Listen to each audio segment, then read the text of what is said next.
Good afternoon, gentlemen. I was not going to do, what is this, like the 14th, 15th annual Christmas Buyer's Guide, but the War Band this morning during the members only live stream, they asked me if I could do it, and I decided to go ahead and set everything up. My 44 of my favorite items for 2024. Make sure I got the chat here, and then we'll jump into it. We got some cool things to share with you. Really the criteria, there we go. The criteria for today was Mrs. W and I walked around and we just gathered up the things that we just use on a daily basis, the things that we really, really like. Some things you've seen before, many of them you have not. It came out to about 44 items. Below I put links. These are Amazon links to everything. A lot of these things, there's some pretty good deals. I've seen as much as nearly 45% off on some of the things that we're sharing today. All of these things that I'm sharing with you, I have personally purchased with my own money. I think everything here short of the EcoFlow items and a couple of things were gifts are things that I use on a daily basis that were purchased with our own money. I'm going to pull up the chat here. If you have any questions, throw that up in there. We can go over each item, and we'll just jump into it. Number one, man, I like to find a good deal. And one of my favorite tools, my grandfather, I remember the day he bought this. This is a snap-on ratcheting screwdriver. Listen to how fine it is. Oh my goodness, does that not give you the fizz? Well, the bad news is these are about $100. The good news is that the exact same one you can buy on Amazon made by the Williams Company. Williams Company is the industrial side of Snap-on. I've been promoting their tools for a long time. You get the exact same thing for half price. This little screwdriver currently on Amazon is $38. If you have a guy, if your man is a tool guy, likes to work on cars, small engines, and he doesn't have one of these, it is absolutely fabulous. Has all the bits, really nice high quality bits in the tail cap. There's plenty of room, you can add more. But this is a tool that I absolutely love. These things have been on our family for what, 50 years. As I said, I remember when my grandfather bought it.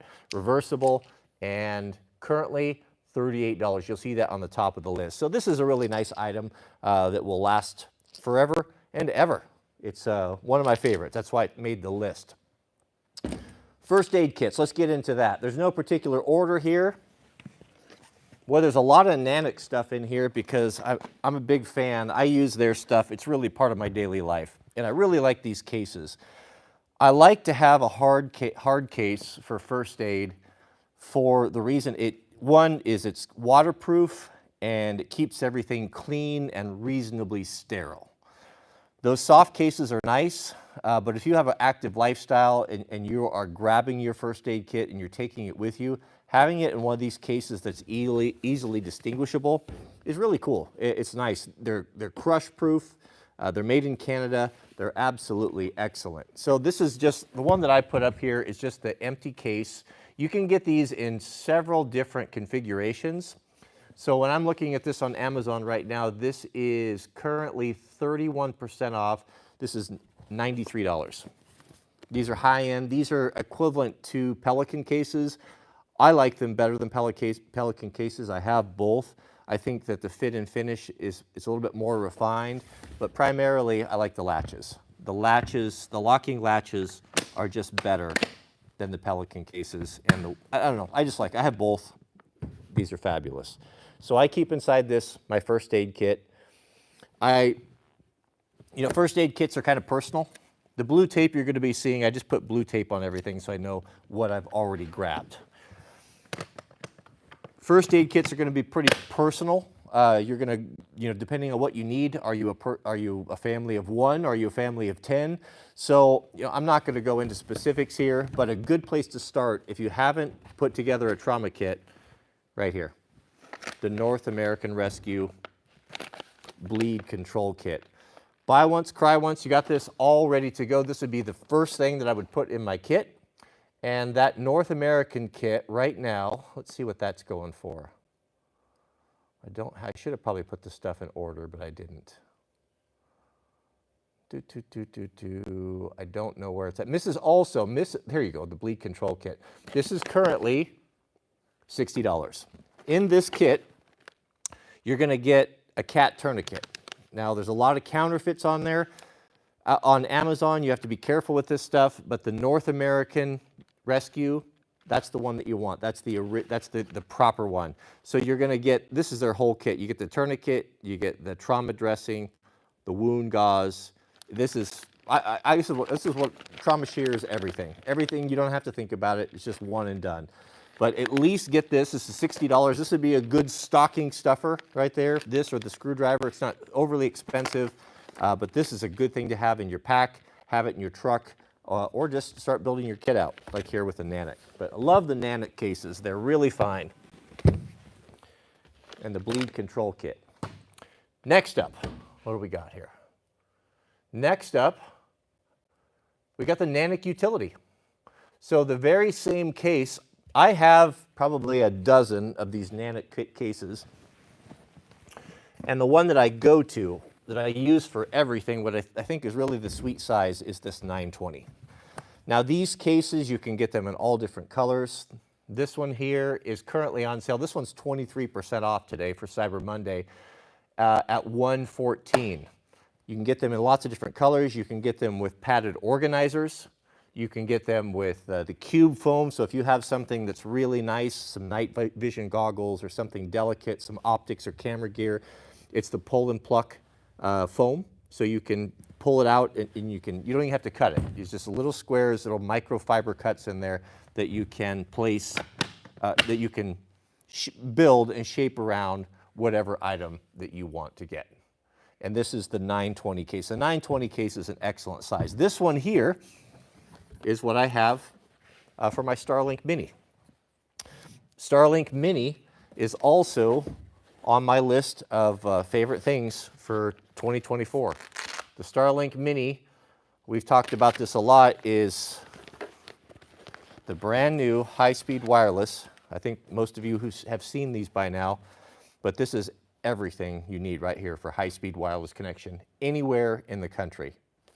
When I took this to Tennessee, when we were working remotely, we didn't have internet, and this was a lifesaver. I had my own high-speed connection. I took it with me. There's no modem, no nonsense. These I've also put in, let me see here, where is that? These are currently selling for, man, I got to stop getting out of Starlink Mini right here.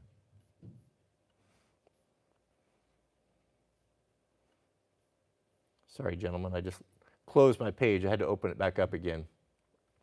So the Starlink Mini, what are these going for? Currently on Amazon, these are 14% off at $579. The cool thing about the Mini is that you don't have to deal with a modem. Everything's all built in. This is the whole deal. Now, when it comes, when you buy one, one thing I would recommend is get yourself a couple of alternative power sources. I have a small bag here. I have 3 ways to power the Starlink. Now, the first one here, do I need to pull these out? It's going to come with a wall plug. This is fine if you're going to be around home, but if you're going to be out in the field, it's not very handy because not everyone has access to that. So what I have done is I've got a PowerPoint connector right here. You can plug that right into your cigarette lighter adapter. And I also have a USB-C adapter as well. So if you want to go into a small power bank or just plug it into your vehicle, or you have an EcoFlow, but to be able to have a high-speed internet option when everything goes down or remotely, man, it's super awesome. There is a monthly fee to these. I think that's reasonable for all that's involved in getting high-speed internet, but this is just an unbelievable technology and would be greatly appreciated. A very nice gift and a good prepping item to have. And this fits quite nicely, even with a few accessories, into the Nanic, the 920 case right here. So I've got 2 920 Nanic cases on here, and that Starlink Mini right now is $579. $79. Now you can use this as your daily internet if you don't have it already. So if you want to have something that you could set up, kind of put it on a pole and yank it off, take it with you, that's an option. That's an option. And if you live in an area where the internet goes down because of power outages or because of trees like where we live, this is always going to work. It's completely independent of that. And I think it's just cool. Love, love, love the Starlink Mini. All right, next up, let's stay. I'm going to stay here in my list so I don't get confused. The third and final Nanic item is their briefcase. This is something I just started using a couple weeks ago, and man, it's super nice. If you work in the field, if you have to work with laptops or expensive equipment and you want something that's all weather, it's not very professional to have that cord there, is it? This is the Nanic 923. Now this one here is made specifically to be a briefcase to work out of. It's a little bit bigger than the 920, and the main difference is that it is locking. So these are TSA approved locks. So if you want to check it, you can check it. If you want to put your expensive, I mean, you're talking about, like, I just upgraded my laptop. I buy a new laptop about every 3 years. I buy a full spec MacBook Pro. You're talking a $7,000 laptop. And that's something that you really want to protect. So having it's just one drop away from being destroyed. So having it in a protected case like this, because I'm dragging it around all the time, is really essential. And it's become just an awesome case to work out of.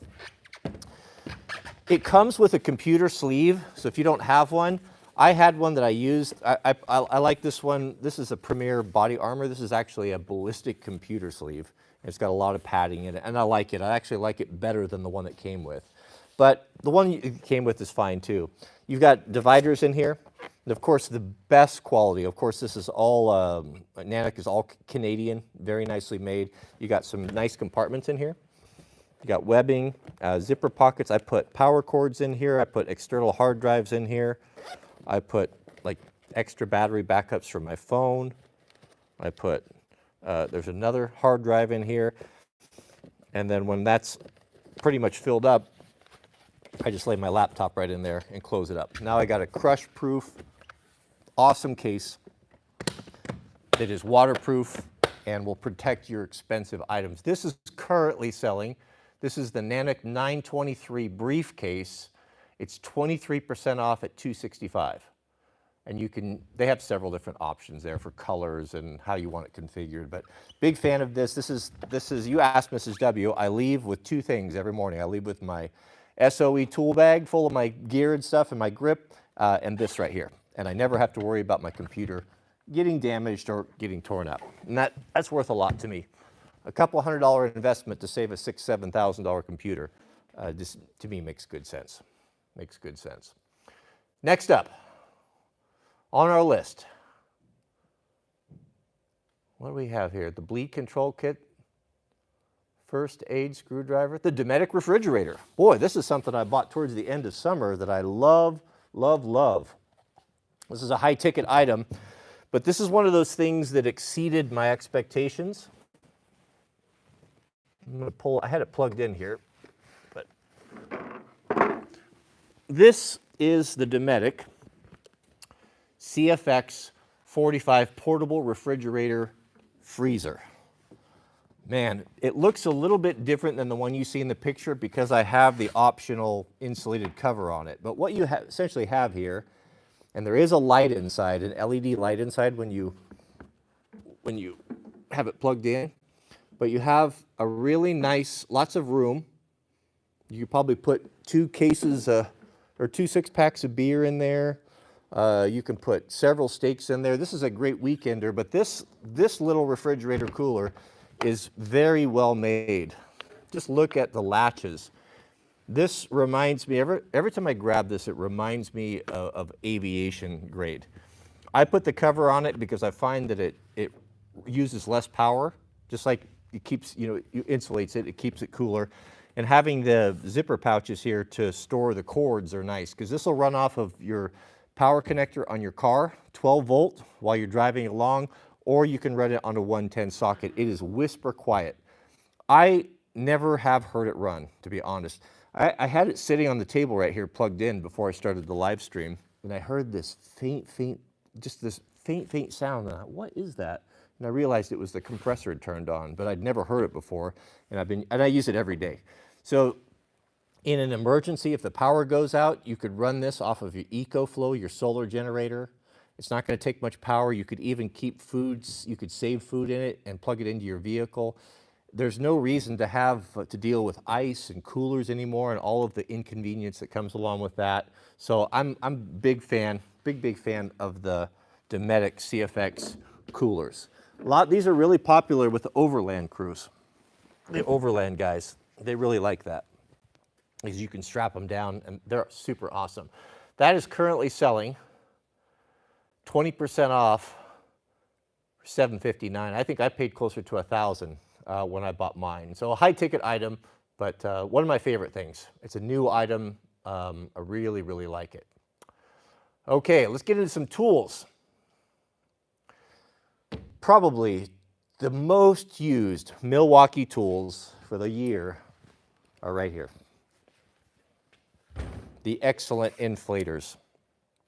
Goodness. I have got the M12. Now Milwaukee runs off of 2 different batteries. These are the little 12-volt batteries. So these are the smaller ones. And then the larger ones, the larger inflator here is the M18. I'll tell you what, this guy right here, it flat out gets with it. If you got big trucks and you're in the Milwaukee system and your batteries and you don't have got one of these, this will change your life. Really, to be honest, there's very little need of a compressor anymore. In the past, the first thing I've always done when setting up a shop, number one, is to buy a big compressor and put in a bench vise. I'd have to think long and hard before I would buy another compressor again. I don't know that I would, to be honest, because these little ones, if you're just talking about inflating, they're awesome. This one, the bigger one, has a memory. So if you have tires that are, the pressures, like I know my dirt bike tires, or I know my truck tires are going to be at 65, you can pre-program these in here and just cycle through it and save all those. But turn it on, you set your pressure to what you want, 14 pounds, whatever, and it stops when it reaches the pressure. Excellent tool. It's got it's got your cord in there, really good quality. It's got a solid brass adapter there to put onto your Schrader. Excellent quality. I don't have a bad thing to say about the M12 either. If you're not, really a car person or not doing a ton of tires, this is more than sufficient right here, the little M12. We have just used the guts out of this thing all summer long. I mean, practically every single day, it seems that we use this thing. And the same thing, you've got the nice cord with the solid brass plug on the back. Got your inflators. Really good. These are great too. And this is the same thing. It does all the same, just without the memory. But you turn that on, boost your pressure, what you want. Excellent. Excellent tools. So which one would I recommend? Again, if you're a heavy user, if you're a car guy, get the M18. This is a real compressor right here. This will pump up big truck tires, dump truck tires, all that. It will do it as well. It's just going to take a little bit longer, and you might have to swap through a battery. So they're quite excellent. If you want something, if you are, maybe you're a lady, or you're just not at all into cars or tools, and that's fine. No one's judging here. Another inflator for something that's small, or if you're a motorcycle rider. This is too much to bring on a motorcycle. But if you're doing a lot of motorcycle riding, you do want to change your tire pressures, especially for dual sport guys. If you're going to go off-road, on-road, back and forth, you're always changing those. These guys right here, and I think I have a different brand than the Trail Tech, but they're all the same. There's the same company that's making these. This is the pocket inflator. This is a great item, great item. And I found one that's equivalent. They're basically the same thing, a little bit different interfaces, but the one I found is made by Keypec, and it's 50% off right now, and it is $29. This is a phenomenal tool. You get a USB-C charger. So if you have this in your car, you've got an emergency battery backup to charge your phone. You can charge your phone there. You've got a small flashlight if you need to change a tire, and the interface is good. It's all digital. Phenomenal, phenomenal little air compressor. It looks silly, but it's fully functional. This is a bit small for vehicles. It will do it, given enough time and space, but it's really custom tailored for motorcycles. Screw the inflator cable on there, and man, you're ready to go. Got your USB cable here in case you need to charge your phone, but a great unit. Use these quite a bit, and these are really popular with the motorcycle crowd. So if you have if your husband or partner is into motorcycle riding, $29 for the inflator. These are super handy. Really like them. And you got a power bank built in, phone charger. But tires, you know, it seems like tires give a lot of problems. I don't know, I don't remember having so many tire problems back in the day as much as I do now. Maybe it's because I just have so many things with tires on them that we're constantly dealing with them. But it seems to be, that seems to take up a lot of time maintaining and dealing with tires on a daily basis. So I guess that's why I've chosen 3 different compressors here, because I'm using them all of the time. Excellent. All those products are very, very good. All right, let's get into an axe. Let's get into an axe. I have many axes, but the one that I use the most is right here. This is a heritage item, a very nice item. Made in Germany, the excellent Helco Works splitting axe. They make a maul and an axe. If I were to buy it over again, I would get the maul. That's why I put the maul up there. But if we open this up, this is these are made in Germany of the highest quality. This is a buy once, cry once item. What's kind of cool about these is it's got a really non-conventional way of mating up to the handle. So you can see, if you've had splitting axes before, you'll know that they're always coming loose and you're always dealing with it. Guys, I see guys sticking them in water and such. But this is a neat setup because what they've done here is basically done a pinch bolt system. So these bolts run all the way through, and they're threaded holes into the wedge itself. And if this ever comes loose or starts to come loose, you can simply start tightening it up by the back. So let's say that the wood starts to dry out, or you live in a high humid area. You know, there's always problems with the tools. You'll never have it with this. And the design of it, the function of it, from the high quality sheath it comes with. I love the overstrike protection. The whole hickory handle, of course USA made hickory handle, is all surrounded by this heavy gauge 1/4 inch steel strike guard. So you're not going to beat it up, or you're not going to break it or chew up that wood. The shape of it is cool too. It's got this kind of this rocker shape, and so it kind of prevents overstrike. If you've ever not stood at the right distance from the wood that you're chopping, if you've ever hit the handle on your block, I've never done that with this because of the shape. It arches up a little bit to just give just that little bit of clearance you need. But an excellent tool. This is a big man's splitter, made in Germany, and I'm a big fan. This and the small forest axe, you know, the small Grand Force Brooks axes are the ones that I really use on a daily basis all the time. This item is not on sale currently, nor have I ever seen it on sale. About $200 to get you into one of these. But this is a heritage item. This is an item that you'll pass down to your kids. The Helco Work splitting axe. What's next? We have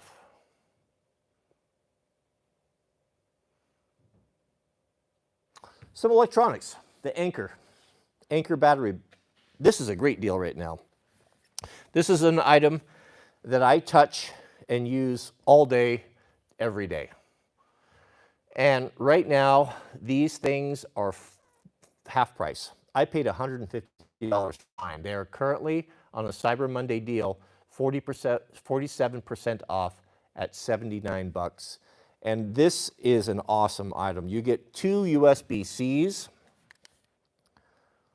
I don't know, how much capability does this have? 24,000 amp hours? I don't know what that means really. It works good though. It's 140 watts, I believe. So this is enough to charge. You can run your laptops off of them. They've got a high power USB-C and a standard, and then a regular USB, I think it's the A. But to have a compact backup battery with 3 ports on the top, you can charge your computer and your phone and another item, all 3 at one time, and I've done it. I use this thing all the time. I was pretty excited to see that it was half off. $79.99 right now on Amazon if you use that link. And this is this is a 737 power bank by Anker. I have a lot of Anker stuff. Actually, I have more here. I've got 3 Anker items that I want to share with you because these are things that I use daily. And electronics have become an important part of our life. So keeping everything powered up, it seems like it's always a challenge, especially if you're a content creator. I'm always dealing with batteries and all sorts of things. The second Anker product that I really like, let me see where this is. This is my wall adapter, and it's the best one I've ever used. Anker charger block, there it is. This is also 45% off right now. This is at $59.99. It's 150 watts. This is a powerful one. You have to be careful. You'll look at these things. I have made the mistake of buying them, and they have all the plugs you need. This has 3 USB-Cs on it and an A, so 4 plugs on there, and it's 150 watts. So this will replace your power adapter if you've got a power-hungry laptop, or you need to charge multiple things. You can charge your AirPods, you can charge your phone, and you can charge your computer all at the same time and still have a USB-A plug. These 2 here, these go in my briefcase, and I use them every single day. Actually, I have 2 of these, and this is the 150-watt Anker USB-C charger block. The other one that I have is for my vehicle, and this is also Anker. This is a great little item. So this is your cigarette lighter adapter. Love these. And this one here is called, I'm looking. I got out of order again. Anker fast car charger. This is the fast car charger, and this is 40 watts. So that's good power too. 40 watts, you get 2 USBs. This is 20% off right now. You can get these for 14 bucks. $13.59 currently on Amazon. It has a nice blue light, and this is the one that I run in my truck. So these are my 3 go-to Anker products here that I use every day on a daily basis. Really like these, especially the power bank. The power bank has saved me so many times, and so a big fan of the Anker stuff. I really like it.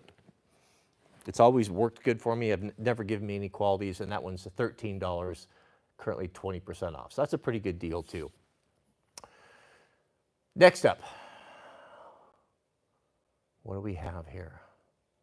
We got the battery. Oh, the Proho. Mrs. W and I were getting everything ready. It is and we were very pleasantly surprised that they have renamed this. Now, I have worked with the folks at Rogue Tools for a long time. I have to assume I inspired the new name. This is called the Proho.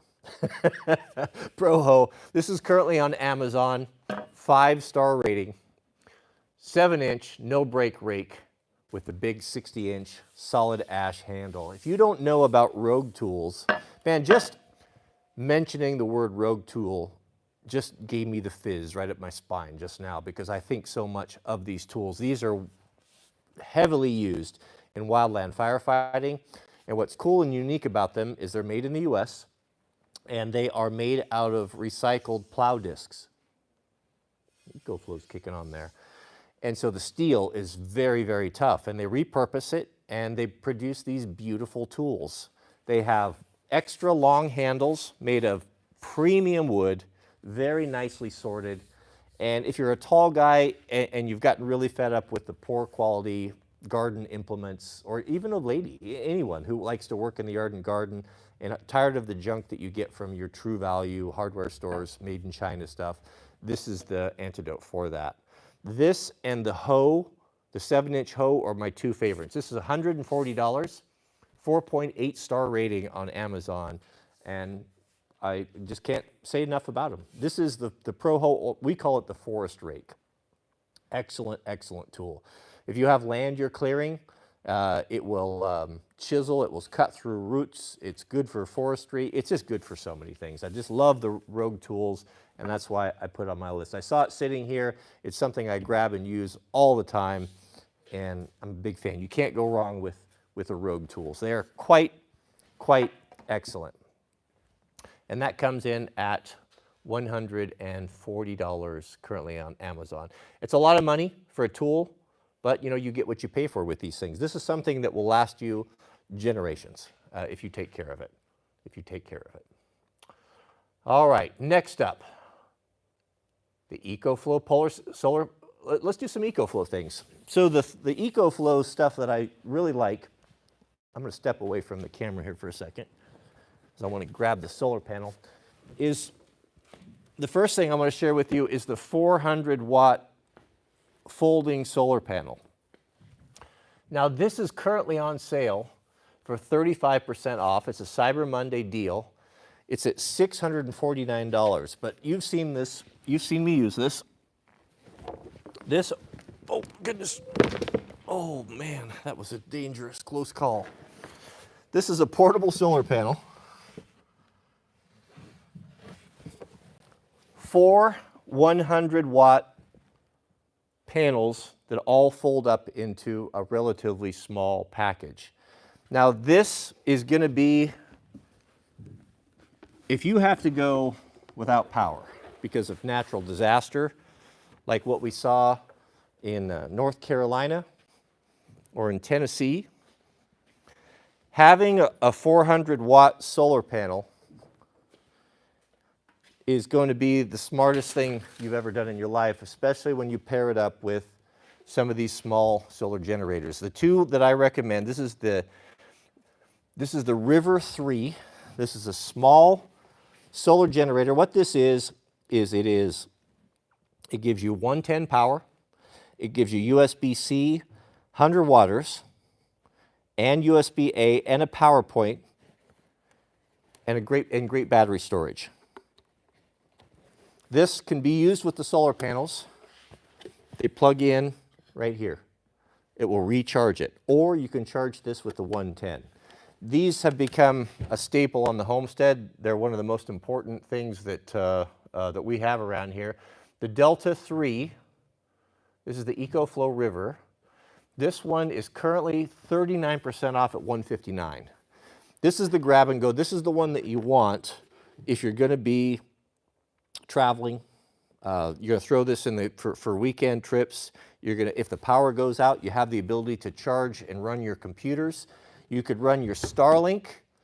You could run your laptops. You could still be in full communication. You could charge your phones, and you can replenish it with the solar panel. Now this is on the smaller side. This is the minimum that I would recommend. If you want something that's more suitable for some larger appliances, then the one that we use around here that I think really meets the sweet spot is the 3.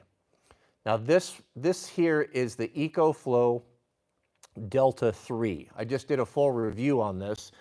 This is currently 28% off at $649. Now this is going to give you some serious capabilities, and it's expandable. So just like with the River, we can come in here with, I think, 800 watts or 1,000 watts of solar, so you can bring some serious solar in here. This is the extra plug for the additional battery if you want to double capacity, 110, and then you have a whole array of options on the front. You've got 4 120 plugs there, grounded and ungrounded. You've got 100 and, what are these? These are a lot. 140 watt USB-Cs. So these are going to run, you could run 2 laptops off of this and your USB-As. The EcoFlow app is very intuitive. It's very useful. It's free. You can control everything. You can monitor everything. It's having these solar generators with a backup solar panel is really an important prep to have in your home. I know a lot of you have gas generators, and there is a place for those as well. Your guy actually needs both. But if you want to be polite to your neighbors, if you want to be a little bit more stealth, and you don't want everyone on your block to know that you're running a generator and that you have resources, then these are really nice because they're quiet. They're quiet, and you don't have any inputs. You don't have to put fuel in them. You don't have the maintenance. And this with the solar panel, like the Delta, this is the Delta 3, is a great, great combination. So, you know, a little over $1,100, $1,200, you're going to be able to get the Delta 3 with the 400-watt panel. Man, put that in your garage. It's something that will be essential in an emergency, but also something that you will use a lot just around the homestead, especially if you have land or you have a building, or you work on stuff with power tools, places where there is no power, construction sites. We practically built the cabin with this unit right here and the little extra battery backup. We ran our vacuum cleaners off of it until we got power in. But this is the Delta 3 and the River 3, about $150 for the small one, and then currently the Delta 3 is $649 at 28% off. A big fan of the EcoFlow stuff. We use their stuff practically daily. Daily. All right, next up.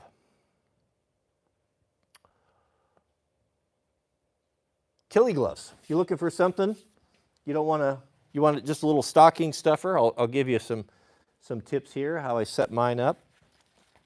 These are my favorite leather gloves. These are on Amazon currently, and I have sold a ton of these on Amazon, as I know a lot of you guys are using these. These are goat skin. They are immediately comfortable out of the box. They're thinner than a cow skin glove, and they have tremendous wear resistance and great dexterity. If you have to use fine motor skills, or you know what you do, and you don't want something that's clumsy or that you're constantly taking off, the goat skin gloves are very, very excellent. They're thin and tough. And this is the Tillman 1415L. Now, as a little fun fact, this is how I set mine up. You need 3 things, and I've included them. One are these little 6-inch, they're made for key rings, and I've put those in there. You can get like 100 of them or 50 of them for about 10, 15 bucks. And these are the handiest little things. They're stainless steel aviation style wire with a threaded little barrel plug, and they're made for keychains. So you can unscrew it and you can add things or take things away. Never lose your gloves again. Discipline yourself to always keep them together using these little grommets. And then these grommets, or these little cable ties, are quite excellent. You weave that through your belt loop on the side of your pants, and you always got them with you. Also, I've included a basic grommet kit. A grommet kit gives you the ability to put these little brass grommets, and I found one on Amazon that has a nice variety. It's about 10, 15 bucks or so. It has all the tools, the punch, everything you need to make grommets. Grommet your gloves, just like I do. Put the cable tie on there. And man, you got a good setup here. You'll never lose your gloves again. Just discipline yourself to always put them back on the cable tie. And I carry these when I get up in the morning and I'm gonna be working, doing heavy work. I'll put these on my left side through the belt loop. And because of the goat skin is so soft and so thin, it's not bulky. And I don't even know they're there, but I always have my gloves ready and I'm not stuffing them in a pocket. I don't typically like to carry things in a pocket, but I put all 3 items on there: the stainless steel ties, which you'll use for other things as well, the grommet kit, and then the Tillies. These are about, you usually get these for about $12, $13 for a pair. Sometimes if you buy them 6 or more, you'll save a few bucks, but this is the one you want. The 1415L, the Tillman goat skin glove. So a little stocking stuffer. If you were to put the gloves together with the grommet kit and the small stainless steel keychain deal, it gives them a fun project that they can be just like Wranglerstar, right? Not that they wanted to be, but there you have it. That's how I do mine. But I'm a big fan. I like it. I like it. The grommet kit I did put up there below the gloves, and that is $8.49. And it has everything that you need to grommet. And once you have a grommet kit, you'll start grommeting all sorts of things because it's just a handy tool to have. Oh, next is the phone, my phone stand. Speaking of electronics, this is something that one of the members of the war band saw me struggling with my phone. Phones, for better or for worse, have become really our sources for entertainment. I know that I like to watch YouTube videos on them, and I'm always like to have audiobooks and things on, or videos playing while I'm working, and having it lying flat just isn't ideal. And one of the war band members sent me this new Laxi. He sent 2 of them. I gave one to Mrs. W, and I kept one for myself. And this is a wonderful phone stand. It is just near perfection. It's infinitely adjustable. It is set up in a way where you can still put your power cord on with it in the stand, which is not the case with all of them. And you can run it horizontal. You can run it vertical, horizontal. And it folds up really small into a flat case. And I have very limited space in my briefcase, but this I've added, and I use it all the time. It's got rubber feet on the bottom, so it won't mar up your furniture. I'm actually using it right now as we're doing the live stream.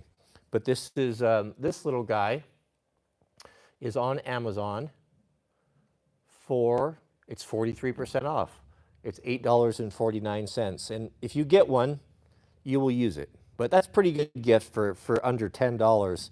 It's all metal, high quality, excellent design. Mrs. Debbie and I, we both love them.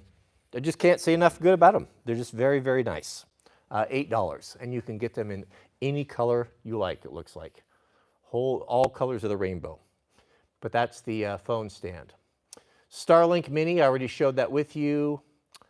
Leather axe scabbard. Yeah, this is another one that I really like. So I have used the Grizzly Peak Enterprises, the aluminum axe scabbards, for a long time, and I really like them. But I have to say that this one here is better, or I prefer it because it's not noisy. This is an axe scabbard that's meant to be worn on a belt. So if you have a man or a woman who is into, likes to do logging type of work, or works with chainsaws, or does firewood, this is a godsend. It threads onto your faller's belt, or any belt that you want, and it just houses your axe, and in a safe leather pouch. And it's a hands-free. You wear it back here, and then when you need it, you can just simply pull it out and grab it without unhooking anything. And you can put, it's pretty good size. You can put a nice size axe in these, all leather. I think they're made in the States. I don't remember. Excellent quality, solid copper rivets. It's got polymer washers in there so that the blade doesn't cut or damage anything. It's kind of a roller. It is quite excellent, and I just think the world of these things. This is the Weaver Arborist leather, and it's also plastic lined. Yeah, that's right. So it's really rigid and it's slippery. The plastic lining is nice because especially if you work out in the woods where it's wet, leather gets really sodden and it gets kind of draggy and it hangs on stuff. This has got a really slippery, like an ABS style plastic that lines the leather, that it just slides right out of there. It's quite excellent. This is 10% off, currently at $54. A little bit of a niche item, but if you have a man or woman that likes to do firewood, this would be something that it would be a very nice gift that will last a lifetime. Very, very good item. The Weaver Arborist leather axe scabbard. Excellent. Excellent. Let's get into some tools here. Again, next to, I guess maybe even more of a problem than the batteries are, or the tires are the batteries. I'm going to stop here. We have a super chat from PHTEVEN4 for $4.99. Thank you, brother. Appreciate that. Super chat says, I'm in the market for a chainsaw, and I'm torn between the MS-261 and the MS-271. It'll be my first saw for my 20-acre mountain property. Thoughts? Get the 271. That's going to be on the small. I have the 260. It's on the smaller side, So I guess it depends on what you want to do. If you're just talking, if you don't have anything bigger than, let's say, 12-inch on your property, or that's the majority of what you're going to cut, maybe you're going to flex up to a 16-inch log, then that 260, 271, those will get the job done for you. Just remember, when you're buying steel saws, they have multiple levels of quality. They have a homeowner version, which is going to be their lower end, which is not going to have as much metal on it. It's not going to usually have as much power. It just is not going to have the build quality, but it's going to be more affordable. Then they have what we call the prosumer saws, and then they have what you call the full pro saws. And the 260, 261, that gets in kind of the entry level of the pro saws. I would bite the bullet if I was going to buy a chainsaw. Again, buy once, cry once, buy the pro saws, and you'll be good. You're not going to be able to run a very long bar on that 261, but you can run an 18, maybe even a 20-inch. I think I've ran a 20-inch on mine, or maybe even a 24. Not recommended, but depending on the application. But you couldn't go wrong with anyone, but either one of them. The new saws are so light and so powerful, just go a little bit bigger. You got 20 acres, that's quite a bit of land, and you can run a pretty good saw. I might even get up into the 300 series with that much land. Again, it depends on how big your material is, but I think you're on the right track. 261 is a great saw too. I mean, you can get it all done with all of those. They're all, I have not a bad word to say about any of them. Noco. Love the Noco products. Next to tires, batteries are the thing that are going to give you the most trouble. Always the batteries, especially in the winter month. And there's 3 Noco items that every professional homeowner is going to want to have, or some variation of them, and here they are. First off is the battery charger. This is our go-to. This is the Noco Genius 10 right here. This is a battery charger. Now, a lot of the older battery chargers don't have the capability to deal with lithium batteries. More and more of the modern equipment is coming with lithium batteries, or you're choosing to upgrade to lithium because of the advantages of them. This will give you the ability to charge lithium. You can do lithium, you can do AGM, standard. It's it's got a computer inside of it, so it charges properly. It will extend the life of your batteries, and they're just nicely made. All of the Noco items that I've purchased, and I have a whole bunch of them, I've been very pleased with them, very happy. But something every pro-ho needs is a battery charger. Don't confuse a battery charger with a jump box. They're not the same thing. This is something that you're going to put on your battery and you're going to leave on for a few hours. It's going to slow charge it. It's going to deep charge it. The jump boxes are also essential, but this is just to get you up and going in an emergency if you in a vehicle. But you got things around the house, you want a battery charger. This is currently on sale, a Cyber Monday deal. This is a great deal right now. It's 36% off, and it's $79 for the Noco Genius 10. Love these. These are wonderful. And that's a pretty good deal. I paid more than that, certainly for mine. I do know I didn't buy mine on Cyber Monday. The next is going to be, this is a beautiful little tool here as well. This is the Noco, oh, Mrs. W is in the chats here. Maybe she can check. I put the wrong link in. Under the Noco, Mrs. W, under the Noco Genius 1, can you correct that link for us? I believe this is currently on special, a Cyber Monday special for $20. Now this does everything that the 10 will do, just in a compact, small form factor, but it's going to be slow. This is going to be an overnighter. But this is what I use for tenders. You know, you got to take care of these batteries. These batteries, to replace a battery on your lawnmower or your motorcycle, if you're looking at a lithium battery, you're $150 to $200 for those batteries.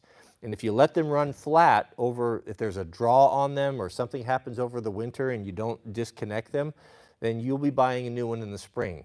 Ask me how I know. I spend $500 a year to $1,000 buying new batteries for things that just go bad all the time. So putting a $20 tender on it is a really smart thing. This will do 6 volt, 12 volt lithium, AGM, everything It's got the computer in it as well, and this is going to be the tender. The Nocos have a really smart plug system, so you can get adapters, little pigtails for all of your batteries, so you don't have to take things apart. You can just put a Noco pigtail, run it out to a place, and then you just go up to it and you just connect it with a proprietary plug. They're really quite good. But again, this one, the one will do everything that the 10 will. It just will take more time. So having a tender, make sure you have a tender on your batteries. Spend $20 to save a $200 battery is worth it in my book. And this is an item I really, really like. And I'll double check that link to see if Mrs. W got that up, but I do believe that's the Noco 1. Well, if she'll get it up there soon, but I believe it was $20. And then finally, the third Noco item of the trifecta. Again, ProHo is going to need one of each of all of these. Well, at least this at minimum. This is better. Both is best. But a jump pack. A jump pack should be in your vehicle. They're really the go-to, unless you're driving a big diesel pickup. Even the big, I run full size. I've got 3/4 and 1 ton pickups. I don't buy diesels, I buy gases. I've never found anything. I've even jump-started the Caterpillars, the excavator and the track loader with this here. This is the Noco, this is the booster, the GB40. You get USB ports, so if you have this in your vehicle, you can charge phones, USB. It gives you a light and a good flashlight if you're on the side of the road. Oh, the flashy modes. And this is going to be your booster. So if you have, this is going to replace jumper cables. But it comes with discipline. You got to keep them charged. A lot of new cars, which is nice to see, have USB ports, and sometimes even in storage areas. I have a center console in my truck that has a USB port inside. It actually had a cigarette lighter port, and I put one of these in, and I just keep this plugged in so it's charged all the time. Whenever I start the vehicle, the Noco is charging up. But this one currently is a Cyber Monday deal as well, 36% off, and you can get it today for $79. This is important. Every one of you should have one of these in your vehicle, for sure. Or if not, at least jumper cables. And those are the 3 Noco items that I recommend. If you have bigger trucks, just size up. They have something for everybody. Next. Man, I love, where's my stiletto? This was gifted to me by one of my subscribers. I would have never spent this much money on a hammer until I had it. And now I understand. This is a stiletto, 14-ounce titanium framing hammer, USA made. I cannot speak high enough for this tool. It has been in my hand for so many times. I've carried it so many miles in my tool belt. The 14-ounce is a perfect weight. A lot of the construction we do now is either going to be nail guns or screws. The days of framing with a hammer, I'm not going to say that they're gone, but they're not as common as they used to be. I used to work on a framing crew, and I would, my preference at the time would be a 28 or a 32-ounce Vaughan California framer. Some guys used the Estwings. We had big, heavy framing hammers because that's how houses were built, with 16-penny nails. But now things are a little bit different. No reason, in my opinion, to carry around a hammer so heavy. 28 ounces, 32 ounces, it's kind of ridiculous, unless you're just a glutton for punishment. For most dudes, you want to have a hammer for occasionally doing a nail, pulling a nail out, knocking something into position, all of the million reasons why you carry a hammer. I love this hammer. I absolutely love it. The stiletto titanium, the 14 ounce is perfect. The shape, the quality, the design. I just, get one, $89, you're not gonna find these on sale, most likely. They cost what they cost, but this is a heritage tool that will last you your entire life. I would, if you don't do framing, I might consider the smooth face Hammers typically are going to have a smooth or a waffle pattern. If you're going to be doing finish work where you don't want to leave marks, make sure you get the smooth. But if you're going to just be doing general utility work, rough framing, then this is fine. But the stiletto titanium hammer is one of my favorite tools that I own, and I absolutely love it. I wouldn't have known had it not been gifted me, but those currently are $89. They've come down. They used to be twice that, I think, when they first came out.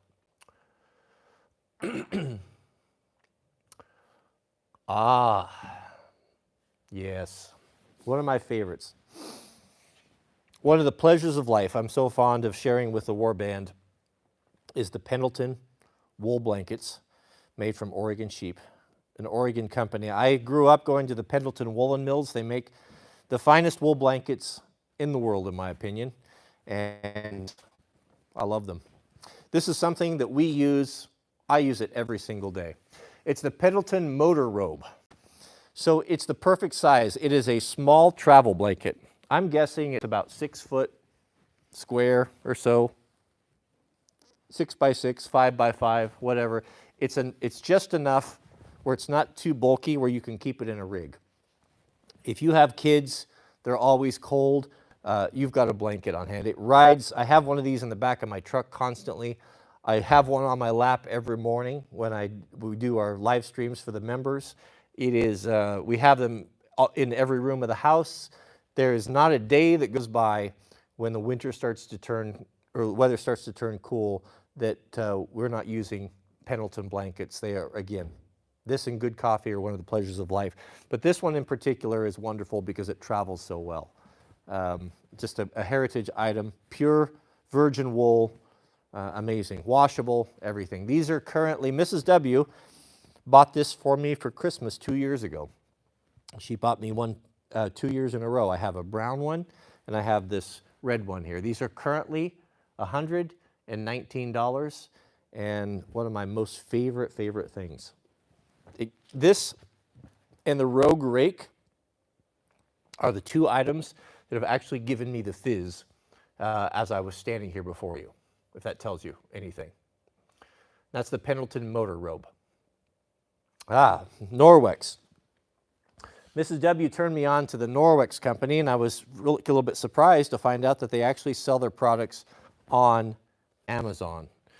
You're going to think this is silly, but you don't know. If you wear glasses, if you wear sunglasses, if you are into photography, if you have screens, if you have anything that you're constantly cleaning, smudging, glasses, I don't know what special magic the Norwex company has with their lens cleaning cloth, but it is phenomenal. This one here is made for lenses. It's very fine. It will not scratch. And I don't know how it does what it does, but if you've ever had struggled smearing glasses, cleaning your phone, cleaning your computer screen, this right here is your huckleberry. This is the Norwex window cloth at $25.99. Oh, yes, shocking, isn't it? Mrs. W and I, you ask her, she's in the comments, we both have one of these. It is within reach at any given moment. I use hers, she uses mine every single day. I don't know that I could get through life without this. It is the best $25 I've ever spent. I have had this for the better part of a year. I clean my lenses with it. I'm a content creator. I am constantly cleaning lenses, glasses, everything. I've yet to wash it, and still it cleans perfectly, no streaks. I don't know, it's just amazing. Anything from the Norwex company that I've used has been phenomenal. So I know it sounds crazy. Get one for yourself. No one would appreciate it. They wouldn't understand you spent $25 for a lens cleaning cloth. But I'll tell you, I will personally vouch for it. It is tremendous. Tremendous. And that's the, whoops, I'm dropping me things here. That's the Norwex lens cloth. All of, good portion of our cleaning products in the home, we use the Norwex company because it's very important to get chemicals out of your home. If you can smell, if there's scents on laundry detergents, I don't have time to go into it, but really try to get that out of your house. The Norwex company is very, if you buy their products, whether it be their laundry detergents or whatever, you're going to have things that are going to, you're going to know what's in them. They're not going to have toxic chemicals that are going to make you sick. And that's important. That's the Norwex cleaning cloth. I'm just sharing some of my favorite things. Speaking of favorite things, I have a little demonstration here. Bonus footage. This was a gift, I believe. Now, if you love coffee, chocolate milk, you want to have a special treat every single morning, this is the Illy. I'm going to plug it into my EcoFlow here. This is the Illy milk frother. Oh, aren't we fancy? Yes, we are quite fancy here. So what this is, this is the heating element, and there are three, there's, I don't know. All I know is the middle one. Let me turn that on. AC. The middle one is for hot chocolate, and the one on the left is for steaming your milk. We're going to do it right now. I'm going to give you Mrs. W's secret hot chocolate, hot cocoa recipe that will knock your socks off. What you get with this is the base. This is the heating unit. Stainless steel pitcher with a cup. And this right here is the frother. There's the magic. What's so clever about this is that this is magnetic, and this is a high quality item. There's a little post in there. You put the frother, if I can get my big sausage fingers, it just balances on a little stud.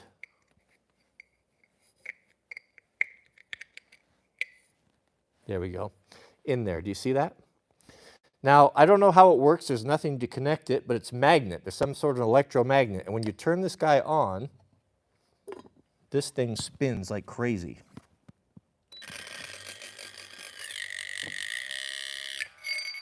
See that? Crazy, huh? So here's what you do. I have not made this before. Mrs. W always makes this for me, but I'm going to show you how to make her coffee, her excellent hot chocolate. So this is Ghirardelli's. I don't like Ghirardelli's chocolate very well, but their cocoa mix is quite good. So we're going to start with 3 tablespoons of mix. I'm going to put that in there.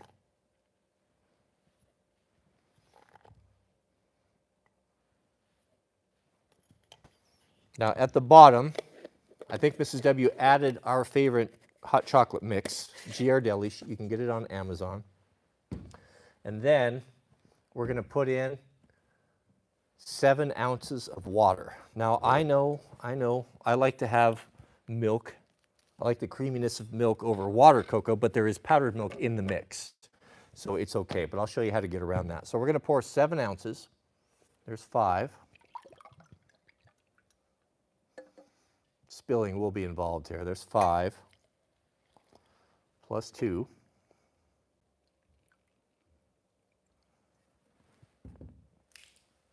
Close enough.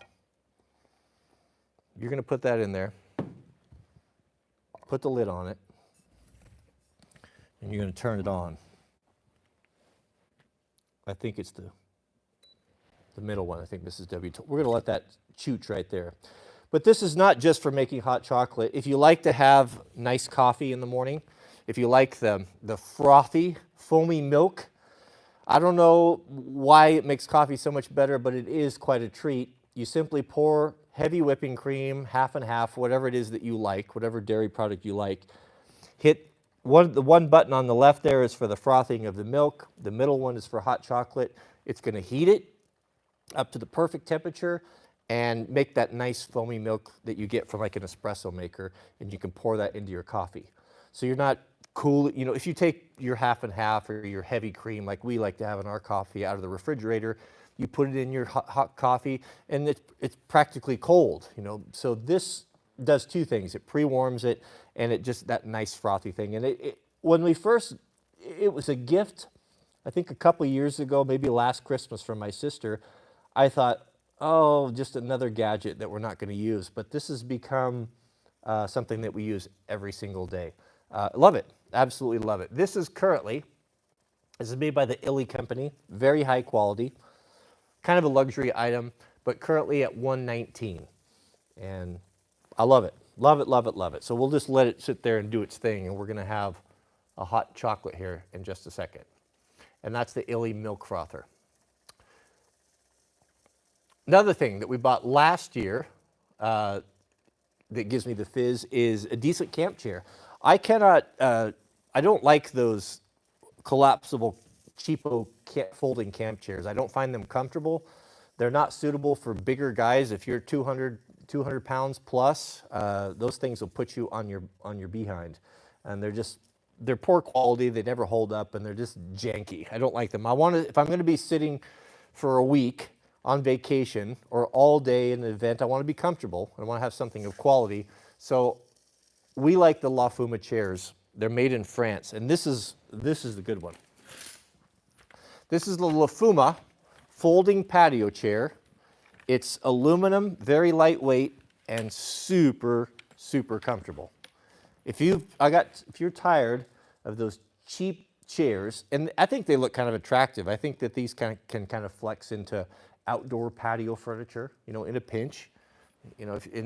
It's just nice to have. They fold up flat. They're very similar to the ones that I grew up with, those old style ones, with the webbing. I used to remember my grandparents repairing them. They're one of the few high quality chairs that I've been able to find. Whether you buy the La Fuma zero gravity chairs, if you like that style, they're the original manufacturer of them, or the folding patio chair, these are great. And they're currently, not a great sale, they're 6% off, but they're about $116 per chair. But that $116, you're gonna go online, you'll see, oh, there's others that look just like it, and they're half that price. They are half that price, but they're half the quality too. When you're buying La Fuma chairs, you're getting the best materials. You're getting fabrics that are not gonna break down in UV, plastics that are not gonna break down, they're not gonna discolor, they're gonna last a long time. Mrs. W and I have been using La Fuma chairs for 20 years. We got our first one as a wedding gift, and we've just bought them ever since because of the quality and the comfort, and the design of them is very good. So I put that in there because I really like those chairs. We use those all the time. Next up, do you have a wood stove?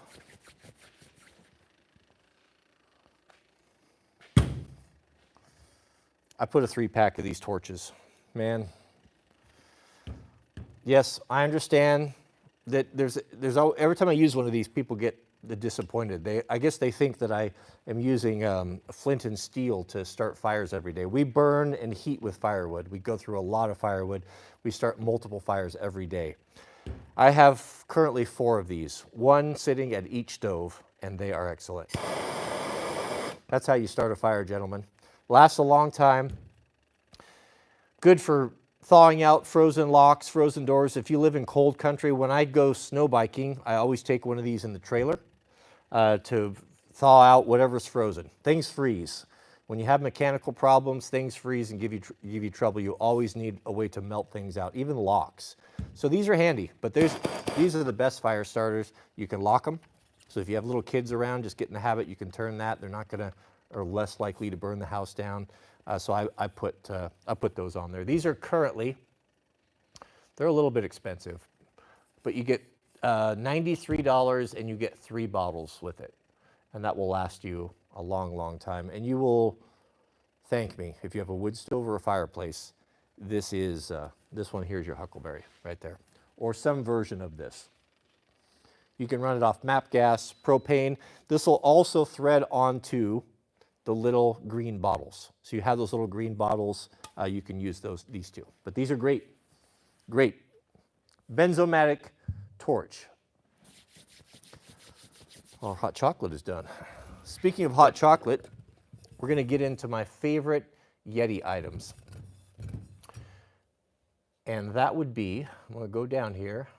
First off is my primary water bottle. I have found one water bottle, 32 ounces, is not enough water. I try to carry 2. Carrying 2 bottles is a great burden. It's just I don't know. I just don't end up doing it. I find that halfway through the day, I'm thirsty. I don't have enough water. I don't have the second one. So I upgraded to the compromise. This is the Yeti 46-ounce Rambler. Yeti bottles, I have had all of them. And the Yetis, I don't know if they keep stuff any cooler. That's not really a concern of mine. But one thing that they are is that they're thicker and they're tougher. And they're better made. I think I've got the Arctics and I've got the Yetis, and Mrs. Debbie and I both agree that the Yeti is a cut above the Arctic. I know they look the same. I don't know why. You know, maybe it's just my personal bias. But this is, if you're a man-sized person and you work blue collar, you know, you have to remember to drink. You got to carry a canteen. Men have always carried canteens with them all the time. And you should do it now. If you can, the money that you will save from buying plastic water bottles at the convenience store, plus you control the source. You know, we have really pristine mountain well water. I don't want to, once I drink that, I don't want to drink water from gas station plastic containers. I don't know what's in it. I'm concerned about microplastics. I don't like the taste, and they're expensive, $3, $4 for water.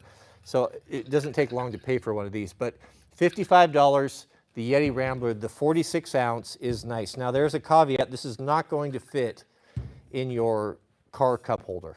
That's the downside, but I don't think it's a problem. This is the best lid. This is the chugger lid. So you have a great handle that you can hook on with the carabiner. You can grab it with 2, 3 fingers. That's something that you need to think about too, how the handle works. I had one that you could just put 1 finger through it. I'm always grabbing this. I've got my hands full of stuff because it's in my daily rotation of gear. So the handle works. The handle's important to me. Also, the clever lid, I like the way that the hole is. It's easy to, this is called the chugger lid. So you can drink from it without spilling if you're in a vehicle. Plus, you can unscrew it and you get the wide mouth. So if you like to add soup or you like to add ice into your drink, it's a very excellent design. The lid is clear so you can see inside. It's a fabulous bottle. You can have these customized if you want, any color your heart's desire. But the 46-ounce Rambler is the good compromise. It's 1.5 bottles. So I don't have to carry 2 anymore, and it seems to get me through the day a whole lot better than the 32s do. The 32 is just not enough. And this is the best one I've ever had, especially with the lid and all of that. And then I use this every day, all day long. And then my morning coffee for the members live stream is my Yeti insulated coffee mug.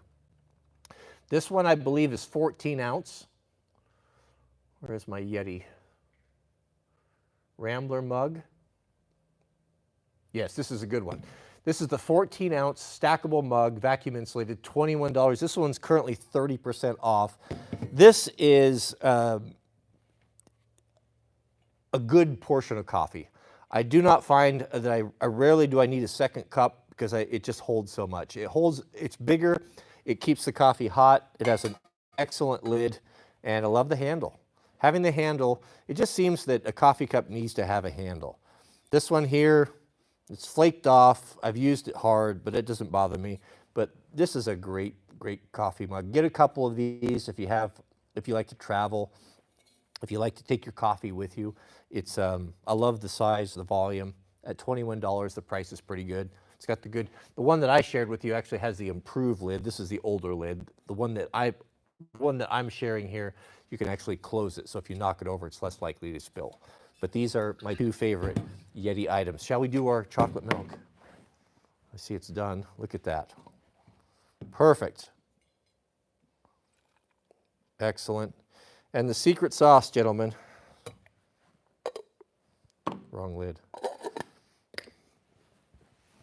Mrs. W told me her secret is some heavy whipping cream. Top it off there with a little bit of heavy whipping cream, and I'll tell you, you have something very special there. Whoops. See, that's why you want the updated version. I was about to reach for my cleaning cloth. Heaven forbid.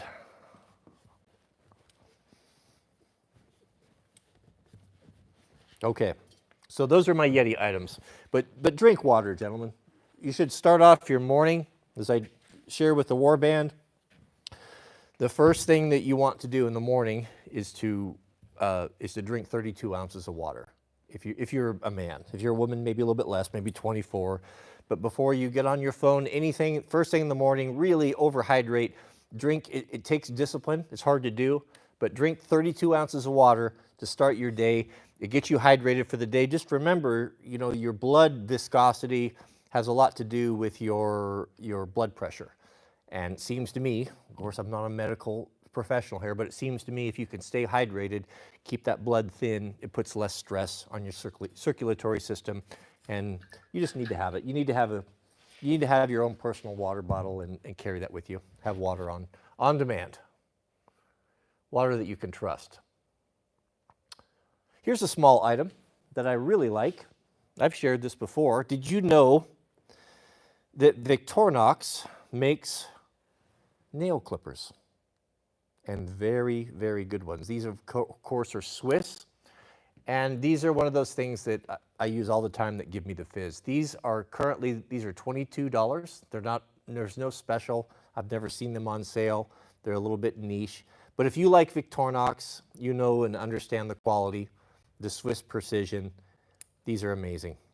They fold up, very small. You can carry them in a pocket. You can carry them in your purse. You always have them with you. They're quite excellent. I love them, love them. But this would be a good stocking stuffer. The little Victorinox unisex, in case you didn't know, unisex. Unisex nail clippers. Stainless steel in red. Classic Victorinox. Love it. Love these items. Another great little stocking stuffer that I cannot speak highly enough about. I have banged on about this for years.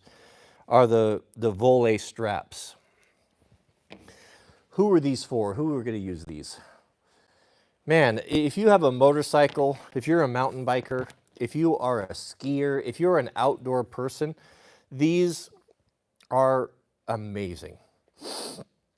I primarily use them for fastening equipment and gear and such on motorcycles or snow bikes, putting skis together, but I put the 3-pack in here. The 3-pack is excellent. You get 3 lengths. They're $22. These are, I think, are these Swiss? But I do believe that they were originally made for ski straps to hold skis together. Well, the outdoor crowds kind of figured it out how useful they are, and they're amazing. The rubber is tough. I've never broke one.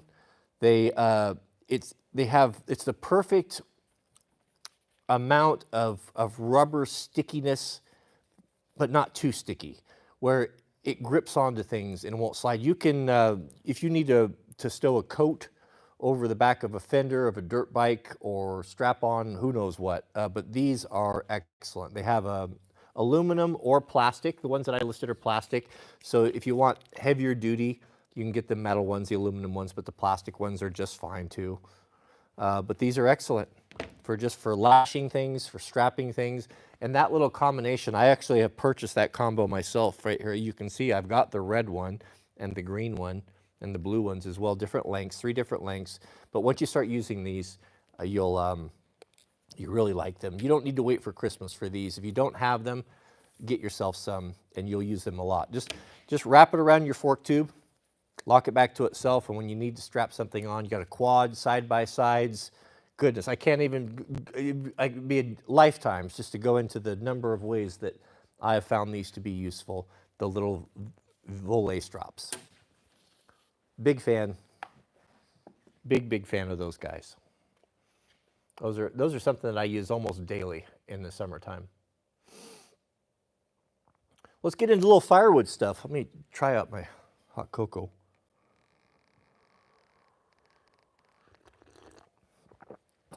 Oh, that's quite excellent. Having that heavy whipping cream in there really makes it excellent. One of the great struggles for many a man is sharpening your power saw. I thought that this was a gimmick until I saw it being used by a whole bunch of young millennials on a fire crew, and they were able to sharpen their saws. I have been doing wildland firefighting for a long time, and I have seen. Everyone seems to think they know how to sharpen a chainsaw, but they end up making it worse. I know that was my experience for a long time. This is an all-in-one sharpener that is easy to use. We don't need to, not going to make a tutorial here for you, but I can tell you it's excellent. This is the chainsaw sharpener made by Stihl. All of the files, it does two things at once. Not only does it file your cutters, but it has 3 files in it, 2 round and a square, and they're all replaceable. If you go to your Stihl dealership, I have had this for years. I've only replaced the files 1 time. You can get a 3-pack of all the replacements for a pretty affordable price. So this is a tool that's high quality, that will last a long time, that you can swap out the files. But this does 2 things. It sharpens the teeth, and it knocks down the depth gauges, something that most guys don't know about, all in 1 stroke. The way it's designed, the angles, you line the angle up with the bar, it's idiot-proof, it's easy to use. If you've been intimidated or struggled with sharpening chainsaws or not had good results, this is a miracle, and it's a good product. Is this what the pro's going to be using? Is this what I'm going to use all the time? No. But I'll tell you, if I'm in a pinch or if I'm in a hurry and I'm grabbing my stuff and I need to go up and we're going to cut some firewood, I'll grab this. I trust it. I use it. I like to hand file because I like the precision, but I also have the skill. I've been doing it for a long time. But if you're just getting started, or you want to have something that you can hand to a loved one or your kids or a coworker that they can get results, this is a great tool. This is a good $50 right here. Excellent. Of course, made in Germany. I think it's a good value. I think it's a great tool. And that's the Stihl chainsaw sharpener. And that's currently $52.48 on Amazon. Speaking of firewood, another great tool that we use daily, or at least in the wintertime when the firewood's going, is our kindling cracker. Boy, the kindling cracker, I was wondering if it would hold up over the years of use and abuse, but it has. I walked in, young Jack was here, home from college over the weekend. And his mother sent him out here to the shop to cut some kindling, and this is what he was using. I came out and I said, "You like that?" And he's like, "Yeah, it's the best." The kindling cracker is made in New Zealand. Be careful, because there are a lot of imposters, replicas of low quality. I would recommend this one. This is the extra large kindling cracker, and it's currently 37% off right now at $94. What's cool about this is it takes all the danger away from splitting firewood. If you have kids that you are not comfortable with turning loose with an axe, goodness, you yourself may not be comfortable with it, or your wife, you want something that you can mount to a block or just keep by your hearth or your fireplace, this is really a great item. Jariah has put countless hours on this. Excuse me, I've put countless hours on this, cutting kindling. You simply just put it in here, and you can hit it with the back of a hammer. You can hit it with the back of an axe. And when the kindling comes down, it all is contained in the ring, provided your pieces aren't too short, so it doesn't have a tendency to fly away near as bad. It's a great product. They make a smaller one, which the first one that I had was a smaller one, and I gave that away to my mailman, and when we ordered a second one, I ordered the extra large, and I like the extra large better. But this is a very well-made item. These are made in New Zealand, I believe. Yep, designed in New Zealand. Of course, nothing cast iron is going to be made in a first world country anymore. I think it was by a 13-year-old girl. That's what the marketing says. You know, her dad was the one that made it, but they give her credit for it. She may have been involved in it. But the kindling cracker is a very nice item, and that's currently 37% off. It'd be a good time to get one of those. I've never seen it that cheap before. We got the Yeti Rambler.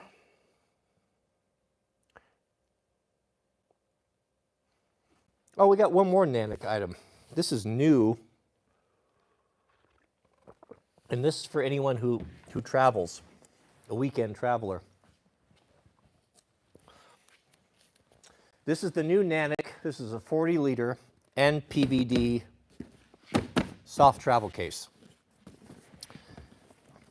The size is perfect. This is going to be a fit in an overhead bin. If you are heading out for a weekend trip, you're flying, this is all you need. It is an excellent and versatile bag. It has an external, it's made by the Nanic company, which makes those real nice hard cases that I was sharing with you, but it's their foray into soft luggage. This is, I think that this is the future for bags, are these semi-rigids. I have, gear bags are my personal hobby horse. I have everything known to man. And the soft ones are a pain. The hard ones are too inflexible to travel with. You can't crush them. But these here are the best because you open it up and it keeps its structure. So you can put things in, you can take things away. You don't have anything more than what you need. You've got a zipper pouch on the outside for things that you might need to get to. Also, here's the cool part, it houses the backpack straps. So if you need to go quickly or be hands-free, you can pull these guys out. They snap on with the Fastex, and you've got an excellent backpack right here. Also, kind of designed for guys that may be photographers, so if you travel with a tripod like I do, you've got a cinch straps, really clever straps right here where you can keep your tripod on the outside because they're typically too long to get into bags or they take up a lot of space. So you've got that option and you've got two interior pockets. It's just very clean and simple. You've got a nice interior packet here that's divided. Two dividers so you can put toiletries or different things in there. And now on the front, you have a nice big mesh zipper pouch here and you've got an arm strap. So if you like to carry it over your shoulder. But this is a big hit. It hits a sweet spot. It also has the garment loops in there, so if you need to fasten something down or secure it. But very clean, very basic, and excellent utility. This is the thing that I'm gonna grab and take with me on the next weekend travel trip. It looks cool. The construction is excellent. Just no frills, simple, high quality. It's even lockable. You can put your TSA lock. It's got those zippers with the holes in them. I love this stuff. The 40-liter size is really a sweet spot. A nice big reinforced handle here. We even got another zipper pouch where you could put it's even padded. So if you have something you want to put in there, a phone or what have you, it's not going to get crushed. Excellent, excellent bag. And I think that the price is pretty decent for this too, for the quality that you get. This is the Nanic PVD 40-liter, and it's 50% off at $94 today. But this is going to be your travel luggage if you like to go fast and light. It's very handsome, a nice case. These are the purchase points here for the shoulder strap. Handle here, handle here. It's excellent. All the things that we wanted in a travel bag, this is it. It's one of the best I've ever seen. Excellent. That'd be a good way to spend $90 for a travel bag, and you're getting quality. And those come in different sizes too. You can get smaller ones.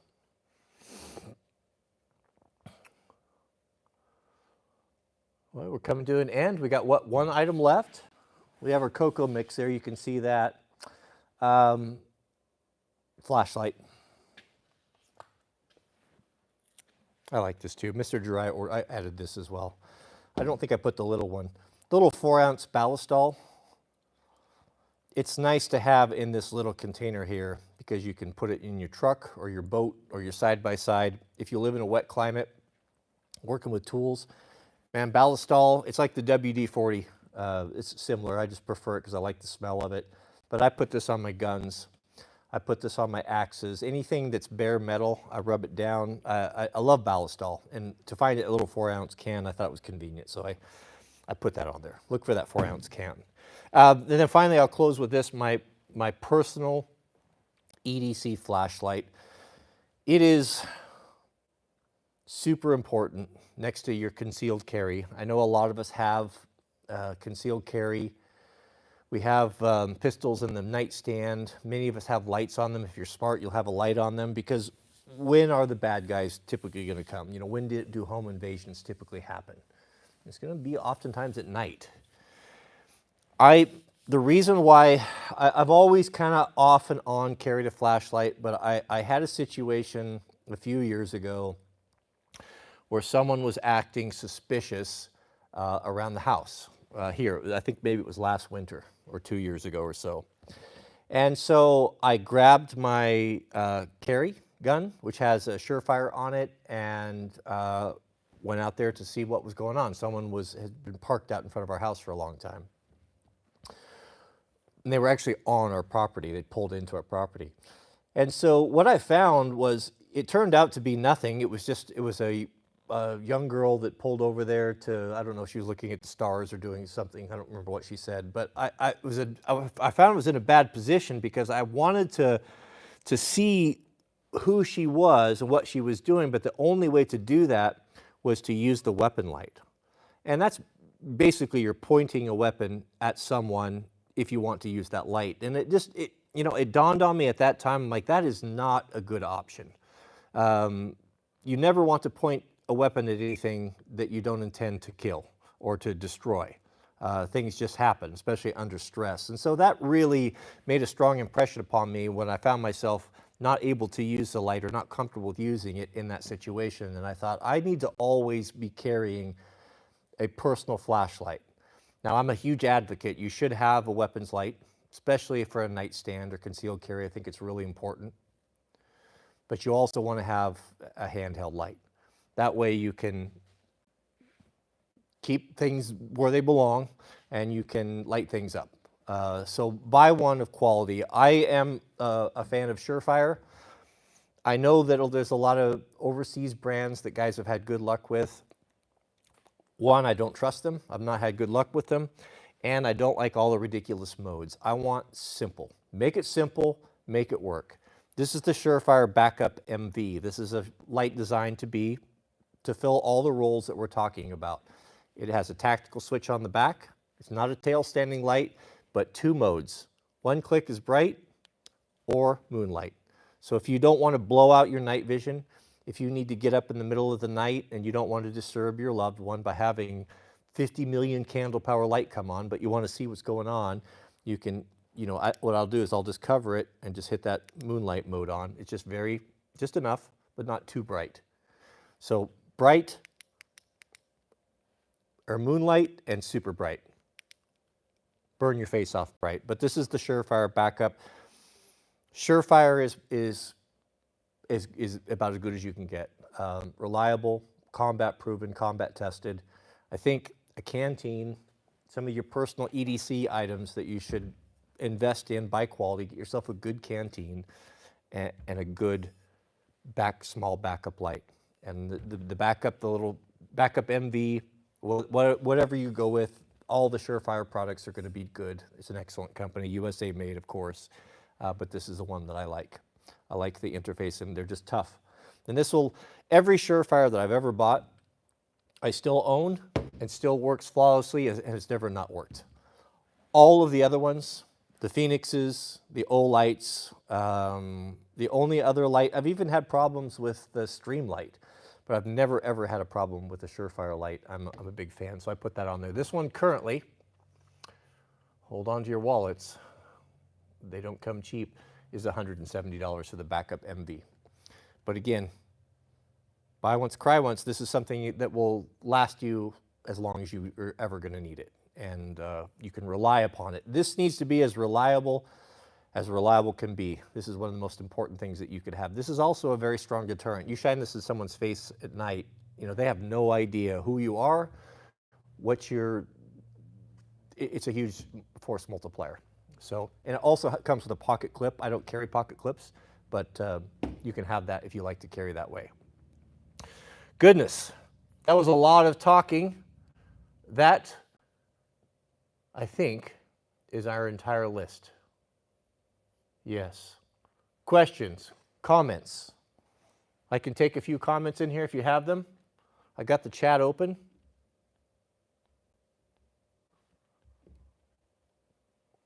I'm here for you, gentlemen.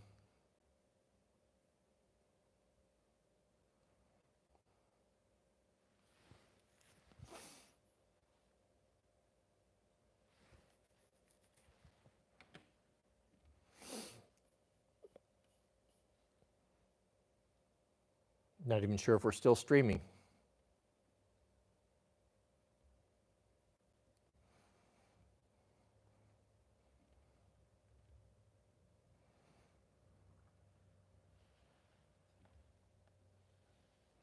There we go. I got the chat up here. If you have any, bring your questions and comments, anything. Yep, 5x5, we're good.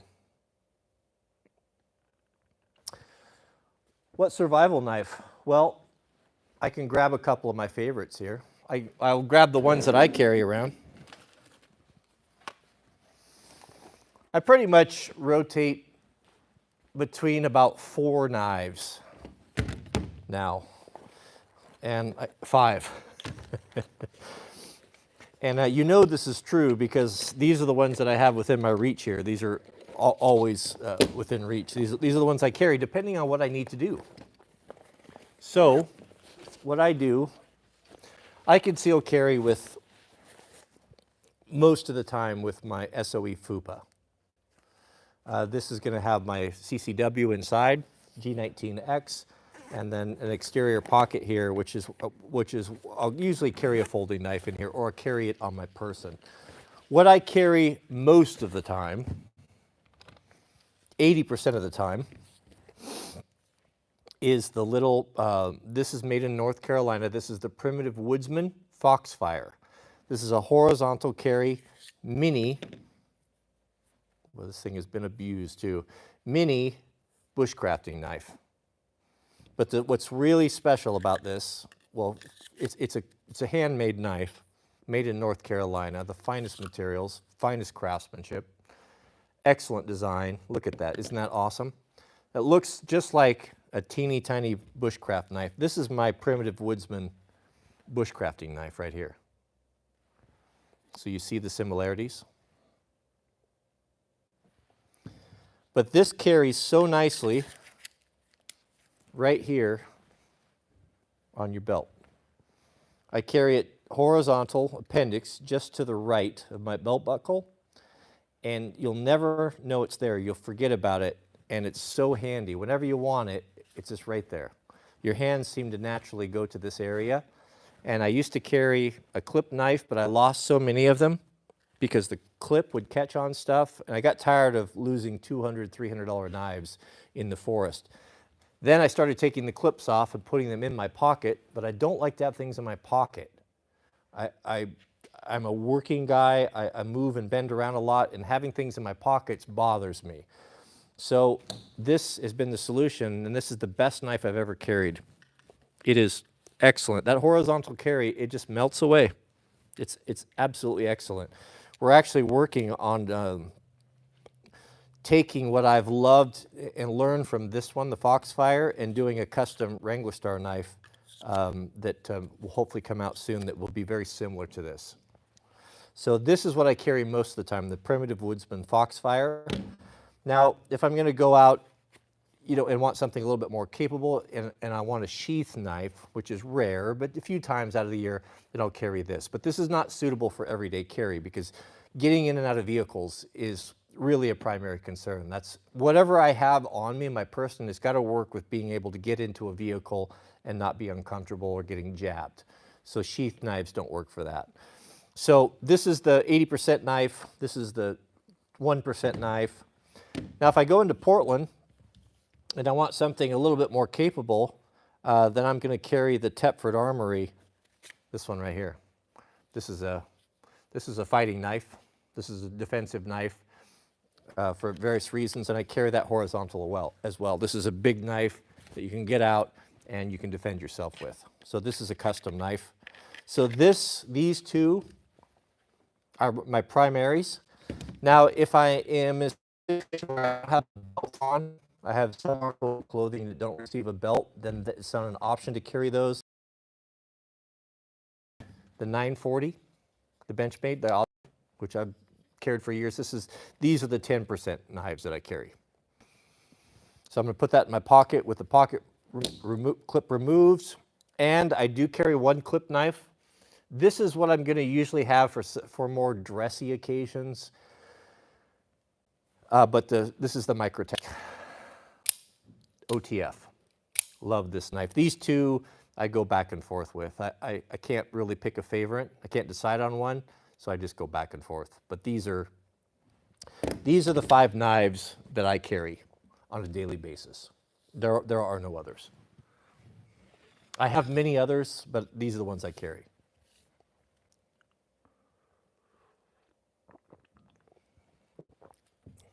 I'm in the chat here. Any questions, comments?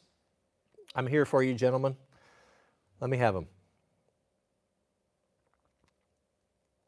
Knife sharpener that I use primarily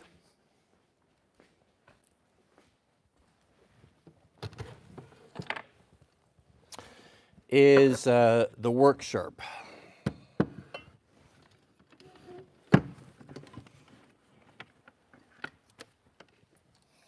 I did not put that in the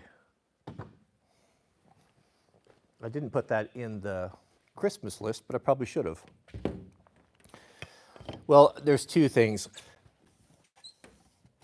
The majority of your knife sharpening can be done with this. This is a leather strop, and the green color on there is jeweler's rouge. You can make these yourself or you can buy them. Get yourself a piece of wood, get the raw side of just some rough leather. You can go to the thrift store, you can repurpose a belt you have, whatever. Glue it on there, some 3M77, some spray-on adhesive, and get the green jeweler's rouge. It comes in kind of a bar, it's super cheap, and what you're going to do is just called stropping. And stropping is simply running your knife backwards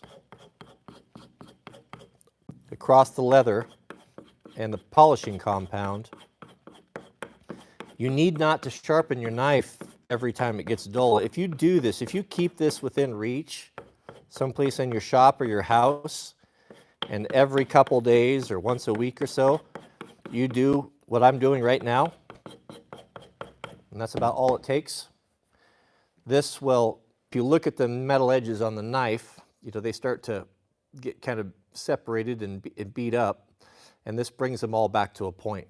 So when you see chefs doing the steel, they're not sharpening, they're pointing it up. They're basically stropping it. They're taking the knife across that backwards, and they'll do that 20 times before they need to resharpen it, 30 times, many, many times. And what you have now is a sharp knife. You don't need to reprofile it. Every once in a while, though, you can only get away with stropping so much, especially with a knife you abuse. Then you're going to need to reprofile it and do a proper sharpening. And I like the Work Sharp. This is the Ken Onion attachment. And basically it's just an electric, it has little belts of various grits, and this is a tensioner. It's not on here, that's why you can't see it.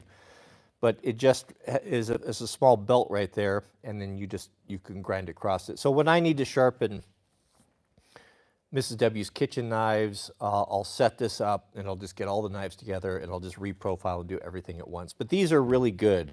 These are made by Work Sharp right there. This is the Ken Onion version. I would opt for this accessory. It gives you a bigger belt. It's all metal. It's very nice. I'm a big fan of these. They're quite good. But that's typically what I use.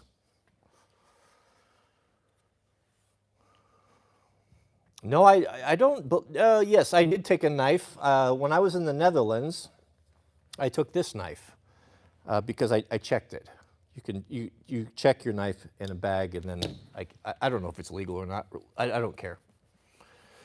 Mrs. W is reminding me. It looks like maybe I'll sharpen some kitchen knives tonight. It might be a good project for me.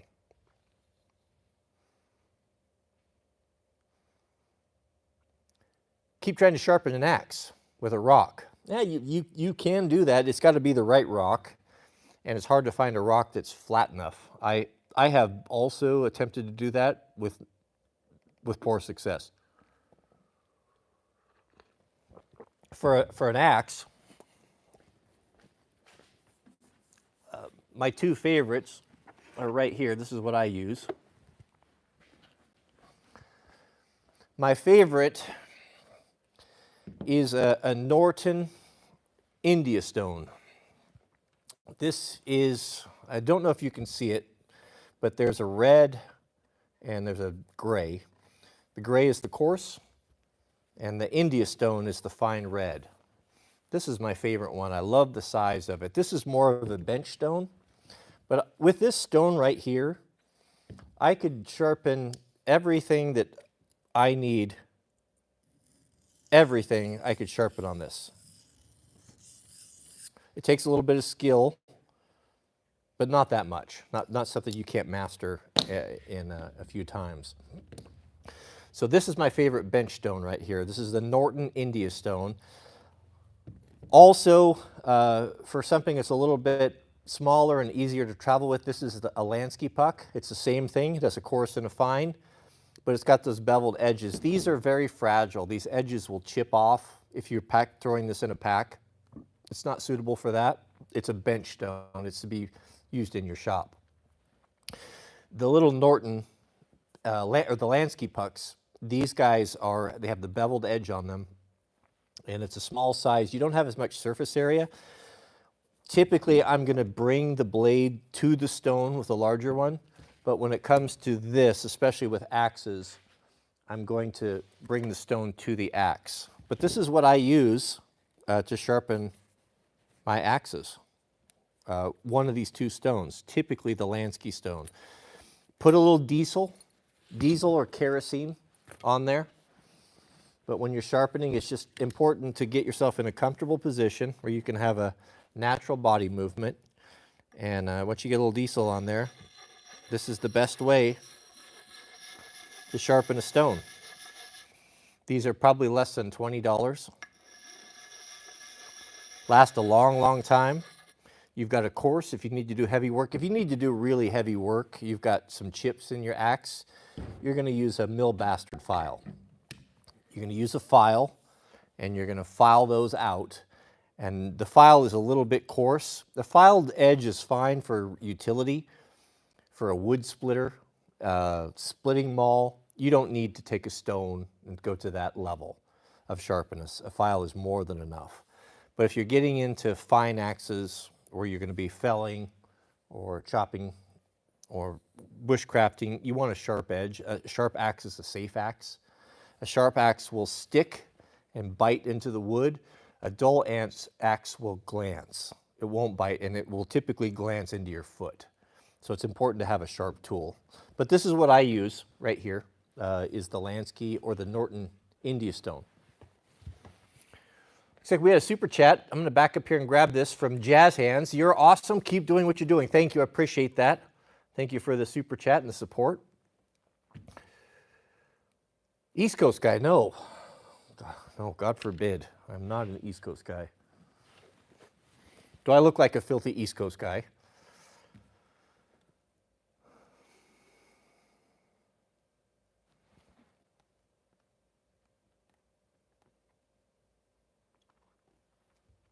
Favorite vintage axe brands? Yes, so when it comes to, we'll start, how do you find a good file? Most of the files that I see being sold now are made in Mexico, and they are not the best. They don't seem to last as long. The best files are going to be made in Switzerland or Portugal.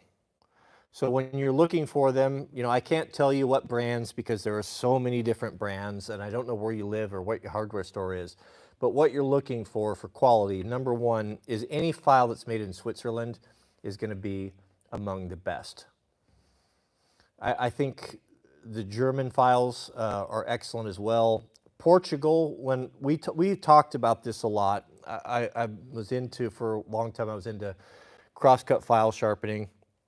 And in that community, and files are a consumable that you spend a lot of money on. So there's a lot of talk about this. And the general consensus by the Forest Service at that time was that the Portugal files were nearly as good as the Swiss files, and they were quite a bit less money. So that's kind of what I look for, if that's helpful.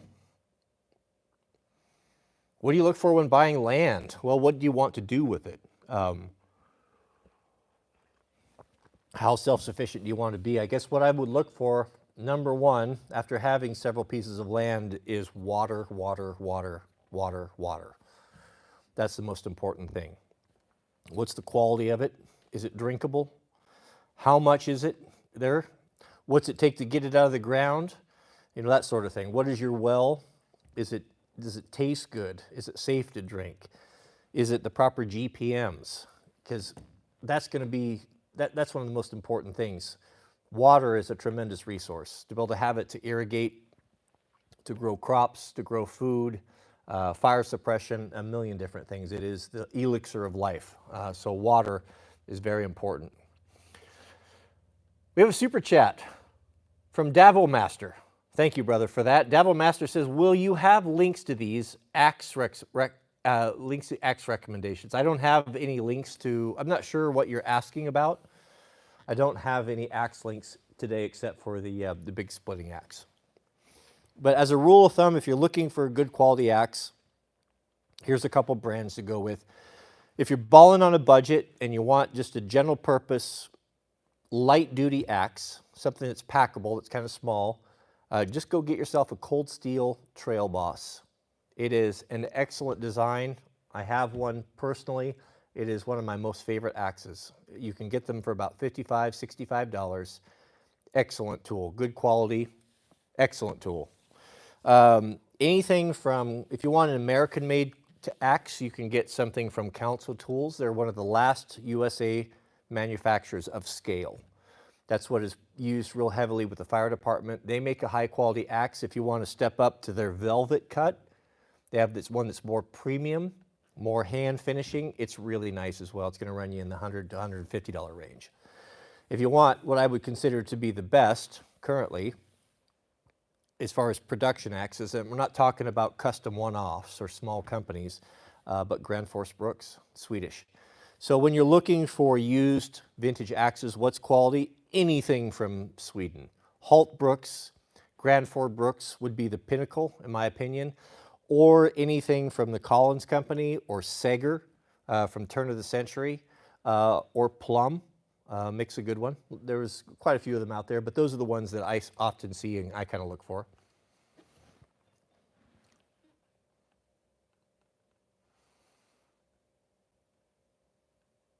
What's the ideal home defense? An AR. An AR-15 is unquestionably your best option. If I could only have one, that's what I would get. Clint Smith has written a book on this.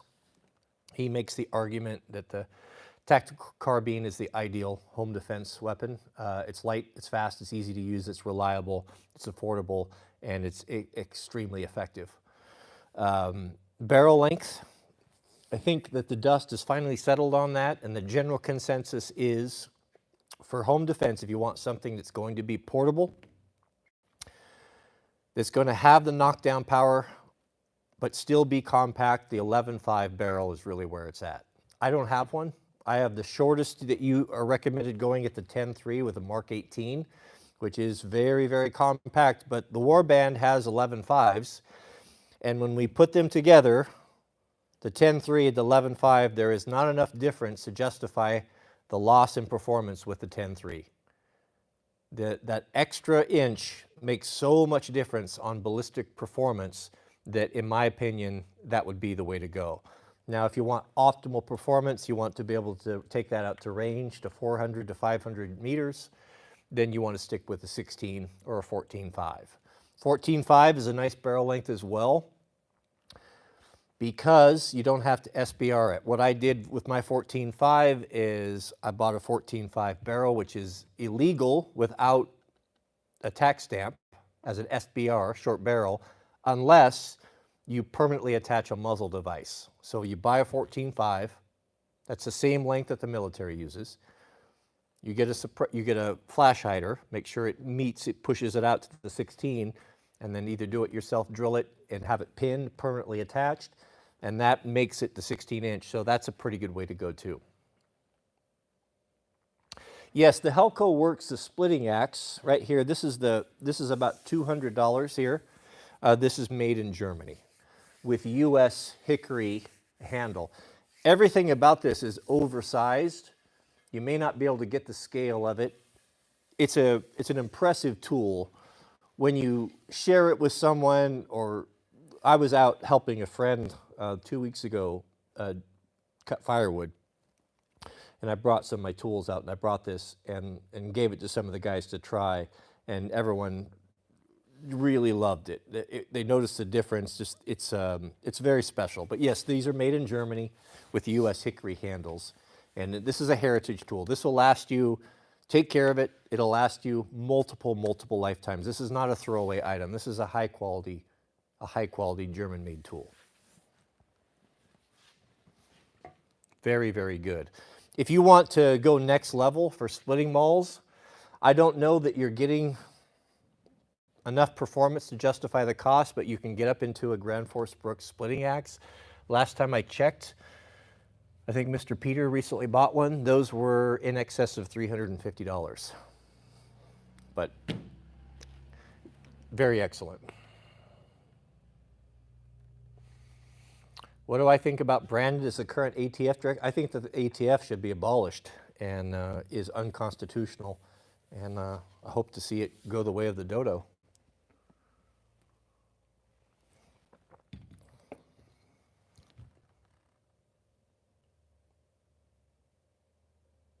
Yes, the ATF, yeah, we don't need to get into that, but it's ridiculous.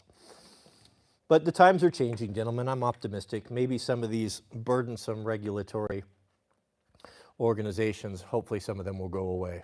I wouldn't count on it, but who knows. Any recommendations for a hunting rifle? No, any hunting rifle will do. Everything, most hunting rifles, modern day hunting rifles, are so good anymore. They're super accurate out of the box. A lot of them have great triggers. They're lightweight. The most important thing is, from someone that's hunted a lot and hunted hard in the canyons, lightweight. That's the number one thing. Caliber selection, fine, it doesn't make that much difference. 270, practically, you couldn't hardly get a better caliber for deer. Smaller, mid-sized animals, North American animals. If you're going to graduate up to hunting Roosevelt, Rocky Mountain elk, bear, I would get into something 300 Win Mag, 300 Weatherby Magnum, the larger calibers. Not that you can't kill. I have the most successful hunter that I have ever known that has harvested the most elk, shot every one of them with a 270 Winchester. So, lightweight. That's the most important thing. Lightweight is the most important thing for a hunting rifle, is it gets heavy and burdensome. You have to carry a lot of stuff. Especially we used to go out with pack boards. We were very optimistic. You're pretty optimistic on your hunt when you leave the camp with a pack board on. We have a super chat from Dova Master. Thank you very much for your generosity. Dova Master says, just because I love you and your channel. Been watching you guys for years. I wish you guys the best. Thank you for that. I sure appreciate that. We're glad to have you. In my opinion, what is the best line of work to get into?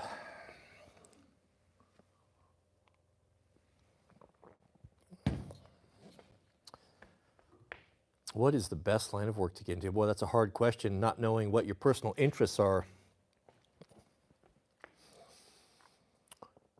I think it's important. The first thing that comes to mind is something that is going to put you in contact with high quality people.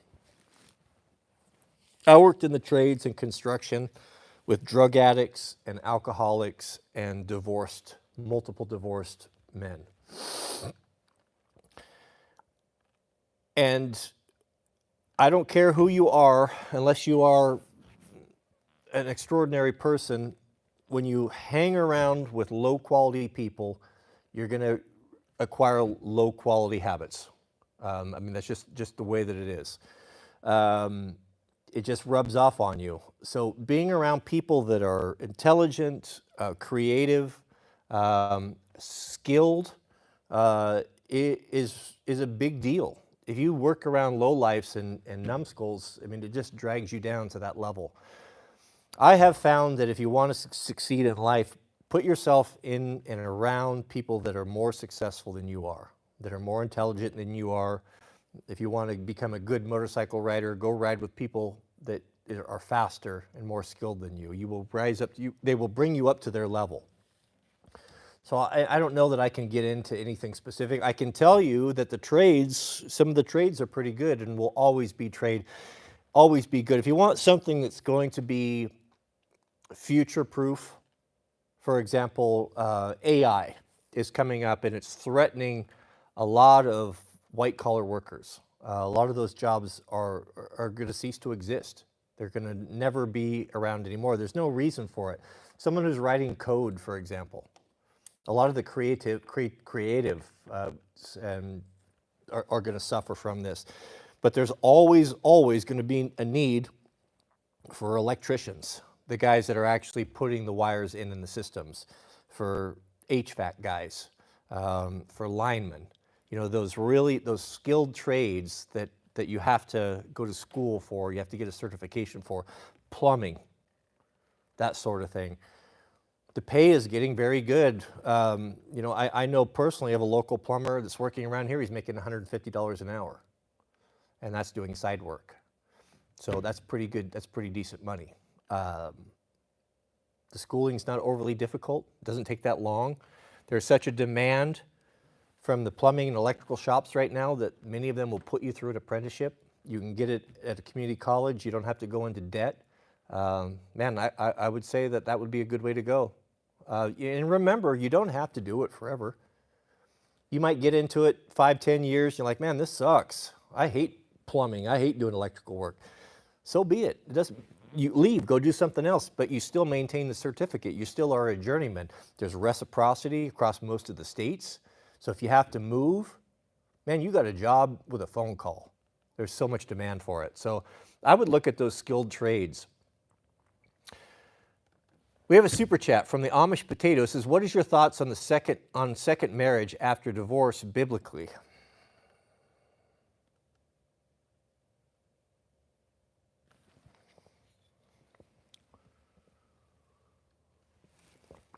The Christian church is very much against divorce for a good reason.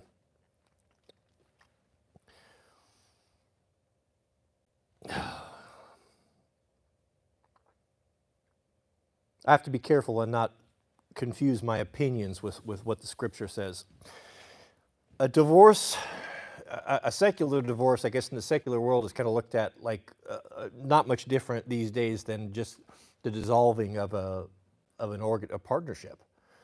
That's the way people look at it. They jump in and out of marriages without a lot of consideration. Yeah, it sucks for a while and you got to go through family court and all that, but they don't often look at the spiritual aspect of that. I think the reason why the good book is so against and tries to discourage divorce and the importance of staying with the wife of your youth, is that there is a spiritual connection between a man and a woman that is more than meets the eye. It's the good book says that when a man and woman come together, they become one flesh. The argument could be made that a sanctified or a believing wife that is married to a non-believing husband, I don't have a scripture for this, but I could make the argument, can be covered and sanctified by the woman.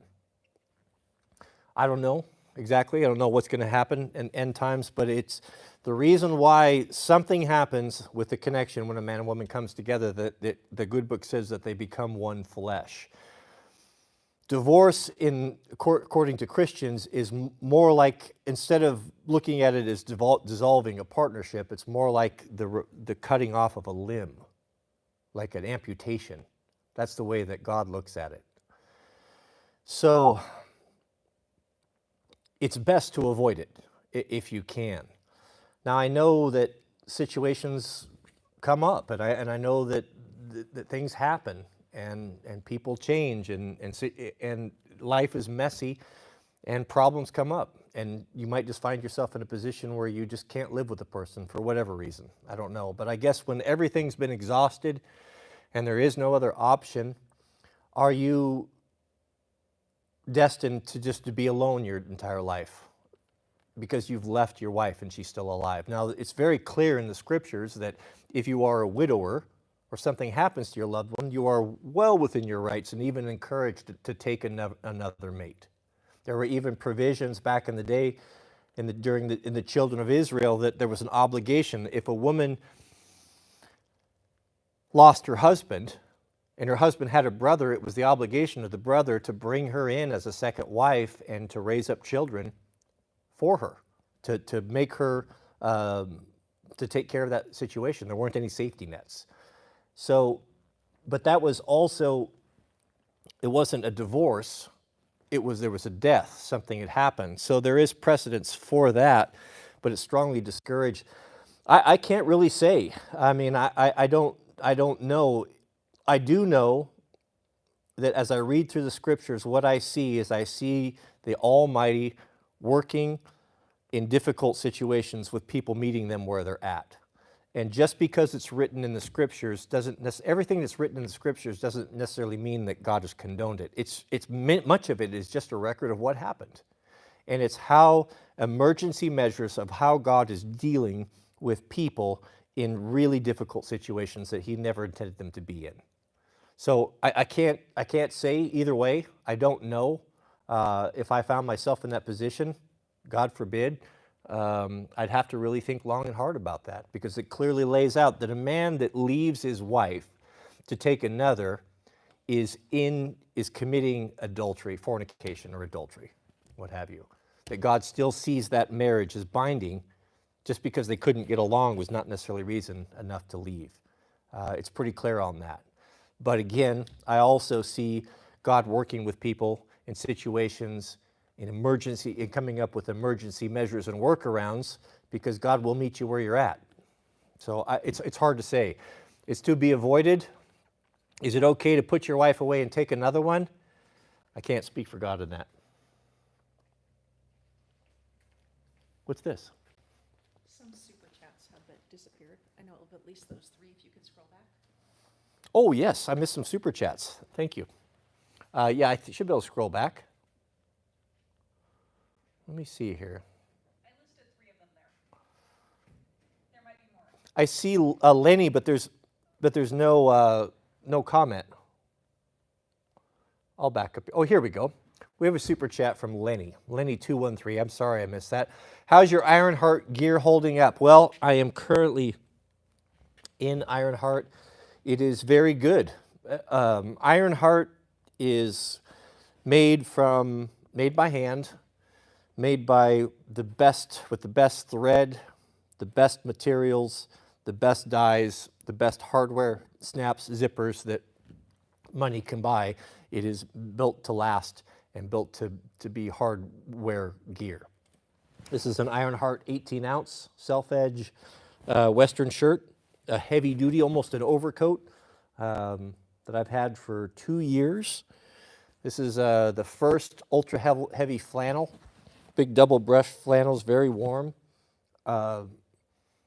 Excellent. Haven't had any problems with anything. Haven't had anything break, haven't had anything wear out.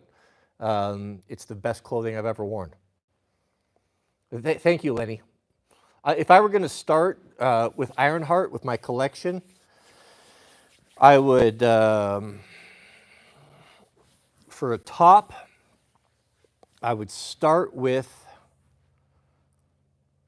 a good denim shirt. 14 to 18 ounce denim shirt is a good classic. I would look at that. I would look at a Type 3 trucker's jacket, which is this classic paneled Levi style jacket in a 21 ounce self-edge denim. That's a staple. I would look at that. I would look at an 18 ounce vintage CPO shirt, which is very similar to this, same weight, but with the addition of the hand warming pockets, which one reason why I don't wear this shirt very often is because it doesn't have those hand pockets, and I find those to be so useful. To be able to put your phone in there, your keys. A CPO shirt is one of the greatest designs of clothing for men who like to work that I've ever had. CPO shirt would be in the top 4. And then an Ironheart hoodie. They're the best heavyweight hoodies I've ever used. Excellent. And I just live in those things. Those are the ones I would look at. And then a good pair of their jeans. Now there's about 5 different styles, depending on what you like. If you like more full or high rise or straight leg or that sort of, you'll have to determine that yourself. But excellent, excellent. It's all I buy anymore. It's all I wear.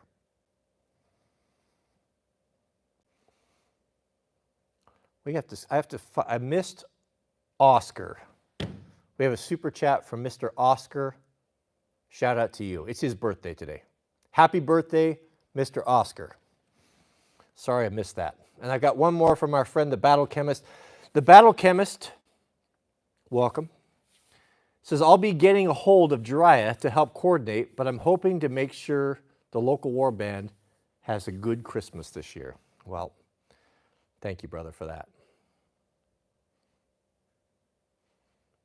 The Battle Chemist is one of our NCOs, my inner ring. If you don't know, every morning at 5 a.m. Pacific Coast time, except for the weekends, I do a members-only live stream that goes 2 or 3 hours.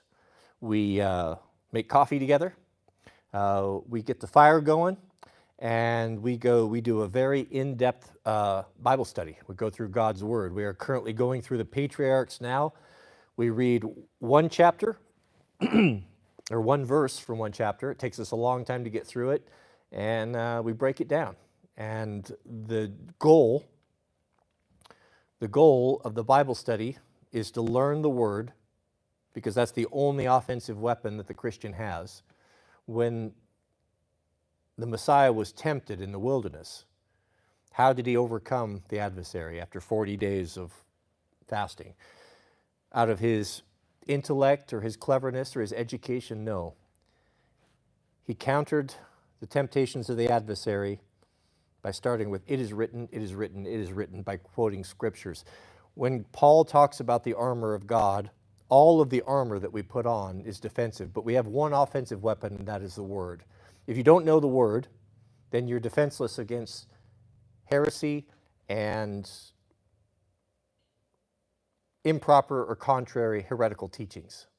The Word is what we judge all things by, and that's the offensive weapon that we have. So being in the Word is important, but really what we're trying to do beyond learning the Word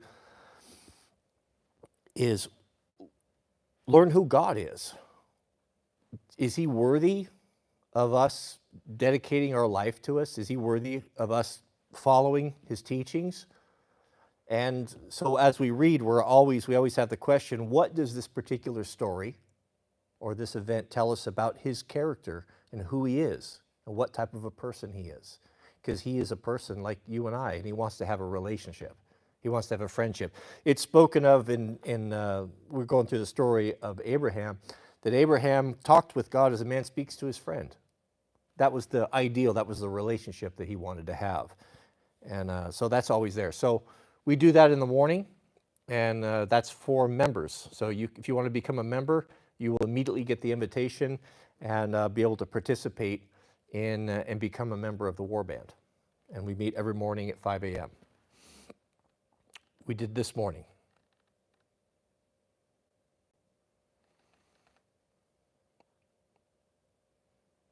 (211) Wyoming, we're doing well. Thank you for asking.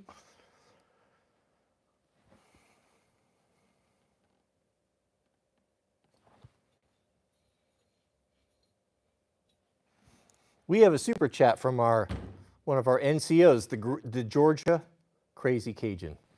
Our resident boomer, thank you for that, brother.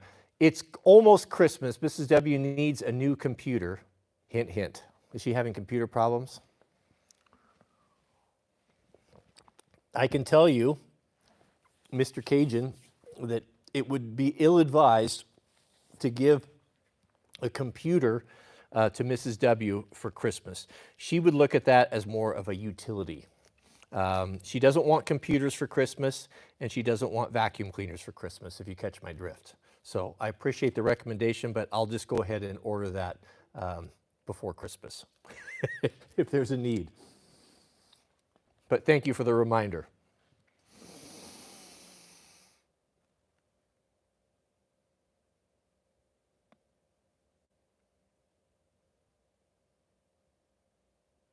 Is there snow coming? Look at that. Snowing outside the beautiful window.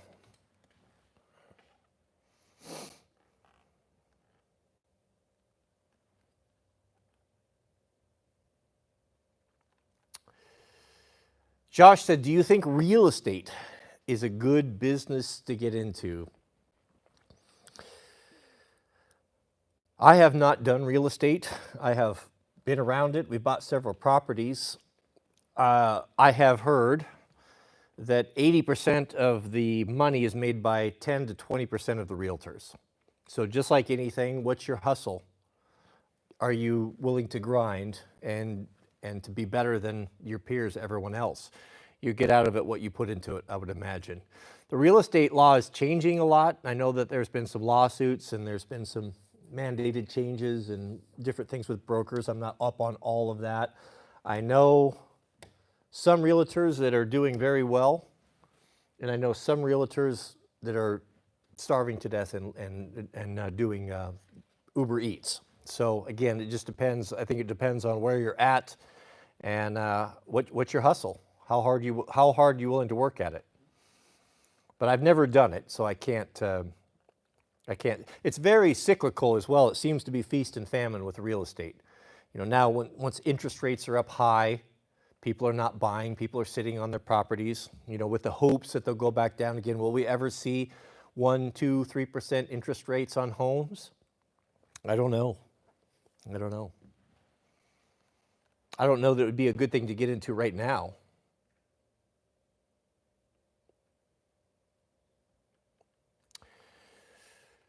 GP Patrick, what's your son doing for winter if he's not firefighting? Well, he's in college, so he's a full-time student. That's what he's doing. So he'll come back for Christmas break. He'll be back home for a week or two, a couple weeks, I guess, and then he'll be back at it at school. He is got applications in to be on a fire crew this summer with the Forest Service is his number one thing. So the firefighters, if they work, you can make enough money in the summertime to make about a year's wages, or for a student, at least enough to pay for a good portion of your school. What is my son majoring in? Well, he's just a freshman, so he's just starting and figuring out. He's going for a law degree. He's always, from the time he was little, he's always wanted to be an attorney. So he has expressed some interest in environmental law. He's expressed some interest in possibly doing forestry, maybe even forestry law, or it's hard to say.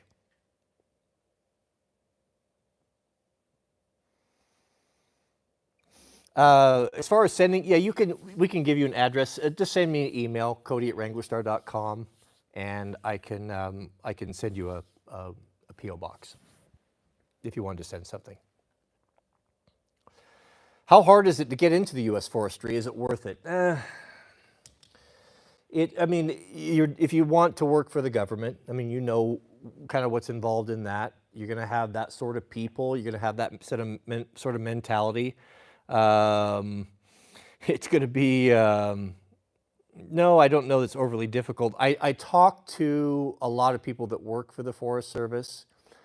It seems to be the new people that get into it that are kind of entry level, the ones that I talk to around here, they say it sucks pretty bad. It's low pay. It's not very rewarding work. Now, the people that are higher up and, working, doing fire and fire management, they seem to really enjoy their jobs and are in them for a long time. So it seems to me, if you can be really focused on what it is that you want to do and kind of have a mission and have kind of a career plan, talk to folks that have done it, that are doing it. How long is it going to take? What does it pay? Really do your homework on that. I guess it would be fine. I personally would find it difficult to work under that burdensome type of environment. A lot of the people there are not the best and brightest. Some are not. I guess just like anywhere, but advancement seems to be predicated on time you put in or who you brown nose rather than merit, as is kind of understood with government. But also, that's the only way you can play with some. I mean, if you want to be a smoke jumper, you want to be a hot shot, you want to be initial attack on fires, you want to be in the mix, you want to do that sort of thing. That's the only game in town. You don't have access to those sorts of jobs anywhere else. They're not in the private sector. They are in the private sector, but when the private sector shows up on a fire, do you think that they're going to be given the plum positions, the initial attack, the cool stuff? No, they're going to be out doing the mundane, the drudgery. So, I mean, it's going to be similar to the military, I would imagine. It takes all types. I mean, I don't want to discourage you. It does not fit my personality. I have tried to work in it, and I found it oppressive. But I'm also more entrepreneurial. So just know thyself before you get into it. But again, there's any experiences you can have. I've had a lot of really crummy jobs that I just hated. But now when I look back on it, the knowledge that I learned from having so many different jobs and doing different things has been very helpful to me. And I would count none of it as loss, to be honest. So go in and put 18 months into it, put 12 months into it. If it doesn't work for you, if you don't like it, there's no, what have you lost, right? You've gained experience, you've learned something, maybe even made some friends. Yes, old at heart.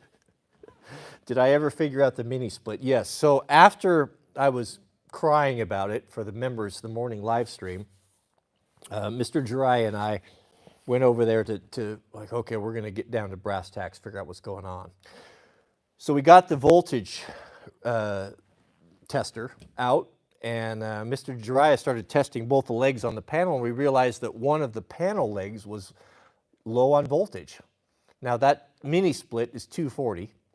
And to get 240 in your house, on your electrical panel with all the breakers in it, what you basically have is you've got two 120 volts wires that come in, and when you connect those together with the buses and the double pole breakers, you can make 240 out of that, but it requires two 120s. So what was happening is we got to looking at it, and we had the EcoFlow panel, which is an automatic switch. It switches over when the power goes out for a backup system. It has automatic switchers on it that click. And we got to talking, we thought, right before that mini split quit working, we heard some clicking in the panel that we'd never heard before. But everything worked, so we didn't pay too much attention to it. Well, we started testing it. We realized that one of the legs was short on voltage. Instead of 120, it had like 96. Like, what's going on with that? Double checked everything, checked over at the 240 circuits, the plugs, the receptacles, they were low voltage as well. I reached up, now there was manual override for the automatic switcher which switches the power, and I reached up and grabbed one of them, and it went click. It was like in between, like it didn't get tripped properly, just one side of it. When it must have switched back for some reason. And when I manually tripped it over, it came on, and we tested the furnace and everything was fine. The only reason it wasn't working was because there was low voltage on one leg. So problem solved. I don't know why the panel did that. Don't know if it'll ever do it again, but we'll keep an eye on it, but all is good. And I also got all the water out of the crawl space, which makes me happy too.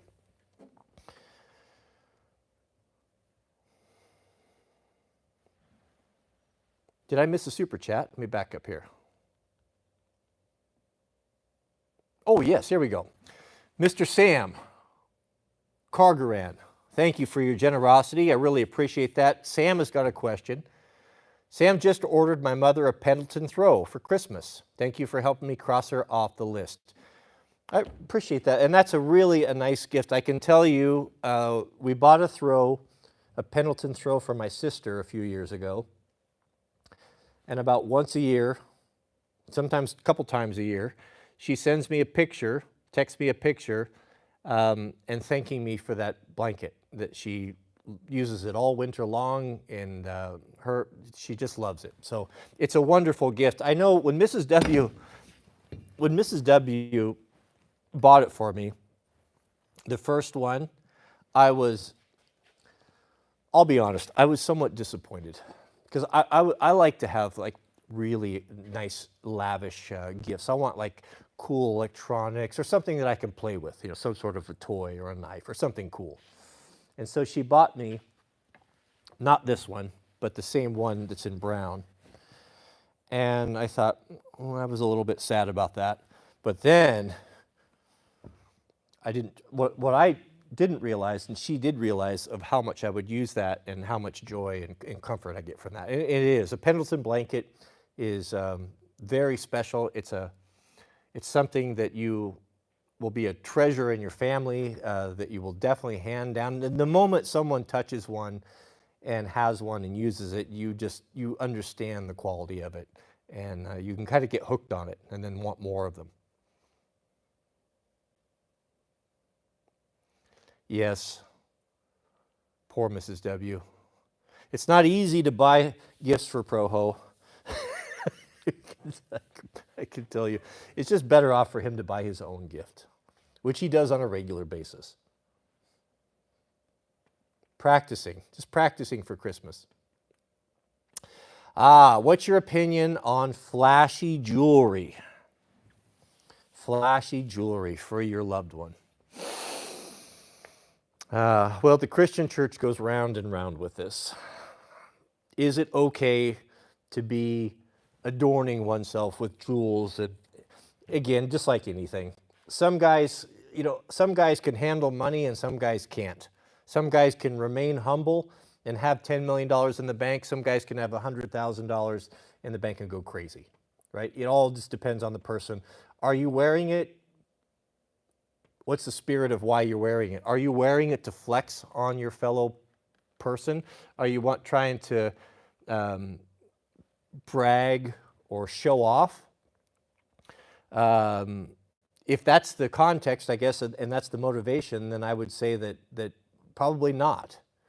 But if a man wants to give something, you want to give something to your wife, so that just as a token of love, as a reminder, or something that's unique that she would particularly like, or just an accessory that works well with her wardrobe, or she just enjoys wearing, and she's humble about it and is not using it to make others feel less than her, and I don't see the harm in it, to be honest with you. Again, it comes down to the spirit, what's behind it. So if you're doing it to flex and to show off and to make remind people of what they can't have or what they can't afford or what they're unwilling to have, then I would say no. But if it's just a personal thing for a loved one, then I don't see a big issue with it.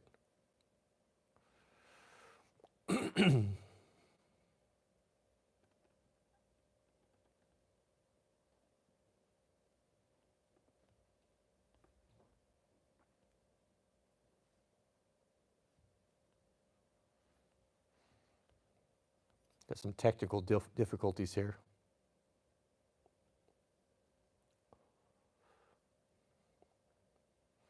Railroad. Yeah, I've never worked for the railroad. Railroad is a fantastic career. Yeah, railroad, I heard those guys do pretty well. I see railroad guys that work for the railroad, that their wives are able to stay home. I don't know exactly what they do, but you have to make pretty good money, especially in the West, to be able to support as a single income to keep your family at home. So I do seem to see that in the area. But I haven't done it. I've always thought it would be interesting. We have a super chat from Question Tree, who writes, "Thank you very much for the Warband morning streams, even though I may not always be able to catch them live." Yep, that's fine. Not all the guys can catch them. We do the morning live streams every morning, Monday through Friday, for the Warband, for the members. If you become a member, you join the Warband, and then you have access to those live streams. All of the live streams that we do are all recorded and posted on the channel to access anytime you want. So if you can't make it, some guys will pop in for the morning and they've got to go to work, and then they catch up on the Bible study and the stream on their own time. But all of the whole catalog, everything that we've done is all there for you to access.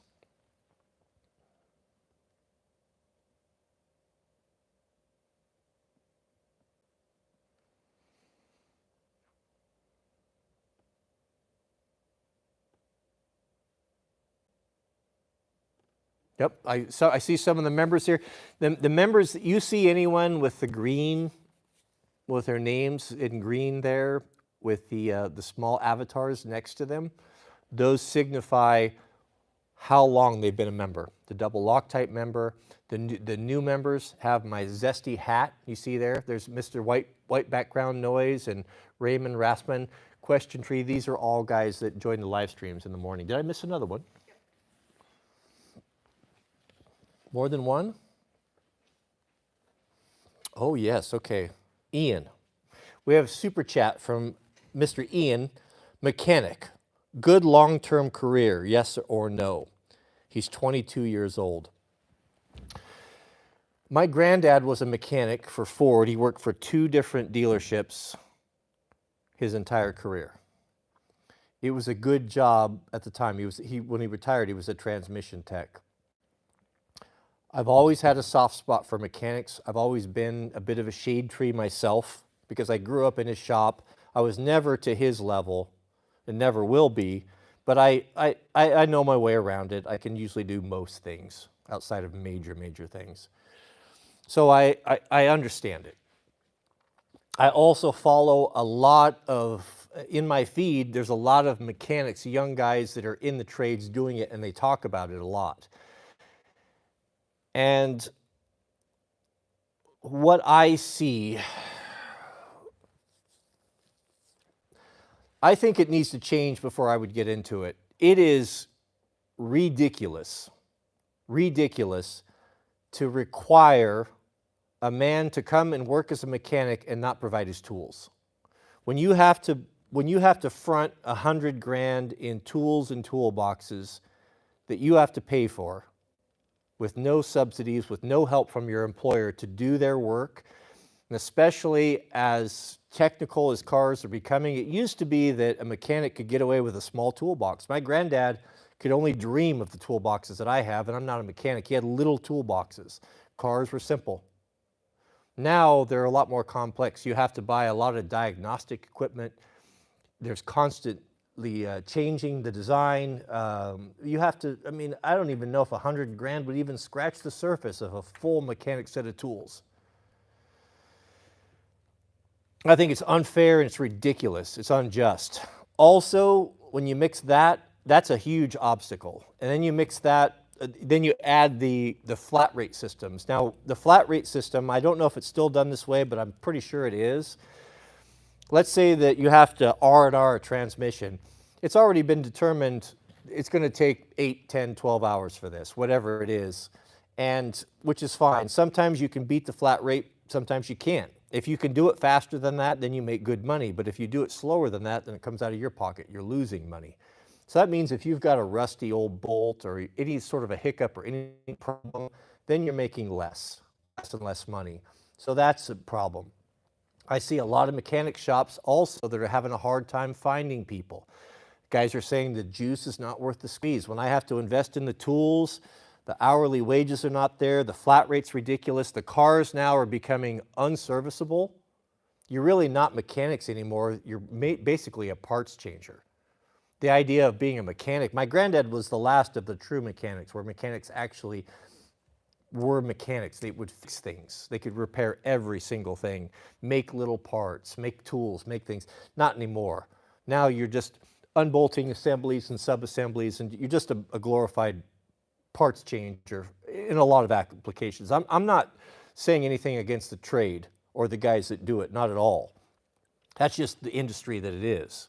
There isn't the creativity that there once was in it, it seems to me. So I see a lot of guys unhappy, and I see especially production shops and dealerships having trouble. I think that dealerships are going to be a thing of the past. I think people are fed up with the way that they have conducted themselves. I mean, when you think of dealership, you think of stealership. They're always gouging. Many times they're dishonest. They do shoddy work. They don't do things right. They don't have the best people oftentimes. And people are just sick of it. With all the price gouging during COVID and the markups and the greed, and people are washing their hands of that. Nobody wants to do that. They want to follow more of the Tesla model. Give us a price of what the thing costs. Make it easy for us to go. We don't want to haggle. We don't want to deal with somebody trying to con us or to slip something into a contract. I mean, so that whole model I think is going to go away. It seems to me that if I were going to be getting into that, I would be getting into heavy diesel mechanics. Those guys seem to have more interesting work. Working on the equipment industry, the bigger diesel engines, away from the consumer type of vehicles. I think if I were to get into it, I would probably go that route. I would find that more interesting. Become a heavy diesel mechanic. Work for a good shop, a reputable truck shop, maybe even Caterpillar or some of the bigger companies is probably what I would do. But as far as just a line mechanic that has to shell out that money for his tools and work under flat rate, I don't think it's good. I don't think it's good right now.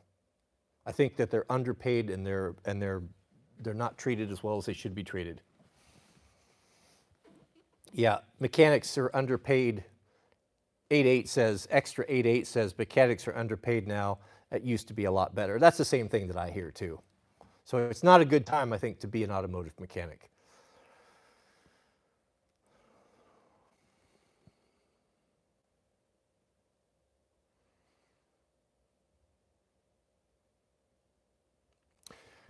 When it comes to motorcycle ratchets, yeah, 3/8, the bigger the better. Go with the big ones.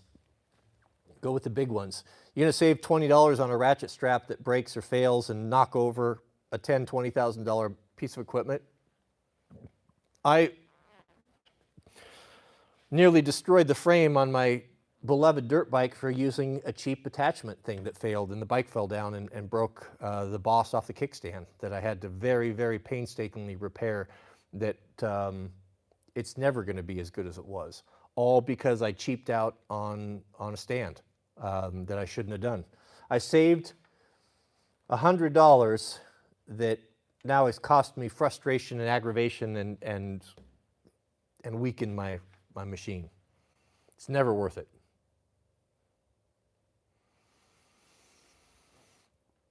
Jordan is saying, I can't survive as an auto mechanic. He did it for 3 years and had to go to a factory where I make close to double what I was making. Yeah, the flat rate is unfair.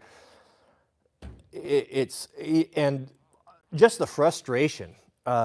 You've got now cars that are being designed. You've got cars that are out there where to change a starter, you've got to take the transmission out. They put the starter inside the bell housing. Now, I understand, you're getting paid for it and that's fine, but the frustration of dealing with nonsense like that and just the ridiculousness of it would not be enjoyable to me. I would, even though I'm getting paid for it, I would, for something so poorly designed, and especially what's coming out of Detroit, where, a good portion of components that are on the engines now are plastic and everything just sucks. Everything sucks, and I don't want to work on things that suck and that break and are meant to fail. I just would not enjoy that. I would enjoy spending my time doing something worthwhile. If a Cummins or Cat can build an engine that's designed to run 1 million miles, that's something that's kind of cool to work on. That's something that I would be interested in. Auto engineers should absolutely be mandatory. Yeah, that would solve a lot of those problems. They should make them be line mechanics for 2 years before they touch CAD.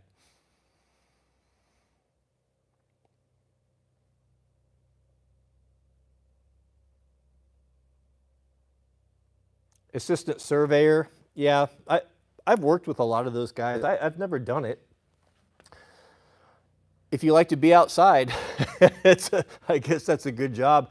With surveyors, the quality of guys that I have seen has always been really good. They seem to be relatively happy with their jobs. I have not heard a bad word about land surveying. I guess that could be interesting, especially if you got to do like rural stuff and you were doing forestry stuff. I think that would be enjoyable, but I've never done it. Plumbing. Plumbing is a great trade. It's a hard trade. It's some crummy work sometimes. You're going to be in crawl spaces. You're going to be undoing shoddy work. Yeah, it's a hard job. It's a dirty job, but it's very lucrative and it pays well. And there's a big need for it. Plumbing, electrician. I think I'm a little bit more. I'd probably follow more on the electrical side. It's more interesting to me than plumbing. I've done a fair amount of plumbing. I've done a ton of plumbing, actually. I did pipe work for a living for a long time, not in a house, but I've plumbed my own houses, and it's interesting. It's interesting. HVAC is good. HVAC is a really important trade that's always going to be available, especially if you get into big commercial refrigeration, big units and stuff. That's cool. We have a brand new member. Who's our new member? We need to shout him out or her out. But again, gentlemen, those tradesman jobs, those skilled jobs are going to be future-proof. You're not going to be, your job is not going to evaporate. We're a long, long away from autonomous robots that can go diagnose and figure out problems when things break. And there's only going to be more and more need from that. Those skilled trades are going to be very lucrative, and they're already paying good money. Yes, Garpede made 300 grand this year doing power lines. Lineman.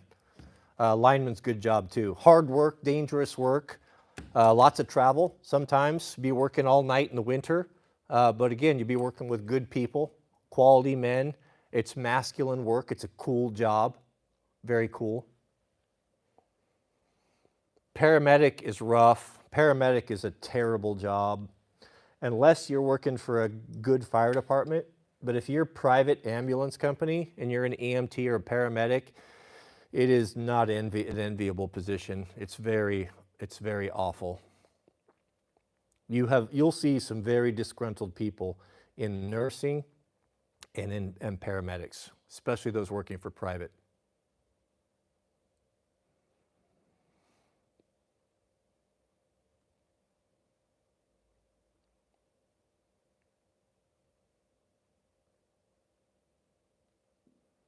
Foundation flat work, concrete, yeah, there's good money in that, but that will tear up your body.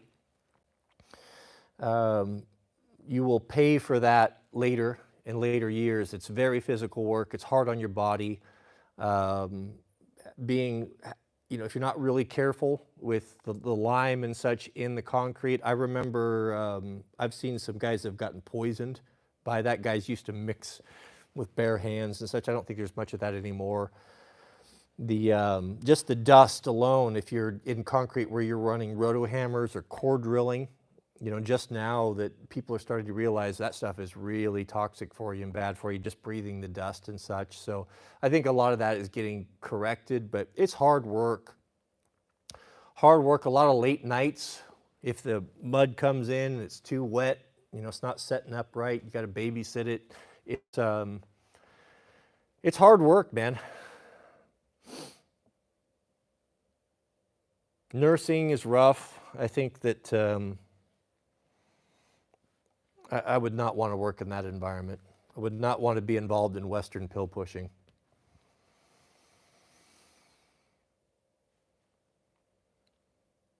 Roofing, hard work, super hard out in the elements, hard on your body. Being on those angles, hard on your ankles, hard on your knees. It's rough. Smoke jumper, cool. Harder to become a smoke jumper than a Navy SEAL. So if you've got what it takes, you can go for it. You're not going to be making money from that, but you're going to have mad respect from everyone on the fire ground, and you're going to have one of the coolest jobs that there ever is. if I were to be given a second chance around, I would have absolutely done it. Just to say I did it. I wouldn't have wanted, I don't think I would have wanted it for 20 years. There's not enough money in it, but to be able to say I did it and to make the friends and have the experience, I would, if you have the opportunity to try out for it and do it, man, do it. Grab hold of it with both hands and do it. Roofers around here are all on meth. That's a problem with the trades is, again, I go back to the quality of people that you're going to be around. They will drag you down. There's a lot of drugs, there's a lot of alcohol, there's a lot of unhealthy living in 7-Eleven hot dog lunches and power, all that stuff. You want to be around high quality people that inspire you. You want to be around people that are your betters. HVAC is, all of the skilled trades are crying for young men to enter. There's going to be a huge deficit.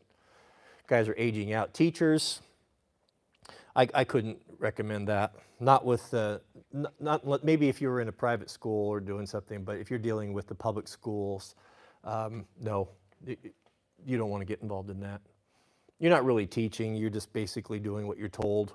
You can't, if you could be back in the day where you could write your own curriculums and you could really teach the way you wanted to teach, but there's no more of that.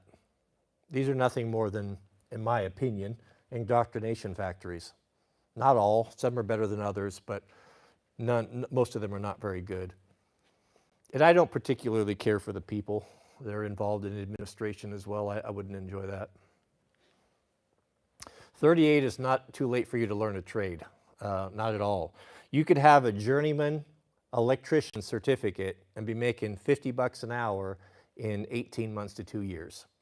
So if you do nothing, you'll be 40, 41 in 2 years and exactly where you are right now, or you can go take some night classes and get your journeyman certificate and change your life in 2 years. So 38, that's laughable. I'm 55 and it's not too late for me to change a trade. I'm actually starting to think, what do I want to do next when I'm done making YouTube videos? I might become a tailor. I've seriously considered that. Thoughts on MMA fighting? Oh, I don't know. I guess that's just like any professional sports. There's very few people that are going to be able to do it well, and you're sacrificing a lot, for problems down through the years. Getting punched in the head a few thousand times, there's going to be consequences to that. Some guys are cut out for that, though. That's not my thing. But if if you're a fighter and that's what you do and you're an athlete, then that's cool. I love watching it. I very much admire the guys that do that. Watch John Jones fight. It's just unbelievable. Unbelievable. Those guys are not made like us.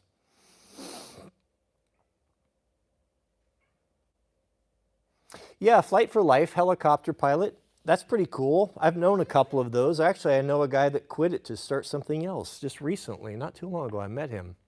A former life flight pilot. And it surprised me when I talked to him. It surprised me that he gave that gig up because I thought that was a gig that you would really hold on to. But that would be cool. There's a ton of sitting around, though. I thought that those emergency service pilots, I was looking at the fire pilots and I thought, man, how cool is that? I'd be on the fire ground on an engine and I'd see those seats fly over the single engine air tankers and doing all that cool stuff. And I was just down there on the ground with my mouth watering. I thought, oh my goodness, what would be cooler than that? And then I met a couple of them that had been sitting at an airport for 3 weeks, bored out of their minds with no fires, nothing to go on, and just wasting, just killing time. And when I saw that, I thought, that does not look great. Yes, of course, a salvage tailor. Actually, one of my subscribers has just contacted me, and he has built a very, very high quality online tutorial class where he sells this to people. that teaches you how to make your own selvedge jeans from scratch.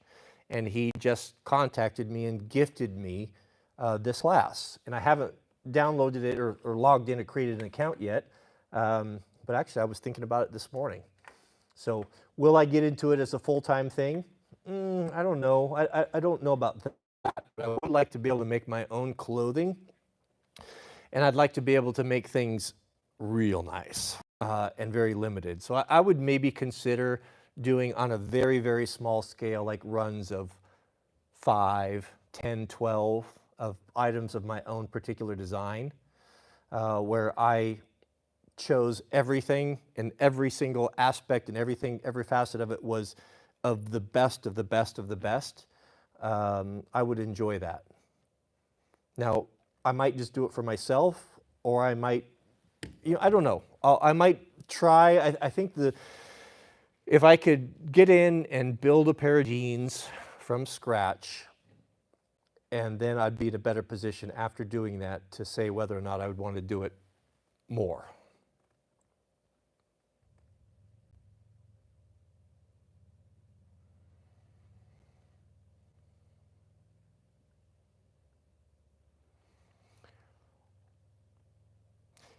Chill Civ says, any tips on finding a job you truly enjoy, especially someone in their early 20s? I don't know that your early 20s is a time to find the job that you enjoy. It's a time to find the job that you need. What is it that you're lacking? What skills do you lack? You basically count yourself lucky that someone's paying you to teach you something that will be valuable to you. I think that's a time for building rather than trying to find your dream job. You do what you have to do so you can do what you want to do when you're later in life.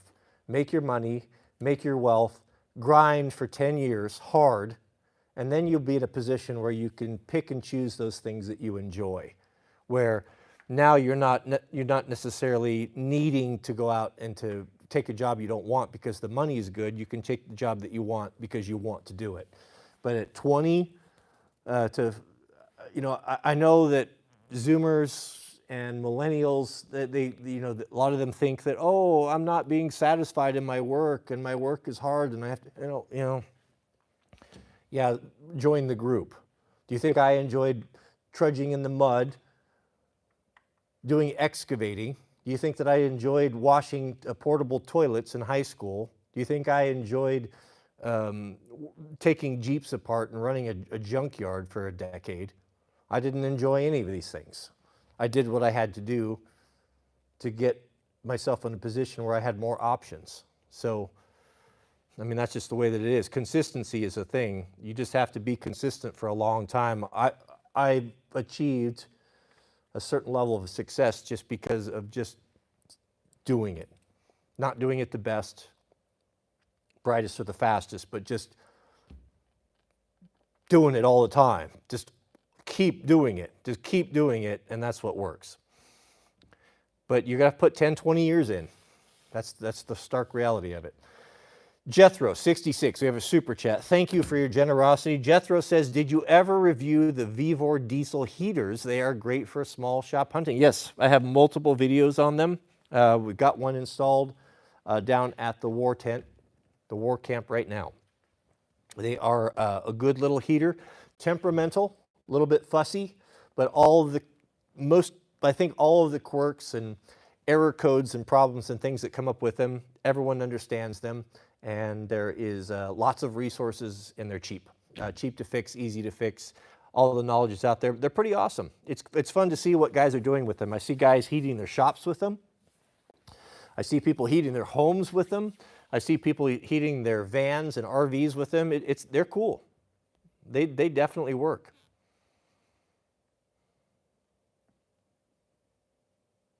Yeah, Pete says, it seems everyone wants a job they love instead of a job who will pay them what it's worth. Yeah, be smart about it.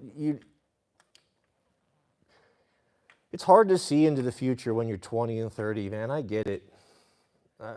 Everything was my whole world. It was hard to see into the future, but I can see better now. I can tell you now. Grind.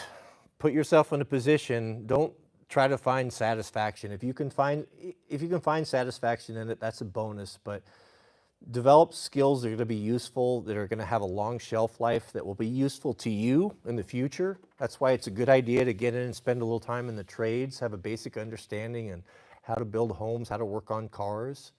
If you didn't have a father or grandfather to teach you, it's unfortunate. You are at a huge disadvantage. It's not your fault, but it is your fault to remain in ignorance.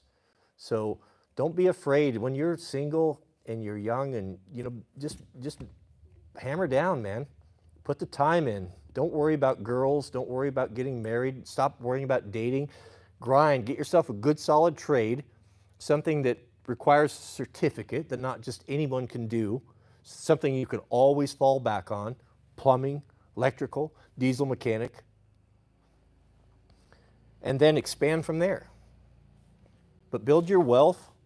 Don't take a bunch of student loan. Save your money. Don't date. And just grind. You put in 10, 15 years, 20 at the most. If I was 20, I could, in 10 years, I could grind. I'd be talking 16, 18 hours a day, and I could have done it and would have done it. I could have enough built up in 10 years to retire comfortably and never have to work again, or at least pursue the work that I wanted to on my own time, on my own schedule. Get married and build young together. That's an option as well. Yeah.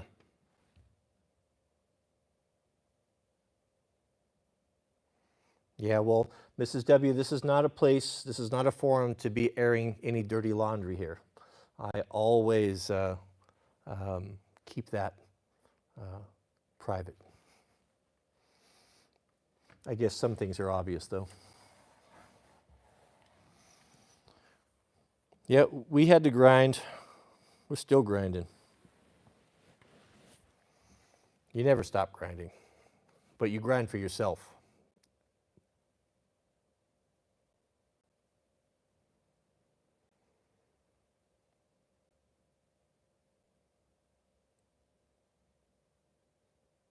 History degree. Yeah. Imagine having a history degree and 100 grand in student loan, or 150. Rough. But, it's not all your fault. That's what our parents told us. Go get a college degree, go take out loans. It'll be worth it. You'll get a job, you pay it off, but those jobs don't exist anymore. In my opinion, it's foolish to go and rack up student debt loan with no plan. English major, Scandinavian studies, history. It ain't it, man. How are you going to pay off? You can't bankrupt that student loan. That follows you around for your entire life. I would not marry a woman or a man that was burdened with a tremendous student debt loan, knowing what I know now. It's slavery. You are basically willingly putting yourself in the shackles of slavery by doing that. I mean, there's a few exceptions. Let's say that you are on the track to get a law degree and you need to take some student loans, and you have the intelligence and you have the willpower and you have the drive. Yeah, you can make enough money. You can pay this off in 5-10 years, hopefully shorter. But just to go in and, I'm going to have a great college experience, and I'm going to travel, and I'm going to do Uber Eats, and I'm going to order Uber Eats in my dorm room, and I'm just going to put everything on student loans, and then come out the back end with $160,000, $70,000 in student loan. Goodness, you are cooked. You're cooked.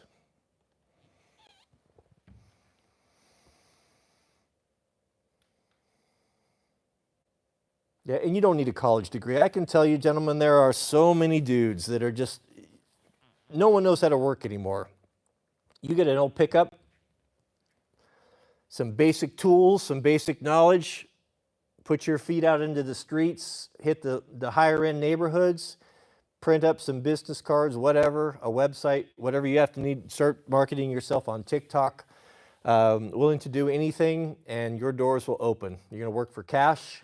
You're going to work about 50, 60 bucks an hour, and you're going to have interesting work. You might be fixing a squeaky door. You might be replacing a broken window.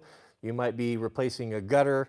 You might be patching a drywall or doing something that turns into a small bathroom remodel. And before you know it, you're making $300,000, $400,000 a year working out of your truck as a handyman in a nice neighborhood. There's a whole bunch of guys doing it. I got guys that are buying trailers, dump trailers and equipment trailers, renting them out on Facebook Marketplace and making good money, making enough money to support a stay-at-home family on one income. This is all possible. And these guys don't have college educations and they don't have student debt.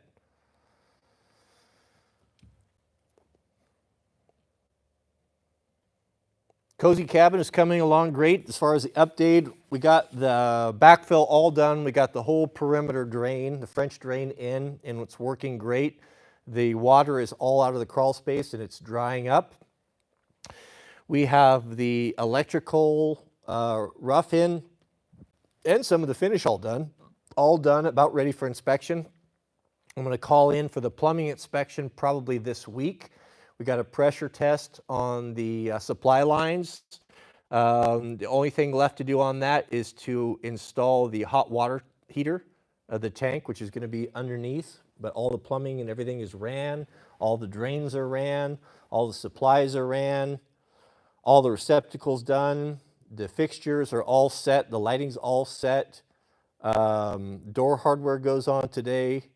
So as soon as I get the plumbing and the electrical, when I can get a cover on that, meaning I can cover that all up, then we will put the floor in.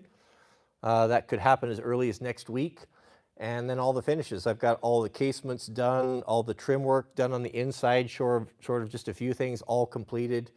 So really, only thing that's left is setting the cabinets, the interior walls, buttoning up all that, to finish the trim work, baseboards, wood floor.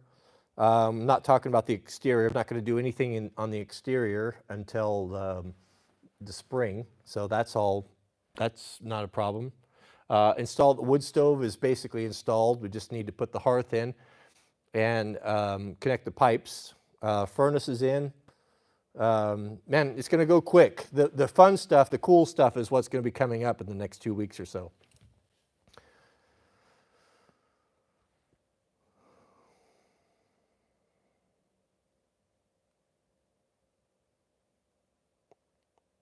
Thoughts on the 6.5 Creedmoor? I think it's good. It's good. I have one. My precision rifle's 6.5.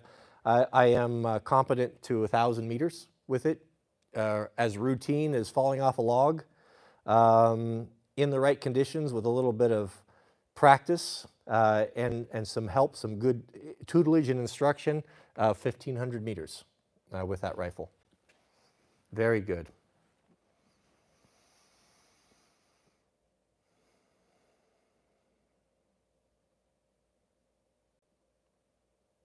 Yes, Mrs. W is jumping off. I'm going to jump off too, gentlemen. Was it 3 o'clock? I've been 3 hours on stream, and I can tell my throat is getting sore from talking. That's about my limit. So elk with the Creedmoor, I've never hunted with the 6.5. That's a little bit on the light side. Little bit on the light side for elk. I like to have 30 caliber for elk. But again, as I said, the most productive hunter that I have known my entire life hunted western elk, bagged 50 animals or so with the 270 Winchester. And that's pretty similar to a 6.5 Creedmoor, is it not? So, it's... all of them are going to work, but those are big animals with tremendous stamina. I have seen them overcome a lot, not able to find them with what we thought to be good shots and stop bleeding and run off. But 30 caliber, 30-06, 300 Winchester, 300 Weatherby, 340 Weatherby, those big calibers. Some of the guys used to shoot the big Norma mags. 30-06 is hard to beat. It also depends on where you're hunting. Are you hunting in the brush?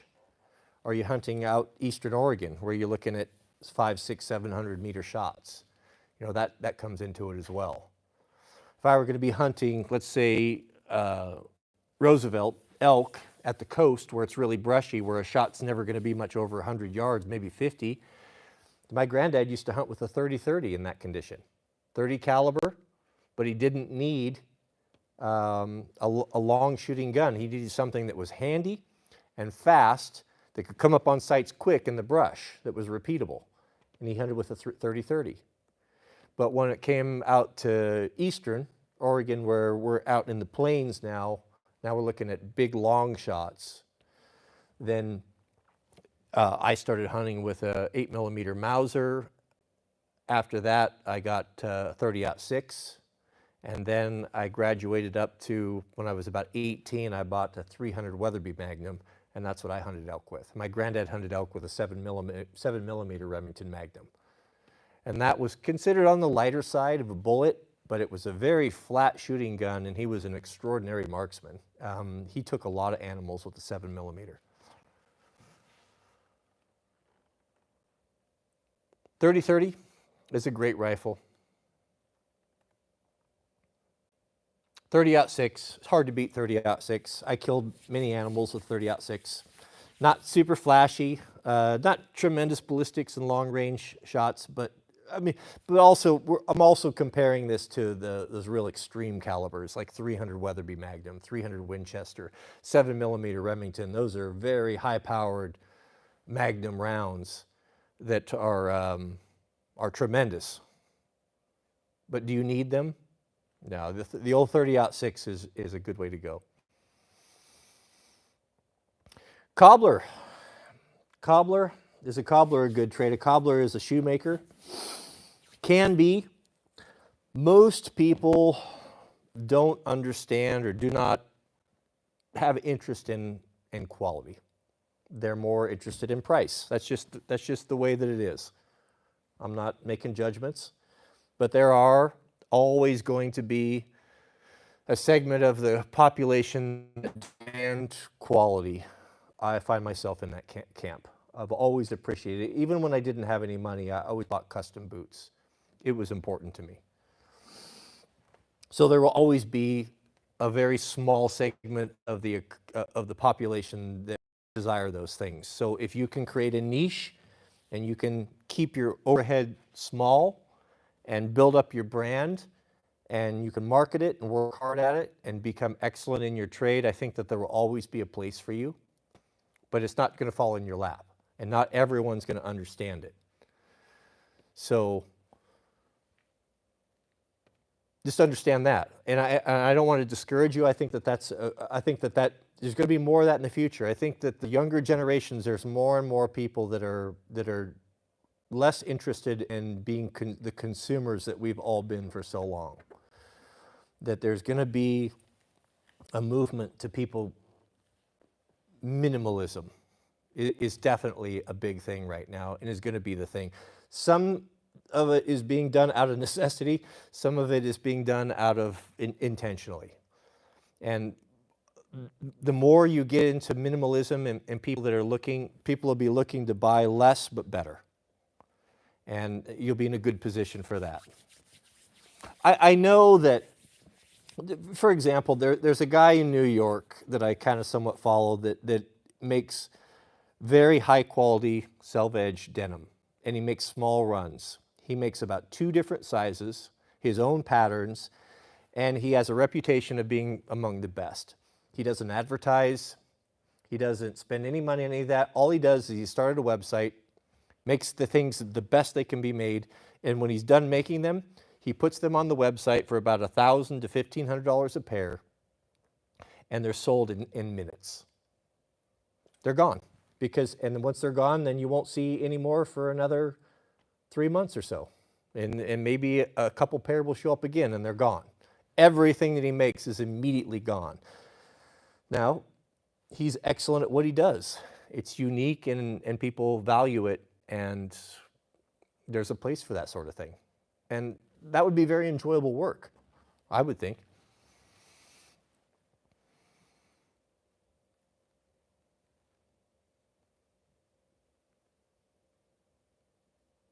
Is that my sweet loaf necklace?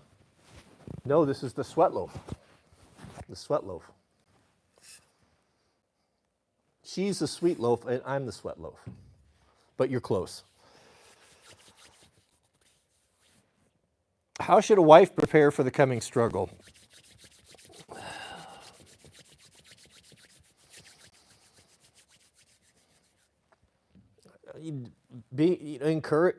I guess encouraging your man, supporting him.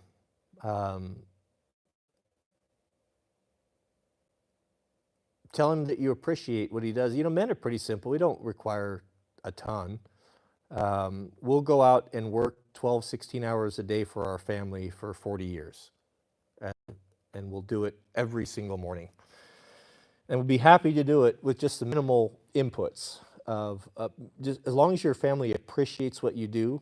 I think if you're, it's a little bit different if you're a mom. If you're also working, I have not been in that situation where, that would be a little bit different than our dynamic. Mrs. W is a stay-at-home mom, and I work, and she supports me. She supports me by making sure that I'm taken care of and fed, and I have clean clothes to wear, and I have a loving home and clean home to come home to, and she never stops telling me how much she appreciates what I do for her and for the family.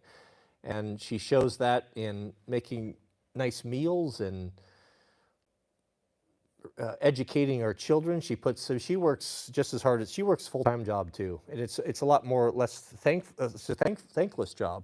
You don't get all the nice comments and all of the support, when you're out on the front. She's behind the scenes, but the fruit of her labor is our children. The son, we have an impressive young son, and she educated him in 18 years, and she'll do it again. She got another 18 with the sweet loaf. So, I don't know your situation, but I know for men, the thing that you don't have to be the prettiest, you don't have to be the thinnest, you don't have to be, Instagram model. That stuff really doesn't matter. What really matters is coming home and when your wife tells you that she appreciates what you've done, that you've been out working out in the elements, out fighting for your living in a very competitive world. Keep your home nice, keep things clean, and just be appreciative and easygoing and supportive. I think are the things that when I think of the things that I really admire about Mrs. W, those are what comes to mind. Looks fade, character stays. Yeah. Operator 429, welcome. Just found your content. He says, I'm so overwhelmed to where to start. I need your assistance. I'm worried about the struggle and want to be ready. Yeah, we all are. I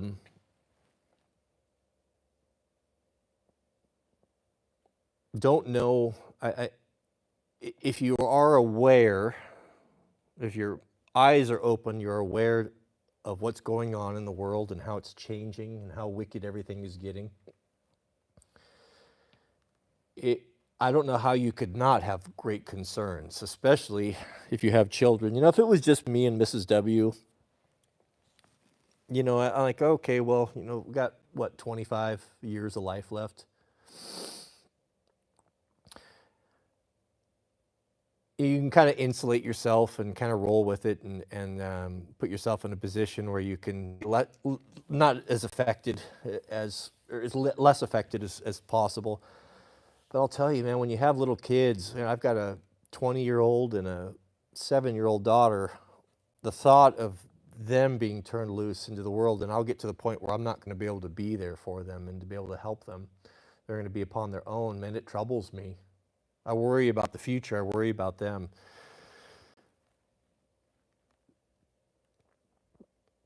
I don't know. I don't know that I have the answer for you. I've been making videos for 15 years. God kind of impressed Mrs. W and I early on in our marriage to get out in the country, and this YouTube channel is kind of a result of that, and it's been following us along for our mistakes and successes, and there's been many, many more failures than victories. But I've been teaching and sharing the whole time. So if you're just now coming to this understanding, you know, how I don't know that I could answer that question right now. I've got a lot of material, got thousands of videos covering all of this. You can go back and watch a lot of that stuff and get kind of up to speed, but I don't know that I can answer that question right now.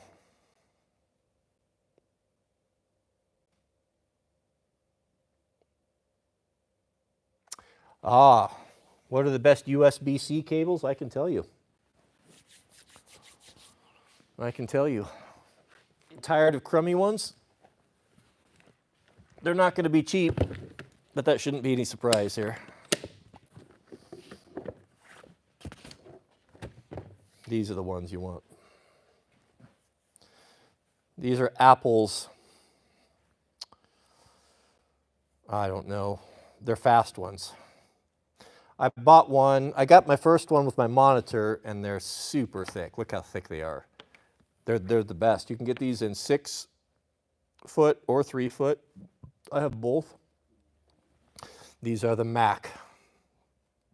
They're high speed also, so if you're doing data transfer from hard drives like I do, I bought these originally because I need fast transfer speeds because I deal with massive video files and a lot of them. But they're so good and so tough and just excellent in every way that I use them for all my cables now. So these are the ones you want. They're black. They're the, I don't know what they're called, but they're good.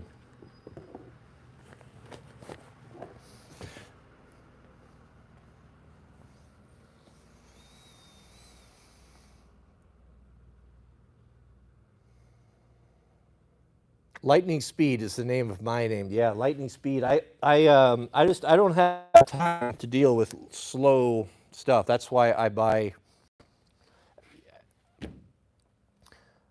I am a content creator. Let's call it what it is. What my job is now, I'm an entertainer. That's what I do. I do my own things, but I am an entertainer. That's what I do. Maybe educate, infotainment, maybe that's a better, try to educate a little bit or share my experiences and entertain at the same time. So that's my job, that's what I spend doing. So I have to have good tools. If you're a mechanic, you buy Snap-on tools because you have to have them to make money or you're just wasting time. So fast computers, fast cables, fast hard drives, whatever the fastest is, good cameras, whatever I can use to help me tell stories and entertain and educate and get my work done quicker. If I can save an hour of render time on a computer because of a processor, then I'll have that. What is the phone stand? Yeah, the phone stand is quite excellent. The link to this phone stand is down in the description. They're on Amazon for $8 right now. It's a good one.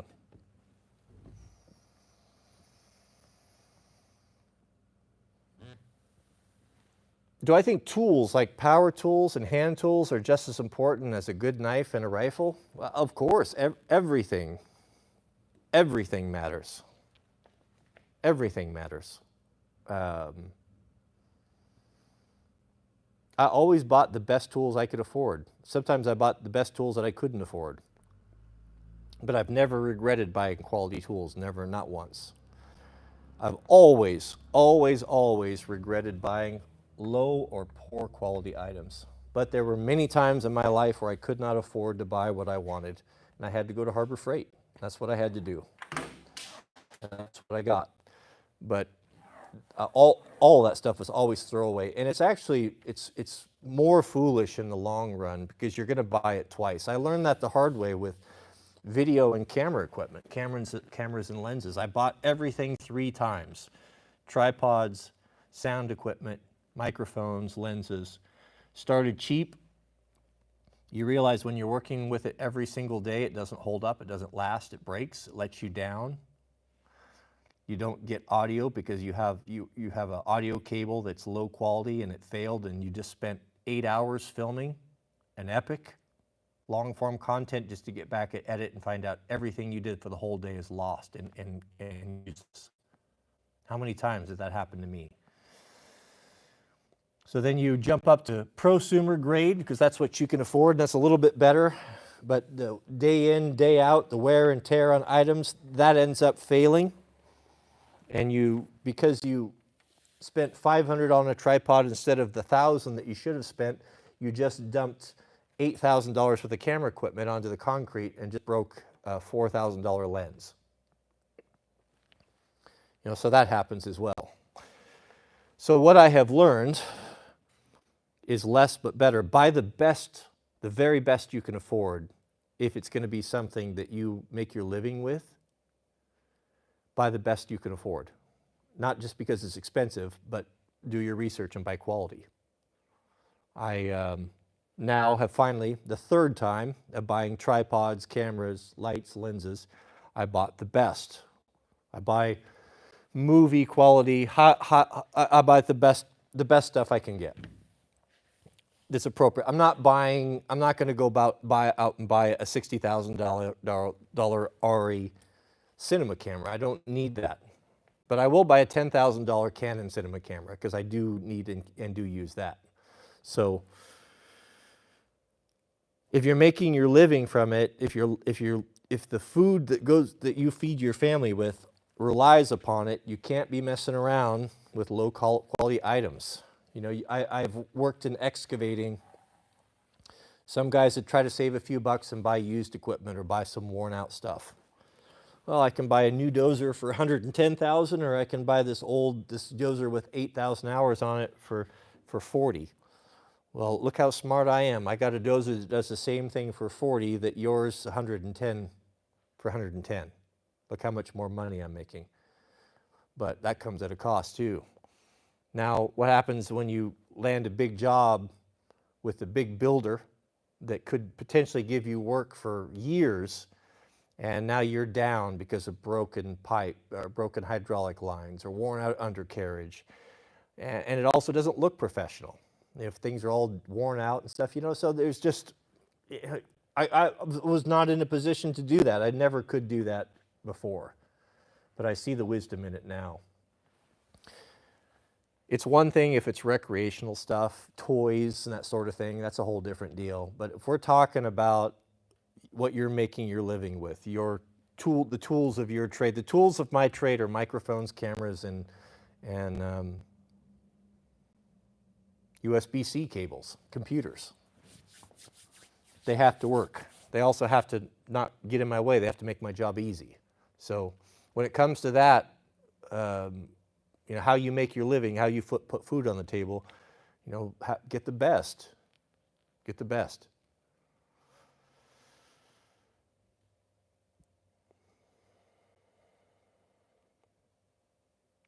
Diego's asking, his parents have a lot of land. Should I build a house on their land or save and get my own land? It depends on, no, you should never build a house on anyone's land that's not your own. If you're going to be building a house that you plan on inhabiting, there needs to be a contract. I don't care if it's family. It's more important to have a contract with family sometimes. You have everything written out. Pay them whatever a fair market value is. They have needs as well. You're not obligated to their money. I think that parents should be more obligated to leave an inheritance to their children than the boomers did, but that's just me. And a whole bunch of millennials and zoomers and Generation X that also would agree. But they don't owe you anything when it comes down to it. So buy the land from them. Have a contract. Pay them what the land is worth and do your own thing. But do not build on land that does not belong to you. It's a terrible idea. I just did a video, Lance, on that. I do every winter, I do a full dump of all of my gear in my truck. I just did it probably no more than 2 weeks ago, the winter version. I usually do a winter version and sometimes a summer version. Winter is different because we live in the mountains with snow, and I do a lot of winching and retrieval. So I just did that video, full dump. All my tire repair stuff, all my retrieval gear, all my safety, all of that stuff. It's exhaustive. So you can go back there and see that. It's probably no more than 2 weeks ago. How much snow do we have right now? There is a disproportionately large amount of snow falling on the mountains. It is a little bit early for us to have it here. It snowed this morning as I was walking in. It was 4:15 this morning. I was walking in to set up for the live stream, and it was just starting to snow just to dust, but it melted away before breakfast. But in the higher elevations, I would say we're at 2,000 feet elevation, and the snow currently is probably at about 3,000, 3,500 feet, and there's more than normal. It seems to me that we are going to be experiencing in this country and across the world some extreme weather events. Watching what just took place in New York on Interstate 90, all the heavy snow and all the cars that got stranded. And this is a place for people that usually are accustomed to snow and cold weather.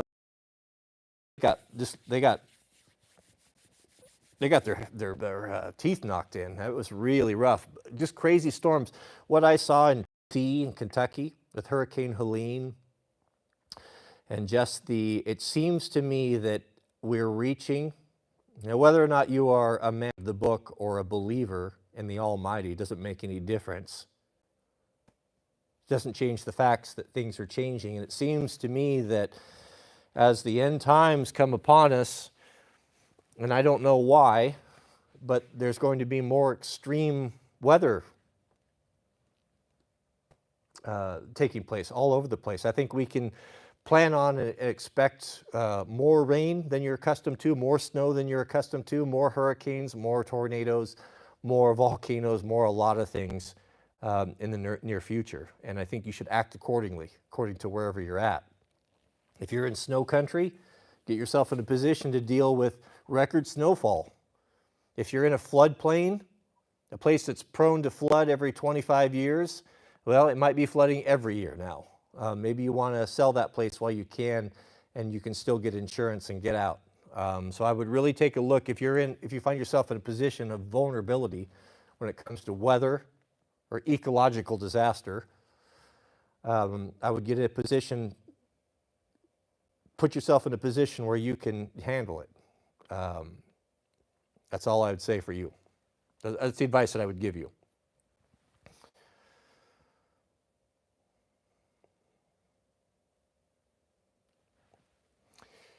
Courier says, hello, Cody. I'm a new member. Welcome. Congratulations. Welcome to the Warband. I was curious, as some of the members only videos are marked not publicly available. Is that intentional? Shouldn't be too many. There may be one or two or a few that I've uploaded as private that you may see the titles for. Those might be personal or family videos. But everything that I've intended, there are no tier levels of members. There aren't some members that are seeing something that you're not. You're getting access to everything. So I don't know about that. I've never heard that before, but it could be that you're just running across a few oddballs. Do you like Wrangler jeans? No, not particularly. I've never owned a pair.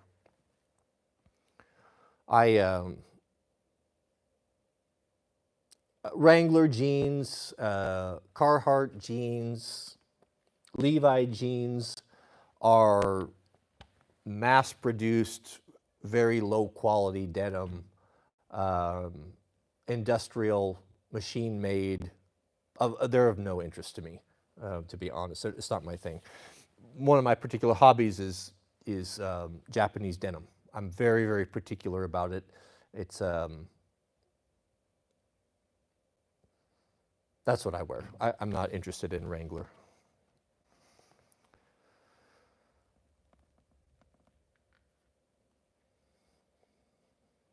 What's your preference for 5.56 ammo? The very best for my application, it depends on your rifle. It depends on your rifle, depends on what you're trying to do. Are you CQB? Are you shooting a 10-3? Are you shooting with a carbine gas system? Or are you shooting an 18-inch barrel with a rifle gas system, shooting out 500-600 meters? You know, what are you doing? Depends. What I have as just a general defensive round, about the best that among the best is 77 grain OTM, made by Hornady. 77 grain OTM is a devastating defensive round, especially in SBRs, short barrel rifles. Very accurate, very expensive. I don't shoot it for dirt shooting or plinking. It is loaded in magazines that are defensive. I have a lot of it, but I covet it and save it because it's so expensive. But if you want something that has been proven, has a lot of combat experience with it,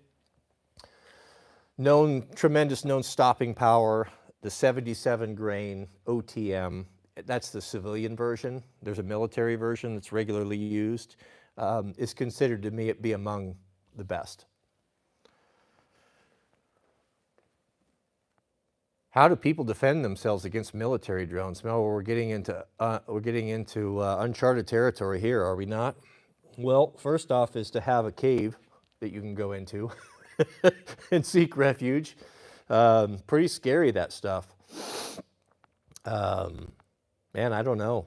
The only thing that we have at our disposal, you know, we're not under threat from that right now, but it's entirely probable that it will be a threat to us in our lifetime, whether that be from our own government or from a foreign power remains to be seen. I would say it would be just as likely that our own government would turn upon us than a foreign power, but what do I know about it? The only defense we really have right now is a shotgun, and that's not great. So apart from a cave underground, then a shotgun is about as good as a guy can get.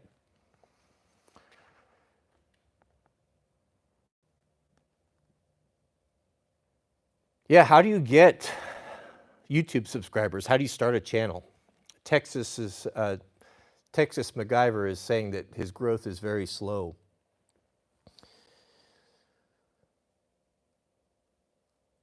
A couple things. YouTube likes to put you in a category. You're a gun tuber, you're into pottery, you're political commentary, whatever it is.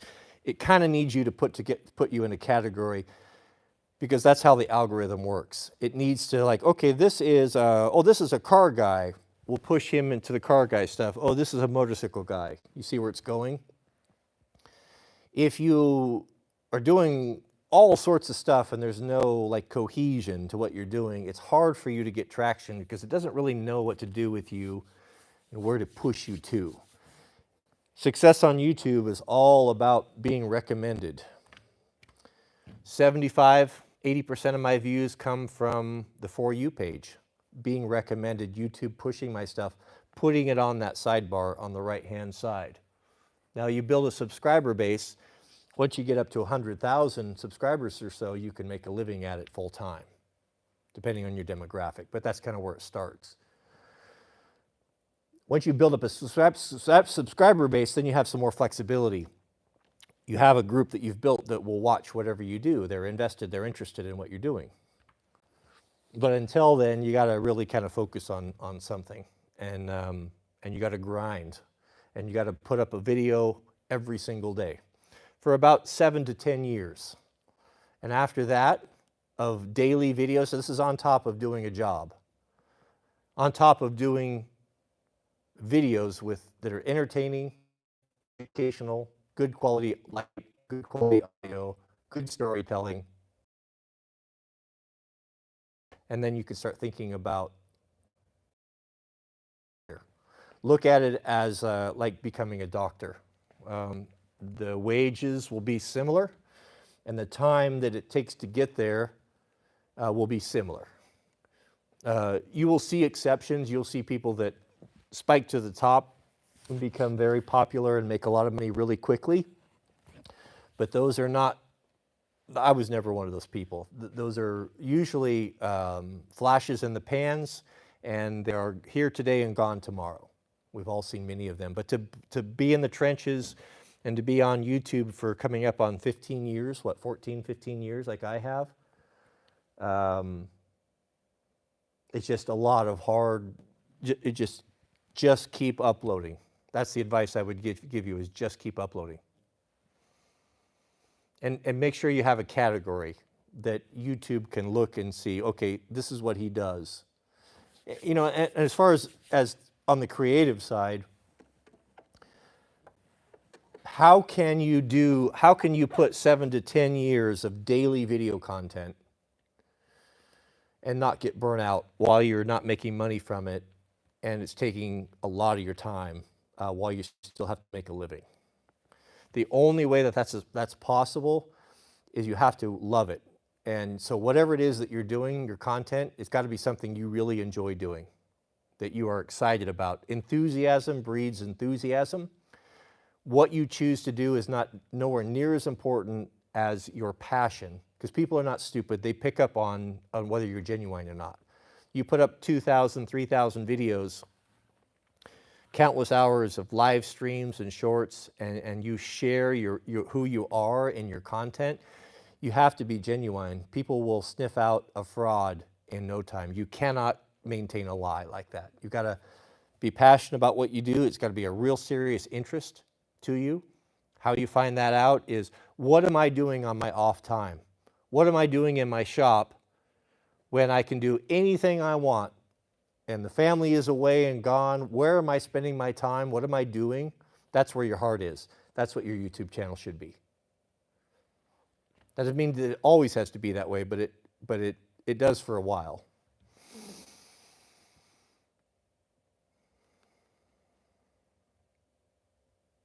The 80-20 rule is the absolute most true thing in the YouTube creator world. I don't know what the 80-20 rule is in reference to the creators. I've never heard that before. Maybe you could explain it to me.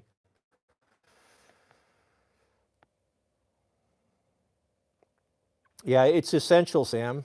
I mean, I'm fortunately, I'm in a position where I can do lots of different things. And I'll tell you the truth, I had no idea when I woke up this morning what today's video was going to be. No idea.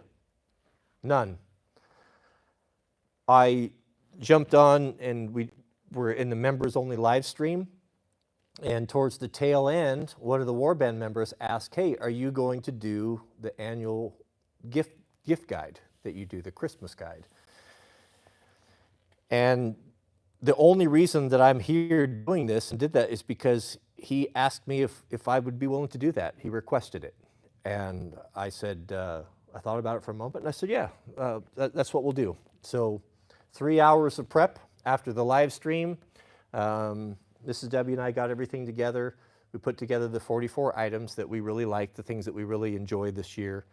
And here we are for the live stream. What will tomorrow's video be? I don't have any idea, no idea. But I've put myself in a position where I guess the reason why I still enjoy making daily content and I do it is because I still enjoy it. Because I'm able to do whatever I'm interested in. It may be working on the cabin. It may be doing firewood. It may be that the family decides to load up and to go snowboarding, and we take along and we travel vlog. So the nice thing about once you get in a certain position and you build up your channel and you have a really solid, good group of people that enjoy your content, then you have a lot more flexibility. and you can kind of do what you want to do.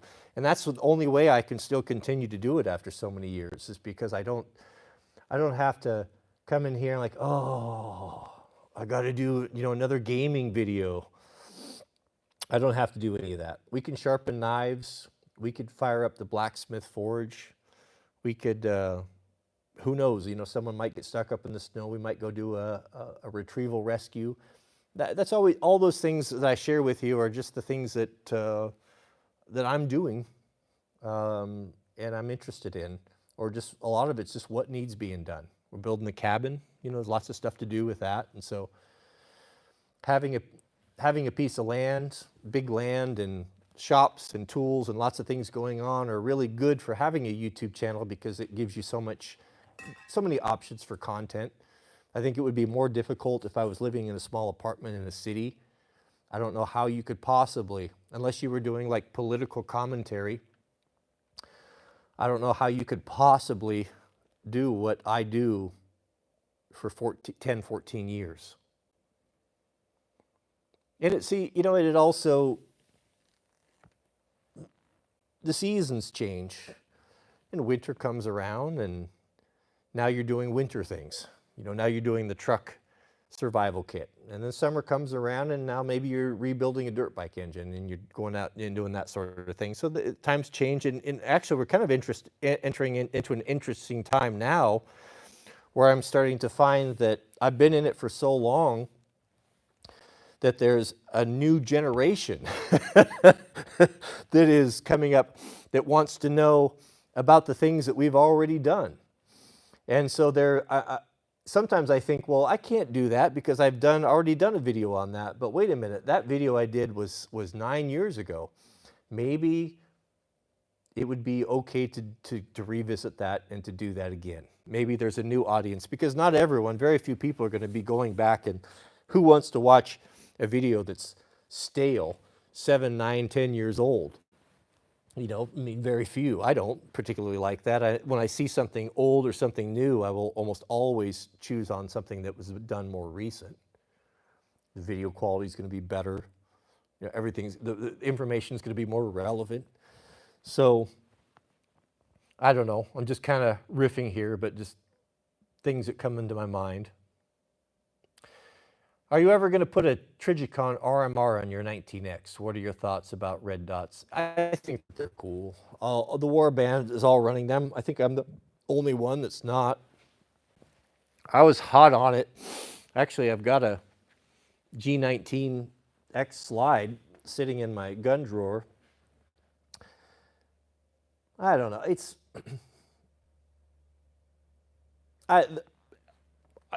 doesn't interest me that much anymore. I mean, I'm going to have to spend, what, $600 on an RMR. It's going to be the better part of $1,000 to put a red dot on a pistol that's functioning fine, that I've trained with for a long, long time. It is absolutely 100% reliable. You have to also remember that I live in snow country. RMRs are not great in snow country. So,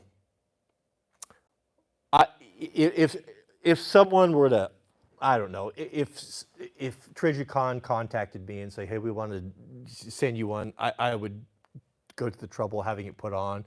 But to be honest, to go out and do that right now, I just have other things that I'm more interested in.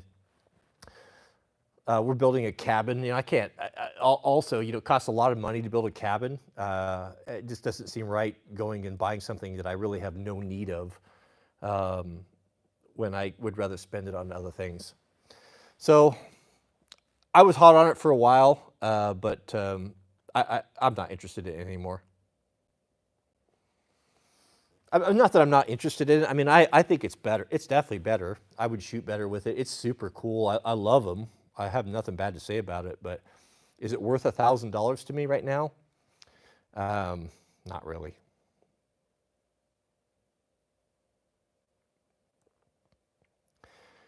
Cameron says, would you consider making all the previous live streams public again? No.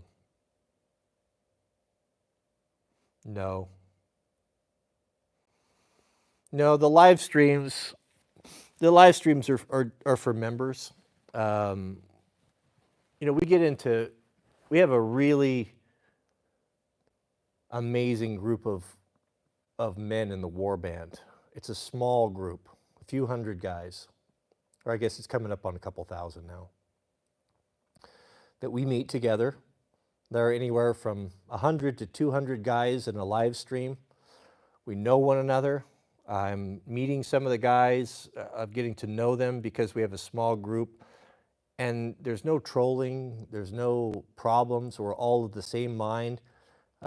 We pray together, we read the scriptures together daily, and it's something I really enjoy. It's like the way YouTube used to be before all the money and the bigness came into it, when it was done for love. And I enjoy that. And I'm not about destroying that or opening it up. I know that there's people, a lot of people have been hating, saying that I'm grifting, that putting the live streams, the morning Bible studies behind a $5 a month paywall is not right. But it's the only way that I can insulate, is the only way we can make it serious, where people are committed, that want to be there. And it's special, and I'm not going to open it up to the public because it would ruin all of that.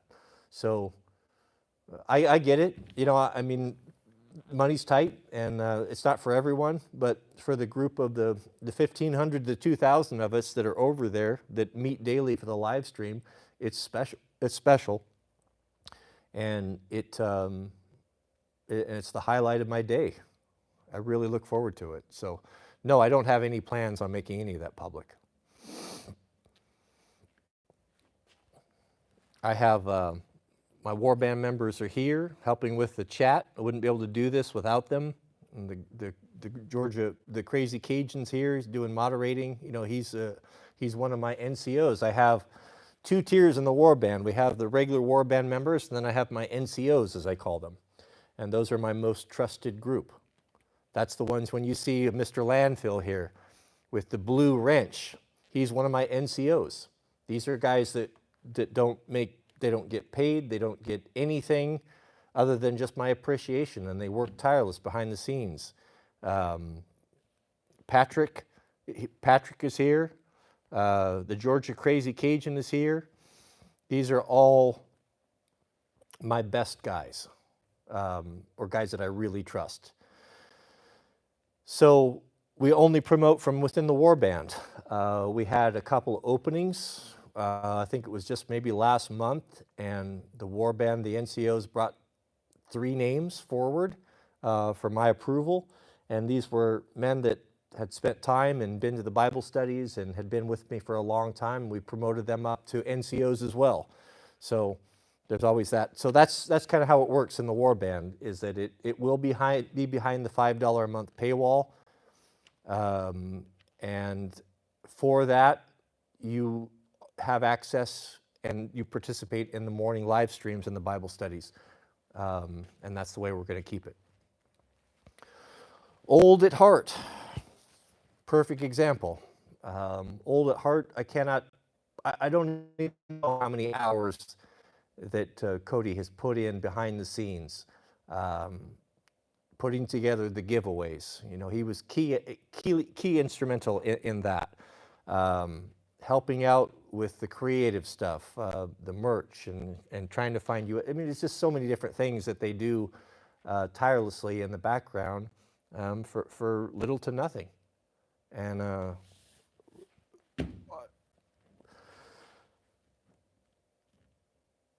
I'll keep it as it is. We like it. Any of you are welcome to join at any time. The Battle Chemist.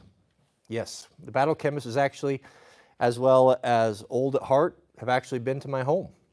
We've met and spent time together, rode motorcycles together.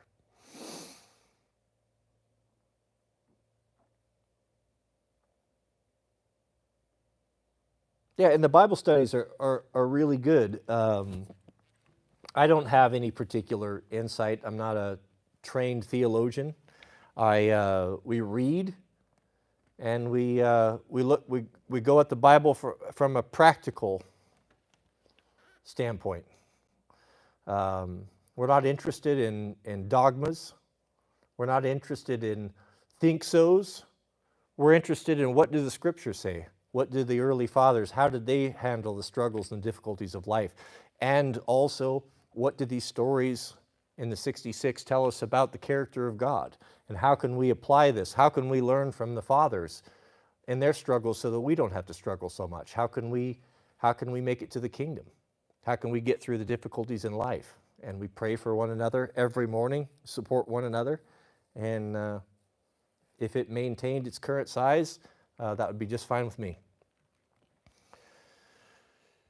Yeah, we have Chris, a warband member. All of the members here, Old at Heart, NCO, Dewey Bullet, Warband, Nautical Gym, Warband. We recently just made it, this is a relatively new thing that we've started.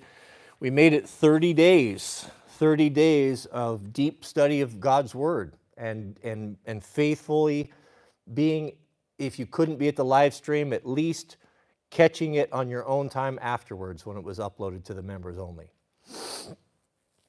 And I designed custom patches to commemorate this, and those will be going out shortly as soon as I get them here to all of the men that made it successfully through this.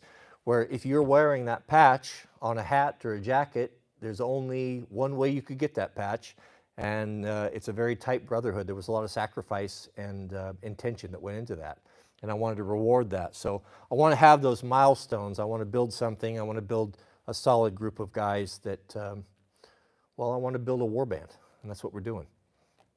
Now, with that said, this isn't a paramilitary organization.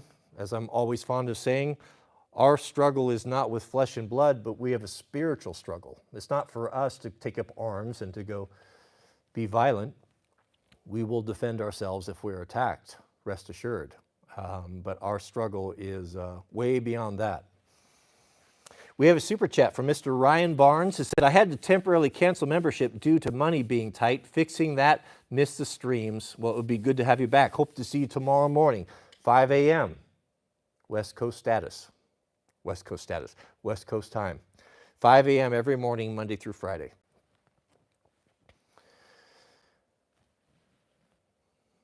Well, I hope to see you there tomorrow, Ryan.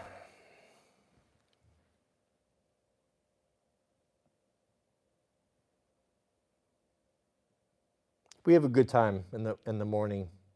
We were down in the tent all through the fall, in the early winter, and then just a couple week or two ago, we moved back up here to the shop.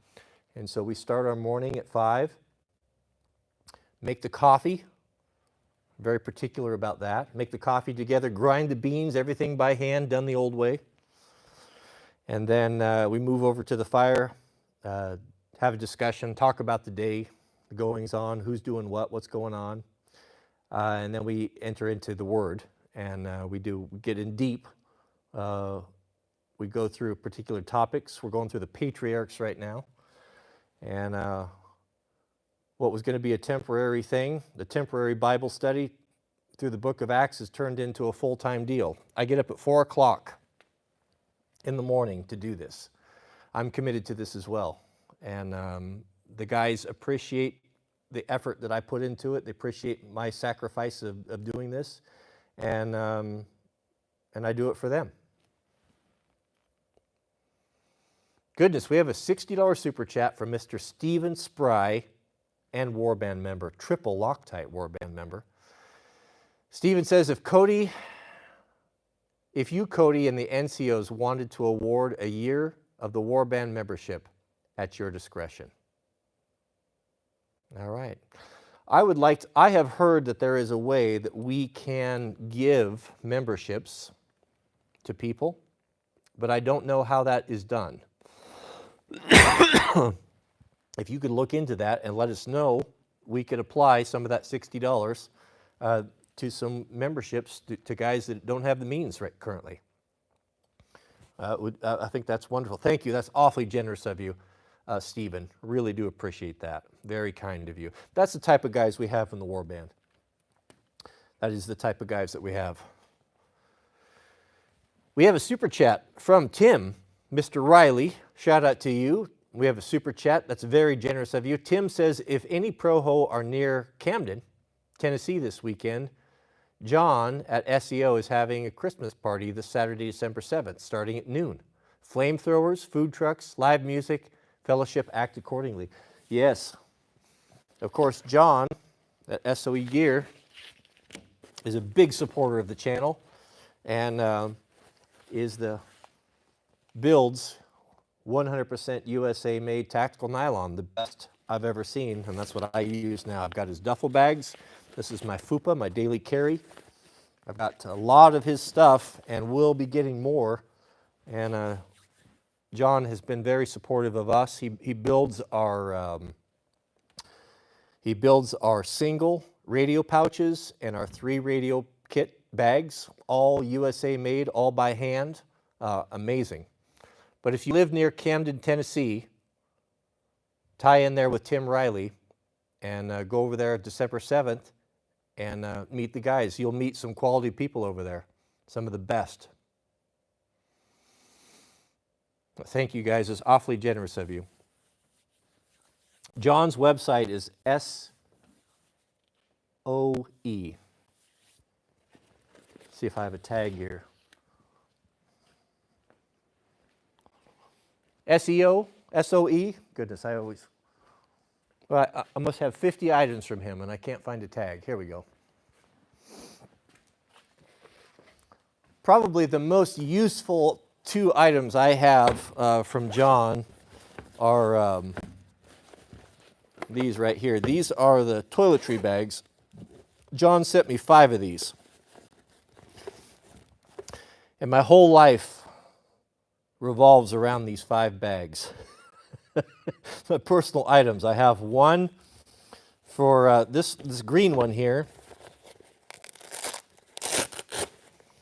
SOE, Special Operations Equipment, made in the MFN USA. John, he's a rough dude, but he's a good man. These little bags here are great for organizing gear. The green one here is where I keep my glasses. I have prescription glasses, computer glasses, lens cleaning, contact lenses, and this is where I keep my Norwex lens cloth. So this right here is this is basically my EDC. I always have it. I always have my FUPA. This carries my concealed carry, my wallet when I carry off body. The other one that I use all the time, I was very happy that he sent 5 of these bags to me, and they are all different colors. So just at a glance, I know what's inside of them. This is, in this one, I carry all my grip. So this will have my batteries, clamps, extra cables, just all the things that I need to supplement cameras and such. I have got my system refined to the point now where everything that I would need for a multi-camera shoot, apart from the cameras, could all fit in this bag, apart from a tripod, of course. But even then, I can make it work. I have a small one in there. And then batteries for audio. You know, I have 12 batteries for microphones at any time. So all that stuff is kept in there. But these little guys, man, especially these 2, these are with me every day, all the time. They're quite excellent. Yes, the Battle Chemist has thrown John's website up there, SOE Tactical, everything handmade. If you want the best, there you go.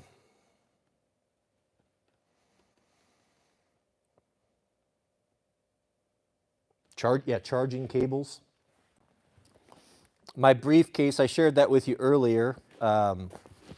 I keep my charging cables. This is another great company we work with. This is Premier Body Armor. They've been very generous, very supportive. They sponsored the last giveaway that we did that was just phenomenal. Nearly $10,000 worth of stuff. I still got, I've got the video of that. I'll try to get that up today. But I keep my cables, charging cables in here, and my computer in here. This is actually a ballistic computer sleeve. It is bulletproof for all guns and a 12-gauge shotgun, believe it or not. And computer in here. So this is how I keep my cables.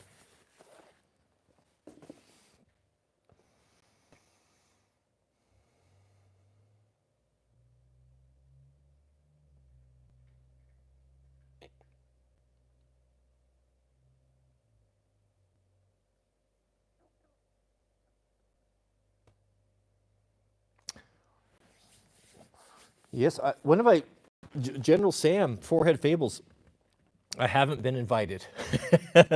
So I would love to go back. If you have General Sam's ear, yeah, rattle his cage. Tell him to give me a call. Him and I were talking, this was a year ago or so, but they did an annual camping trip. General Sam, if you don't know it, is the most unlikely friend that I would have on YouTube, but I love his stuff. He's family friendly. I'll just leave you that, but he does a gaming channel. But I like Sam, and I watch all of his videos. I think he's very creative, and I think he makes great content. And I was on his podcast a while back, a few years back, but we were talking about him maybe coming out here with his guys and them doing a backpacking trip. Jack and I had plans. We were going to have a section of the Pacific Crest Trail all picked out where we can drop them off. They can do 1 day, 3 days, for whatever they want, and then we can pick them up whether they want to go north or south, so they can just kind of do a section of it. But we were thinking we would put an air tag tracker or some type of GPS tracker, throw that in one of their bags so we knew where they were at, and we would sneak up there at night vision about 12 o'clock in the morning, maybe 1 o'clock when they were just about to get to sleep, and put the fear of the Bigfoot in them. And that would be a good time.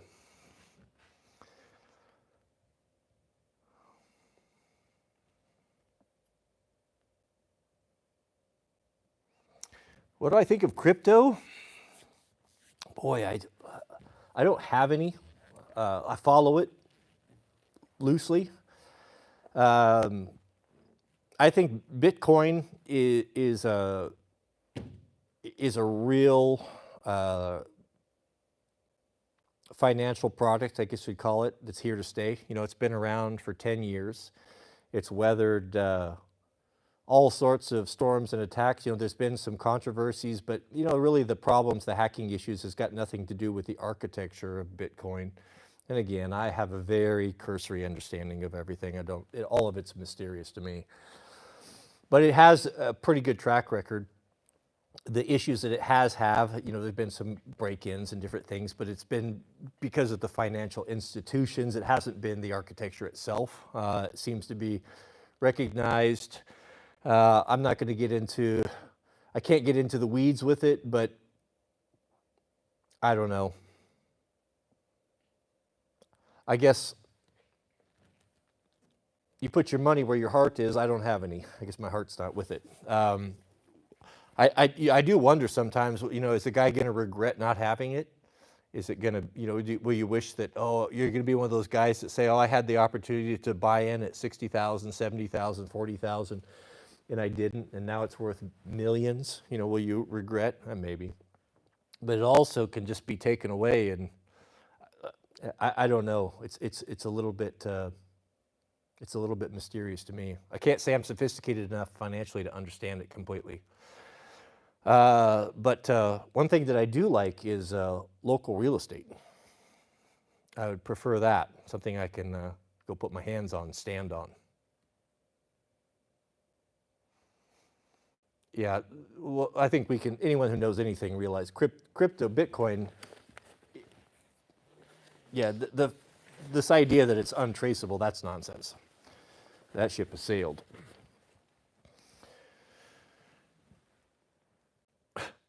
Coincidence, there's a mine at $10 a coin in 2011, yeah. Oh, the wisdom of hindsight, huh? The wisdom of hindsight. Hard to say this. I don't know. I think it's a legitimate investment, though. I mean, I don't know that it's a good idea to put 100% of your retirement into it, but if a guy wanted to take and invest maybe 10%, 15% of your retirement or your portfolio or whatever you want to call it into Bitcoin and another 10, 15 into precious metals, I don't know if there'd be any harm in that. But again, I'm not a financial advisor. What do I know about it? Nothing. All I know is men that are a lot more sophisticated and a lot brighter than I am are working behind the scenes and manipulating and what chance do I stand at it, to be honest with you? You know, am I going to go and do penny stocks or invest in the stock market and expect my head not to be taken off? Do I have high frequency trading capabilities? You know, do I have the best in the on Wall Street spending 14, 16, 18 hours a day? Do I think I'm going to compete with those dudes? Do you think I'm going to even get a fair shake? You know, I mean, I'm not that big of a fool. Mrs. Debbie and I have invested in blue chip stocks. We have a significant investment in those, but never was our intention ever to be buying and trading. When we have, we've had resources, 401ks, we've had some extra money, we'll buy big companies. You know, the top 20 in the US, companies are going to be around for a while. And that is, you know, big oil companies. Hey, buy what Nancy Pelosi buys. Buy the big companies, big American companies, and don't even look at it. We'll look at it once a year to see, oh, what has Chevron done? What has Amazon done? What has Apple done? It's not something that we even look at. Just keep adding to it, and hopefully there'll be something of value there in 20 years. But I'm not a sophisticated money person.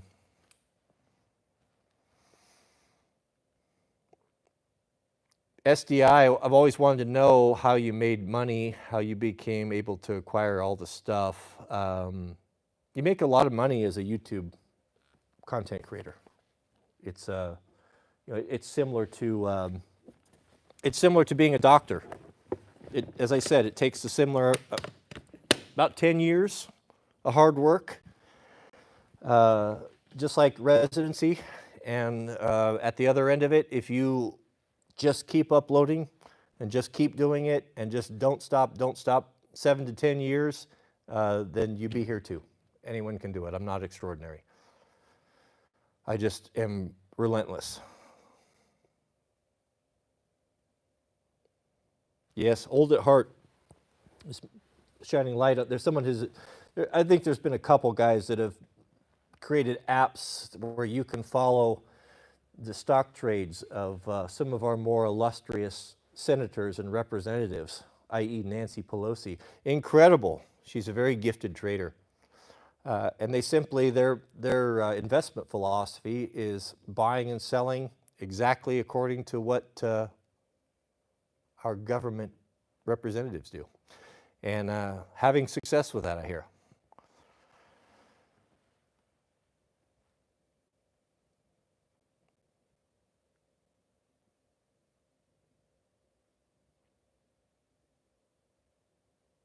Yeah, I'm not a sophisticated money guy.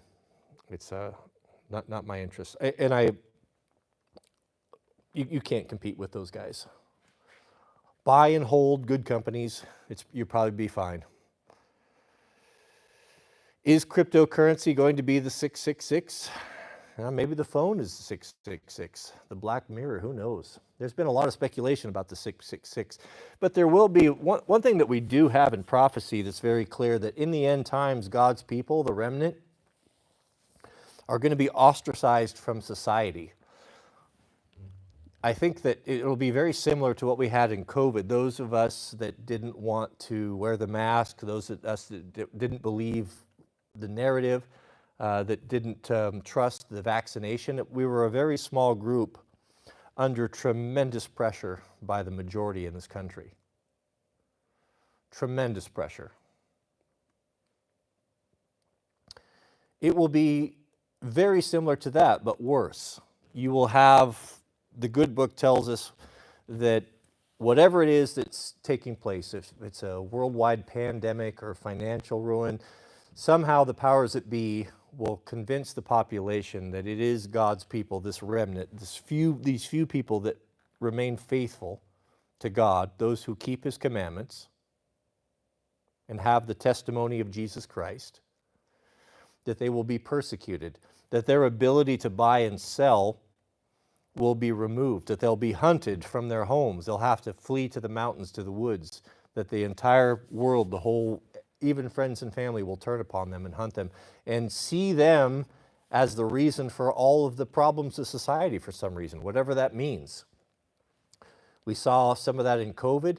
Did I not hear personally, because I've chosen not to take an experimental vaccine, that I am killing people, that grandma is dying because I'm unwilling to join the herd? You know, I saw that happened, and people were dead serious about it. There were death threats, and even family members turned upon us. Friendships were destroyed, never to be repaired because of that. People that I trusted and had known for many years. I saw it happen, so don't tell me it can't happen. And there was really very little, there wasn't a lot going on. Now, had there been every single family member had, half their kids were dying, you know, then that would have been ratcheted up, you know, then it would have been very extreme. But even with just hearsay and propaganda, family members were willing to turn upon you and ostracize you from churches and jobs and everything. I was there. I remember. Very little pressure brought to bear. Look how quickly they turned upon us and sided with the government, with the overlords, the enemy. So what do you think that they're going to do when they really are hurting? When they're really suffering? And you are pointed out as you're the reason for their suffering, you're the problem. Well, the Bible tells us, the prophecy tells us that our ability to buy and sell will be removed. We're going to have an entire economy that operates independent of the whole. There will be no more credit cards. There will be no more grocery stores. There will be no more renting cars or airplanes, hotels, or buying food from the grocery store or restaurants. That's the way it will be. That's why God is encouraging his people to move out into the country and to become more self-reliant. Noah had to build an ark to save his family from the great flood. That's an example to us. God's people need to cooperate with him to save themselves. They need to prep. They need to prepare. The war band right now in the Bible study, we're going through the second greatest prepper of all time, Joseph. How Joseph prepared and saved all of Egypt because of his insights through the famine, through a difficult time. There were things that we have to do. Can God save you through a difficulty, through an emergency? Of course he can. But it seems that his preferred method is for you to cooperate with him. So there are things that God's people need to be doing right now. They need to be removing themselves as much as possible from Babylon, from the beast system. You need to get out into rural areas. You need to become more self-reliant. Have some fruit trees. Put a garden in. Have these things worked out now when you have the luxury of still being able to buy and sell. It's going to be very difficult to do that in the future when you're ostracized from society. So I'm not afraid of it. Do what you can. I'm only one man. Sometimes you look at what others have done and how they're preparing, and it's discouraging because you see how far behind you are. And you're like, what's the hope, man? What can I do? I'm barely getting by. I can't even afford to buy this stuff. What's this guy talking about? I get that. No, I understand. But you do have to do something. You have to do the best you can. Maybe you can put up a week's worth of food. You start with that, and then pretty soon it's a month. Maybe you get yourself a solar panel. Maybe you get out in the country and plant a garden. You do what you can. God will fill in. He knows what you have need of before you even ask. But you do have to put some effort in. You have to build your ark. But let's not make the ark our God either. Let's not make our preps our God. There's also, you can get so self-sufficient. I can look around here and think, I've got a year's supply of food for my family, at least. I've got fuel, right, for my family, and massive propane storage and 1,000 gallons of diesel and heavy equipment. And I've got all this stuff that all thousands of rounds of ammunition, all that stuff can become your God. And you start looking, well, I'll be okay. I'll just rely upon my firearms. I'll rely upon my food storage. I'll rely upon my strategic relocation to this area that I'm in. But that ain't it at all. It's seek first the kingdom of God and his righteousness, and all these things will be added unto you. You start with that and move as the Holy Spirit guides you, and then do what you can. But the number one thing, really the thing that is paramount, is to get yourself in a defensible situation and get out of the cities. That's very important.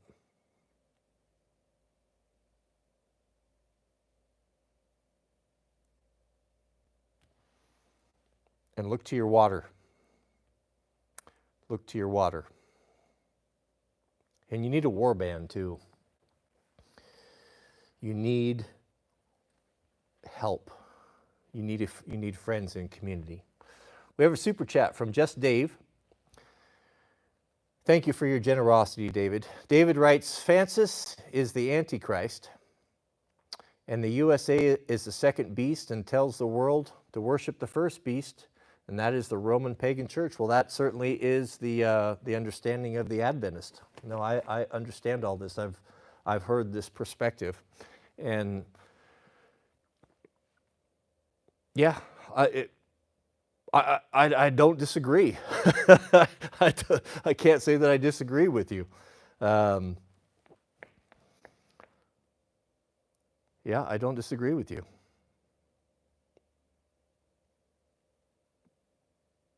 That's our current understanding anyway. We see through the glass dimly. But one thing that I have noticed as of late, especially like in the last, just since we started the members only Bible study, is we're going back and teaching and rereading through the scriptures that I've read thousands of times. Paul talks about in a letter to the early church that, now we see through the glass dimly. Men have been studying scripture and prophecy for a long time with various interpretations and understandings. And they did the best with the knowledge that they had. When I read C.S. Lewis now, he had a giant intellect, one of the most brilliant men of generations, of our time for sure.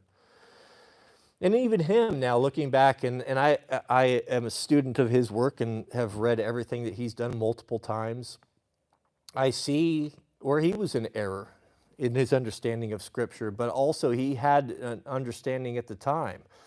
It seems that as time goes on, more and more, and especially right now, it seems to be God is like clearing up that glass that we saw through so opaquely. If I see through a glass dimly, you ever look through a low quality scope, especially in low light, you just can't make out detail. You can't see things very well. But you get yourself a Schmidt and Bender, or get something really nice, something German, and that opens up a whole world. You're looking at the same thing, the same twilight, but man, you can see everything. You see it through it clearly now because the quality of it is improved. It seems as if God is opening the scriptures. As I read and teach and study from his word, things I've seen so many times, we seem to be gleaning new insights. And I have to say that the contributions of the war band, we have some very strong men of the book. Old at heart, Mr. Jason Barr comes to mind. Carson, One of our warband members from Sweden has a good understanding. I don't mean to leave anyone out. These are just names that come to mind. They contribute to this. And together, as we read and study and pray together, there seems to be new insights that I've never understood before that are starting to snap into focus. And I think that this is a sign of the times. One of my prayers has been for a long time is I ask the Almighty, I want a supernatural understanding of Scripture. Not so I can be boastful about it, but so I can understand it, so I can teach it, so I can apply it, so I can know what's going to happen, so I can be ahead of the curve. The beginning of knowledge is, fear of God is the beginning of knowledge. And I believe that to be true. We have a super chat from our brother Just Dave, a warband number. Where'd my chat go? Just Dave. It's my Gamer Dave. It's me, Gamer Dave, by the way. I changed my name. Oh, we got it. Well, good to see you, David. What is your opinion on World War history? Most of what you were taught in school and me was wrong. Now, we have to be careful. Very, very careful here. This is a conversation that I will have with the warband, that I'm not going to do it publicly. I guess you'd have to ask yourself this. Whoever it is that you're afraid of, that who can cancel you and destroy you, destroy your reputation, is the one that holds the true power and is pulling the strings. So who is it you can't talk about?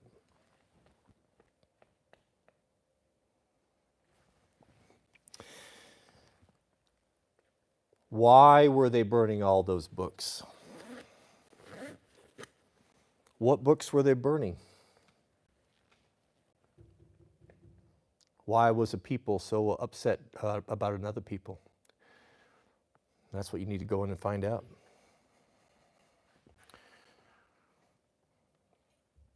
But this narrative of good guys and bad guys that you were taught in school in all of the textbooks, also it's interesting to know who wrote the textbooks. But as in life, things are never quite as they seem, and it's never quite so clean cut and good and bad. There's gray areas, there's nuance, there's reason people do things. Go in and look at why people did particular things, and maybe they had a gripe. But the victory writes the history books, correct?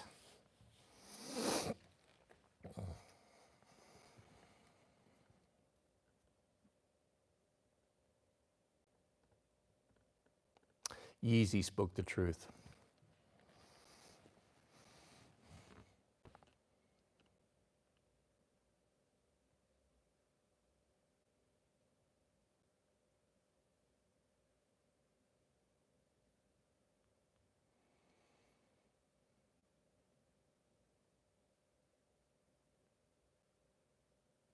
Well, gentlemen, goodness, what did we start, 12 o'clock? 4.5 hour live stream. I'm sitting here wondering why I feel so tired. I'm going to wrap it up. This was supposed to be like a 1 hour Christmas buyer guide, but well, you know how it is. Over 4 hours. We'll finish up here with Mr. Colt Jackson. We have a super chat. Thank you, Colt, for your generosity. Colt says, how do you feel about Donald winning, and do you think the world will end? Well, no, the world will end eventually, but I know my Bible. I'm a man of the book, and I know prophecy, and I know certain things need to take place.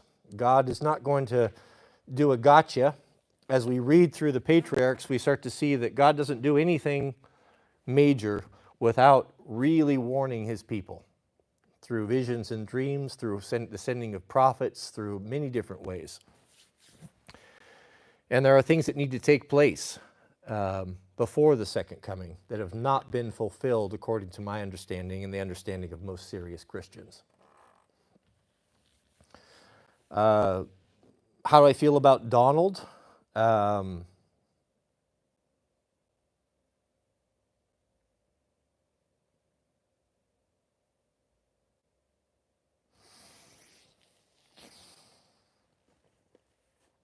I was not impressed with how he didn't take care of his boys in the first administration, and he filled his cabinet with neocons and the status quo. But I also have to understand that, my goodness, what a job to try to do, and you can only make decisions based off of information that's given to you. And if you have people around you that are manipulating you and bringing information or curating information to get you to do a certain thing, you know, I mean, how much are you gonna be able to have your fingers and understanding of all the things going on? No, you have to rely upon people. And Trump's cabinet and a lot of the people that he chose were neocons and Bush Republicans and just evil people. You know, people like, you know, John Bolton and guys like that. So I guess when it was, he didn't follow through on stuff or was not effective in 4 years, I just thought, oh, you know, typical politician. The thing that really burnt me was, you know, a lot of the content creators and people that really went to bat for him, like Alex Jones and such. This is not about Alex Jones. It's just, there was a lot of people that he did not take care of. He didn't acknowledge the fact or do anything to help them. And then when censorship came down upon them and their careers and lives were destroyed because they supported him, when he was in a position to come up with an Internet Bill of Rights or to really tackle internet censorship on YouTube and Twitter and everywhere, there wasn't anything done. And that was my particular beef with him. Like, yeah, I mean, you know, we supported and I wasn't really active about it, but a lot of people were, and I saw them really hung out to dry, and he didn't remember his friends. I hope, time will tell, we will see, I hope it seems to be that maybe there were lessons learned from that. And if he can regroup and keep his inner circle tight and really follow through on the mandate that was given him by the American people and clean some things up, I would support that. I would think that that would be good. Whether or not it'll happen or even he has the ability to do it remains to be seen, and I find it to be a long shot. There are too many enemies. There are too many people whose careers and finances are going to be touched in a negative way that they're not going to allow this to happen. The only way I could see it happening is if they could strike while the iron's hot. If you could take advantage of that red wave of the momentum and the mandate given by the American people to get in there and to just bowl over the senators and get on our program, or you're going to get punished by the people, and really get some successes early and get some momentum built, you know, maybe some good will come out of it. But no, it's the rot is just so deep. The rot has been in the school system, the education system for decades now. You have armies of young brainwashed people that are now coming into positions of power and authority. I mean, you can't, it might be just too far gone. Might be just too far gone. But I don't know. I don't know.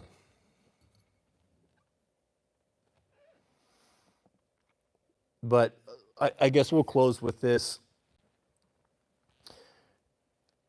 Anytime you ever put faith in a man and really hang all of your hopes on an individual, prepare to be disappointed.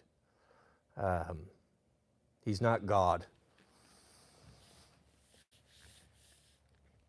So if he could accomplish a thing or two, rein in some of the stuff that the FBI is doing, rein in the,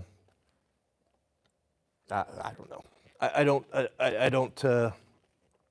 I keep my sights focused on the Almighty, things that I can depend upon. And ultimately, he's in charge of all this. Whoever sits in the Oval Office is appointed by the Almighty anyway. So I used to get mad about politics and, oh, this dirty guy, and if we could just get our guy in.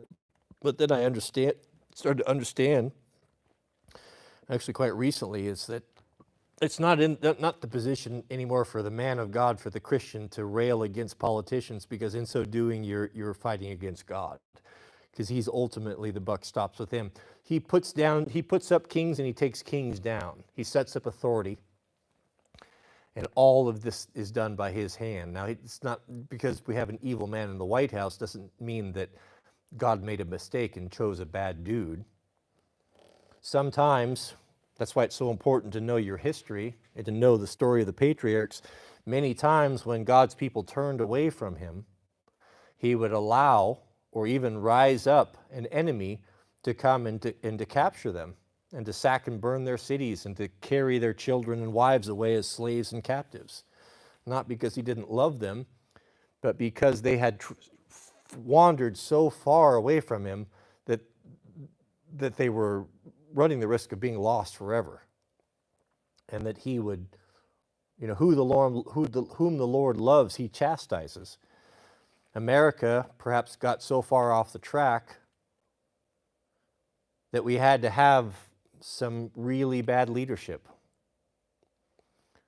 to get people's attention, to wake them up out of their stupor, to get out and to vote and to actually become political and to make change. I don't know. It would be nice to get to understand that you're on the wrong path and let the Almighty correct you lovingly with gentle hands rather than with the stick. But sometimes the stick is what you need. And America, America, if it continues in its current trajectory, and even currently as it is, I heard an old preacher say one time, if he continues, if the Almighty allows us to continue as we are, he's going to owe Sodom and Gomorrah an apology. And the point being is that Sodom and Gomorrah was destroyed for their evilness and their wickedness. There were not even 10 righteous people found in the entire city, and it was massive. There weren't 10 righteous. Had there been 10 righteous people in the city, he would have relented. He would not have destroyed Sodom and Gomorrah.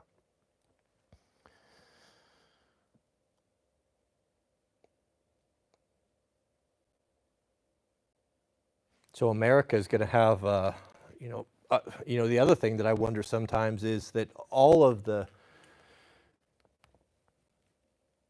violence and the abortions and the increase of the natural disasters and storms and such, is God's hand of protection on this country being lifted because of our iniquity?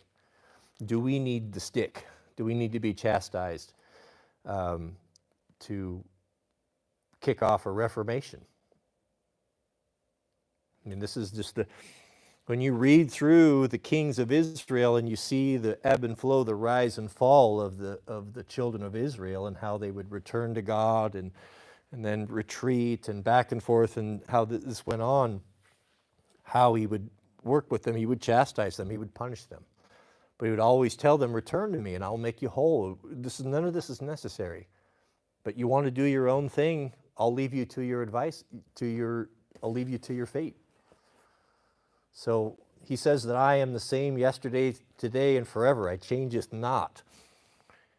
He's going to intervene in our situation the same as he did in ancient Israel, with the sending of knowledge, the sending of prophets. But if the people won't hear the prophets, and they won't make the corrections, and they won't humble themselves and reform, then consequences will come upon them. He'll raise up even ungodly kings and armies and rulers to come and to take us into captive, take away all the things that he's given because we don't appreciate it. And that very well may happen. But what do I know about these things? These are well above my understanding. I have enough to worry about just getting through, trying to remain faithful and getting through the day without falling off the wagon. You know what I mean?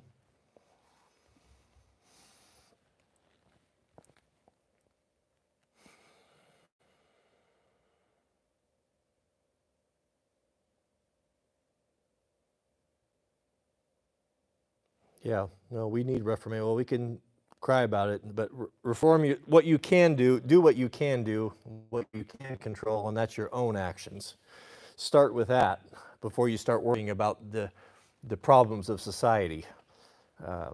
What's the good book says? How can you look at the don't go to your brother and say, hey, you've got a speck in your eye. Let me take that speck out of your eye when you have a plank in your own eye. You got a huge, big problem at home.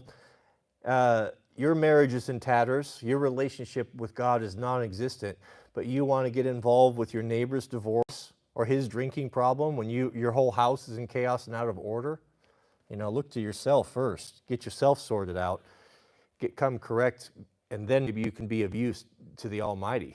But to be going on and having our own affairs out of order and our own house in shambles, and then going online and bitching about Biden or Harris or Donald Trump or anything like that is just fruitless and pointless. Is it not God responsible for setting this up? He's ultimately in charge, so this is his decision. This is not for us to understand why he does what he does, all in good time. But in so complaining about all these things and doing it publicly, you know, are you criticizing God or are you fighting against God? That's what I am starting to understand. Starting to understand is the key.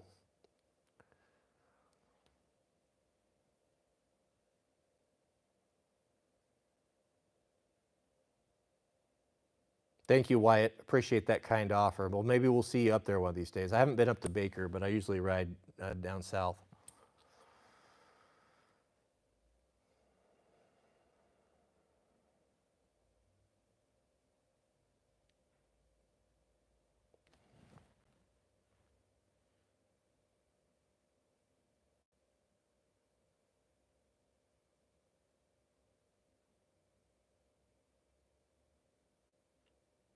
Yep.